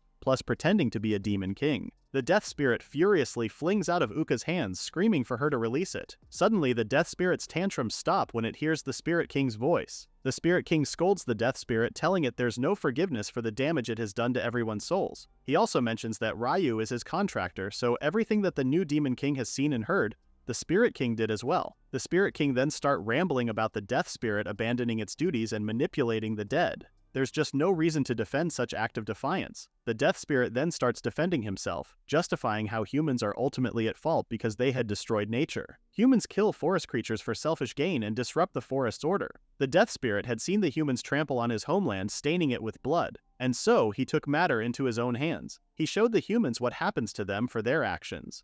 The Death Spirit had dominated the humans to restore nature. Even so, the Spirit King sees no reason why the Death Spirit had to torment the dead. It had disrupted the spirit law and nature's order. The Death Spirit's acts were extremely cruel with no room for leniency. Therefore, the Spirit King sentences him to death. The seriousness of the Spirit King's face, factored in with the weight of his words, causes the Death Spirit to tremble in pure fear and defeat. However, the Spirit King turns around and says death alone won't save the souls who suffered. As punishment, the Spirit King orders the Death Spirit to service work. He'll work under the other spirits as a servant until his existence ends. Refusing this isn't an option either. After that, 2 spirit soldiers escort the Death Spirit out of the room. Meanwhile, Hikari hastily approaches Tia and the others. Sighing in relief, Jen reveals to have been caught with the others too. With the enemy defeated, Ruri smilingly tells Ryu they should head back soon. Ryu still has something in his mind though. He asks if the Death Spirit can never live freely again, something the Spirit King nods to. Even giving back the Death Spirit its role, the Spirit King can never guarantee they'll never commit such evil atrocity again. Even if the Death Spirit's motive stemmed from justice, trust as a Death Spirit can never be restored. They did that much damage. Looking at Ryu's reaction, the Spirit King can obviously tell this pains Ryu as someone who seeks all peace. However, a king's duty is also judging violators to protect the people. In building the ideal world, opponents and rule breakers will much likely appear. Perhaps even trusted companions might betray Ryu someday. Yet a king must never stop guiding the people. That's what creating an ideal world means. Ryu's saddened face doesn't change, making the Spirit King laugh. He assures Ryu that if he wavers or makes mistakes, all of his companions will help. Everyone, including the Spirit King, will support Ryu because he chose this path from genuine belief. So for now, Ryu also has to believe in himself and walk forward. Ruri then calls the beast to Mur's attention. That conversation had renewed Ryu's energy and is now smiling. Sure, he may lack the resolve to be a true king for now, but no matter what comes ahead, with everyone, he's sure he'll overcome them. For now, Ryu is excited to return to their companions in the Great Forest. Going back to the Great Forest, Ryu asks Tia and her party if they're sure they want to go with them. Smiling, Tia confirms this and explains that she had realized her weakness in the previous battle with the Demon King. She needs to start training from scratch, and where's the perfect place to do so than the Great Forest, the very place Ryu got stronger. Tia's companions both assure Ryu they only work for the church, but they don't really hate monsters, just an employment relationship is all. And so Ryu tells Tia and the rest to wait for a bit since they need to talk to the elders first. One member of Tia's party expresses his excitement on riding on a monster's back and receive training like this. Another one, who had previous interaction with demi-humans before, feels a bit nervous on meeting the Great Forest's elders. While they're buzzing with chit-chat, Taiga notices Tia's quietness and asks her what's wrong. The hero has been worrying about Hikari's well-being. Taiga assures Tia that her friend is a capable warrior, so he's sure she'll be fine. Hikari also said so herself. After defeating the Demon King, Hikari had told them she'd return to the church and must report about the mission to His Holiness. Ryu even offered to drop the Holy Maiden at her destination via dragon, that is. Hikari's face twists squeamishly as she thinks about riding a dragon's back again. More pressing than that, Hikari refuses Ryu's offer since it'll be a problem if someone sees them with monsters. She's used to camping from drills, so she should be fine. Hikari already knows Tia is going to the Great Forest to train. This means that they'll both be apart for a while. Hikari doesn't really like the thought of it, but doesn't say anything since it's what Tia wants. Looking away, Hikari says she'll have to tell His Holiness that the hero party needs recovery time and will be doing so at a nearby town. And for Ryu's group, Hikari will tell His Holiness that they headed south away from the Great Forest. Ryu's smile disappears, worrying if it's really okay for Hikari to cover up for them. The Holy Maiden nods, saying now they're even and that she's grateful for Ryu saving Tia and for letting her come along. Plus, Hikari corrects what he had just said. She's not covering for them. Ryu then kindly says he doesn't need any thanks at all. Hikari's words has Tia giggling too.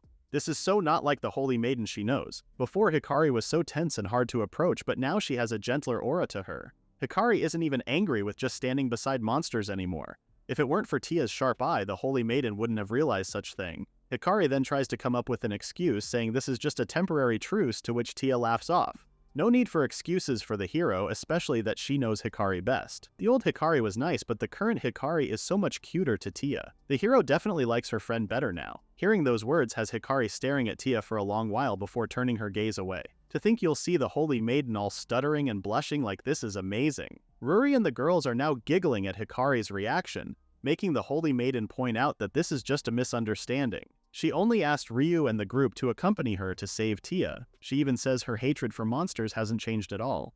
Ruri doesn't take it seriously and just gives Hikari a cheeky smile. With a serious face, Hikari tells them that she'll make sure to kill them herself if monsters ever harmed humans again. Still, Tia chuckles and says Hikari is just being shy, which makes the Holy Maiden stare laser eyes at Tia. After Hikari insists they depart, the group bids farewell to her. Hikari watches the dragon fly up the sky, sighing as she says how Tia's so kind. Still, Hikari hates monsters. The memory of her parents' death always has Hikari's blood boiling with rage. Her bound to monsters? Although the though is a ridiculous matter, moments of her fighting side by side with Ruri and the others came flooding in her mind. Hikari displaces this memory aside, promising to focus on her mission. That won't change. She'll kill the monsters that slew her parents. Hikari will never forgive monsters that harm humans. A smirk appears on Hikari's face. Whether she eradicates monsters first or Ryu's ideal coexistence wordle is realized first. Ryu just has to make sure he won't get killed by Hikari first. Meanwhile, back at the forest, the rest of the hero party tells Tia to forget about Hikari for now. The Holy Maiden can fend for herself.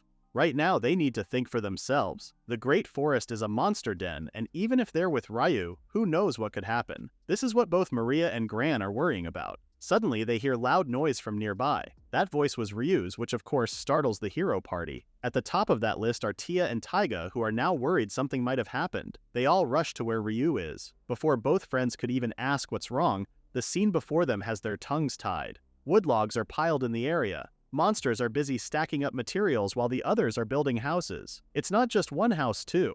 Everyone is helping around, planning and executing and building different infrastructures. Ryu stands in front of all of this, confusion etched on his face. Then Guy, who has a wood log on his shoulder, spots him. When asked what's happening and why are their houses being built in the Great Forest, Guy matter-of-factly informs him that it's because Ryu just became a demon king yesterday, and such title needs a territory to govern. That's why everyone's helping around to build Ryu a country. The beast tamer's brows meet, annoyed that they didn't even wait to consult him first. Plus, Guy shares that the Demon King of the North and Demon King candidates like him have territories themselves, so it's just a matter of time for Ryu to have one as well. The beast tamer didn't plan on having a country though, something that Guy says he has to if he wants to create a world where monsters and humans coexist. Tama then joins in on the conversation, saying if there was a country where monsters and humans coexist, it would prove Ryu's ideal is achievable. Plus, if this plan works out, more people might support Ryu's dream. A great first step toward coexistence indeed. Guy proudly boasts his secretary's wise words. Ryu starts giving it some thought. Both Guy and Tama are right. Just speaking of coexistence won't convince anyone without action, but if they visualize coexistence as a nation, people will start believing it's possible. A country where humans and monsters live without racial boundaries sounds like a great plan. And so, without much convincing needed, Ryu hops in on the plan of building this country. The ideal coexistence nation where anyone can live. Ryus and the others already said they don't hate monsters as well, but Ryu didn't expect them to accept the Build a Nation plan instantly. Ryus's eyes sparkle with deep fascination over the magnificent timber in his hands. Not only that, he also admires the abundance in rare materials. This is the Great Forest after all. However, the man immediately notices the wrong woodworking and scolds the monsters for wasting such premium materials. The monsters then share that they don't know anything about building houses. This is where Ryus's skills come in. He guides the monsters to make a stone foundation first. If they just stick wood directly in the earth, soil will just rot it. When the monsters still can't grasp the idea of it, Ryus then tells them he'll show them how to do it properly. While Ryus and the others are busy, Lord Midgardsormr asks one of the monsters if this location is for the residential area. The monster confirms the plan, making the dragon think about ensuring clean water will be flowing in this area. No matter how rich in nature, people won't settle without basic living infrastructure. Tama then butts in, opposing the Lord's idea. She then tells him of the nearby river, where they can create water channels from there. The route has already been secured too. Lord Midgardsormr then asks her if they've made surveys about rainfall in the Great Forest, since they also need to plan possible flooding. Otherwise, residents will face danger. Tama tells him they've already done so, and drainage calculations are already complete as they speak. Coincidentally, the elder Fenrirs arrive and welcome the hero party with Ryu. Gramps immediately goes to exchange pleasantries with Tia, who also asks if the elder was the one who trained Ryu. After confirming that, Gramps informs Tia that Lord Midgardsormr has already told him everything and that he agrees to training Tia and her party. However, Tia might have felt shy about this because they've just heard of building a nation just now. Gramps chuckles, saying there's no issue at all if the hero party helps them. Plus, the Fenrir children have been looking for playmates. Ryu is happy to see that everything worked out as hoped. Everyone's helping them get closer to the dream. Now they'll build the ideal world together until all races can live together. Meanwhile, back at the church, heavy rain pours. Hikari is already outside the Pope's room. She then announces her arrival, to which is met with a dark aura from the Pope. When he sees Hikari, the Pope immediately smiles and says he was worried. The Holy Maiden then bends on one knee, apologizing for showing her shameful side in the Great Forest. The Pope assures her it's fine, and that he's glad Hikari is safe. When asked if anything else happened, Hikari tells the Pope Ryu's group had left the Great Forest heading south after her exchange with them. Afterwards, Hikari had rendezvoused with the hero party as planned and defeated the Demon King of the Dead, Biliad. This news has the Pope ecstatic. This is what he expects from the hero and the Holy Maiden after all. Speaking of the hero, the Pope then asks Hikari where Tia and the others are. The communication device between them isn't working, so the church has no idea where the hero party is. Hikari tells him about the hero party being injured from fighting the Demon King, so they'll be recovering in a nearby town before returning to the church. Hikari also adds how the communication device had been damaged during the battle with the Demon King. The Pope seems to believe Hikari's words. For now, Hikari wants to keep the truth from him. Of course, she knows what's at risk. If His Holiness ever found out that she had cooperated with monsters, neither Hikari nor Tia will be able to escape punishment. His Holiness's mercy has limits too. The Pope then exclaims how they must celebrate the Demon King's defeat when Tia and her party returns. Before Hikari can even reply, The Pope forcefully grabs her face and angrily asks her what's with her blank expression. The Pope thinks the Holy Maiden had actually believed Ryu's nonsense and has charmed her. Although struggling, Hikari answers the Pope and tells him how impossible his accusations are since she knows her mission is to destroy the monsters that killed her monsters. The Pope screams at her, asking her why is it that she's not angry then? Until now, Hikari always looked like she hated everything in the world, with eyes frozen in absolute hatred. But now he can sense Hikari is different. The old Hikari would be writhing in rage for failing to eradicate monsters. So the Pope surmises something must have changed her heart. Hikari's pupils dilate as she remembers Tia's words before they separated. The Pope then strokes Hikari's chin, telling her how he likes her stained with monster blood. To him, it's beautiful to see her hunting monsters like a berserker without reason. Hikari's pure white skin just suits crimson blood well. The Pope then urges Hikari to remember the extent of her hatred for monsters. Hikari apologizes, bowing her head once more. She tells the Pope that she only grew careless after defeating the Demon King. Grateful for the Pope's thoughtful words, Hikari promises to keep killing monsters, even if she's torn to shreds. Until all monsters vanish from this world, Hikari won't stop. Seeing the Holy Maiden's killer eyes, the Pope smiles and pats her on the head. He's glad that Hikari has renewed her thirst for monster blood. Actually, he prefers her now. She seems much hungrier than before, the type of hunger that sets high expectations from His Holiness.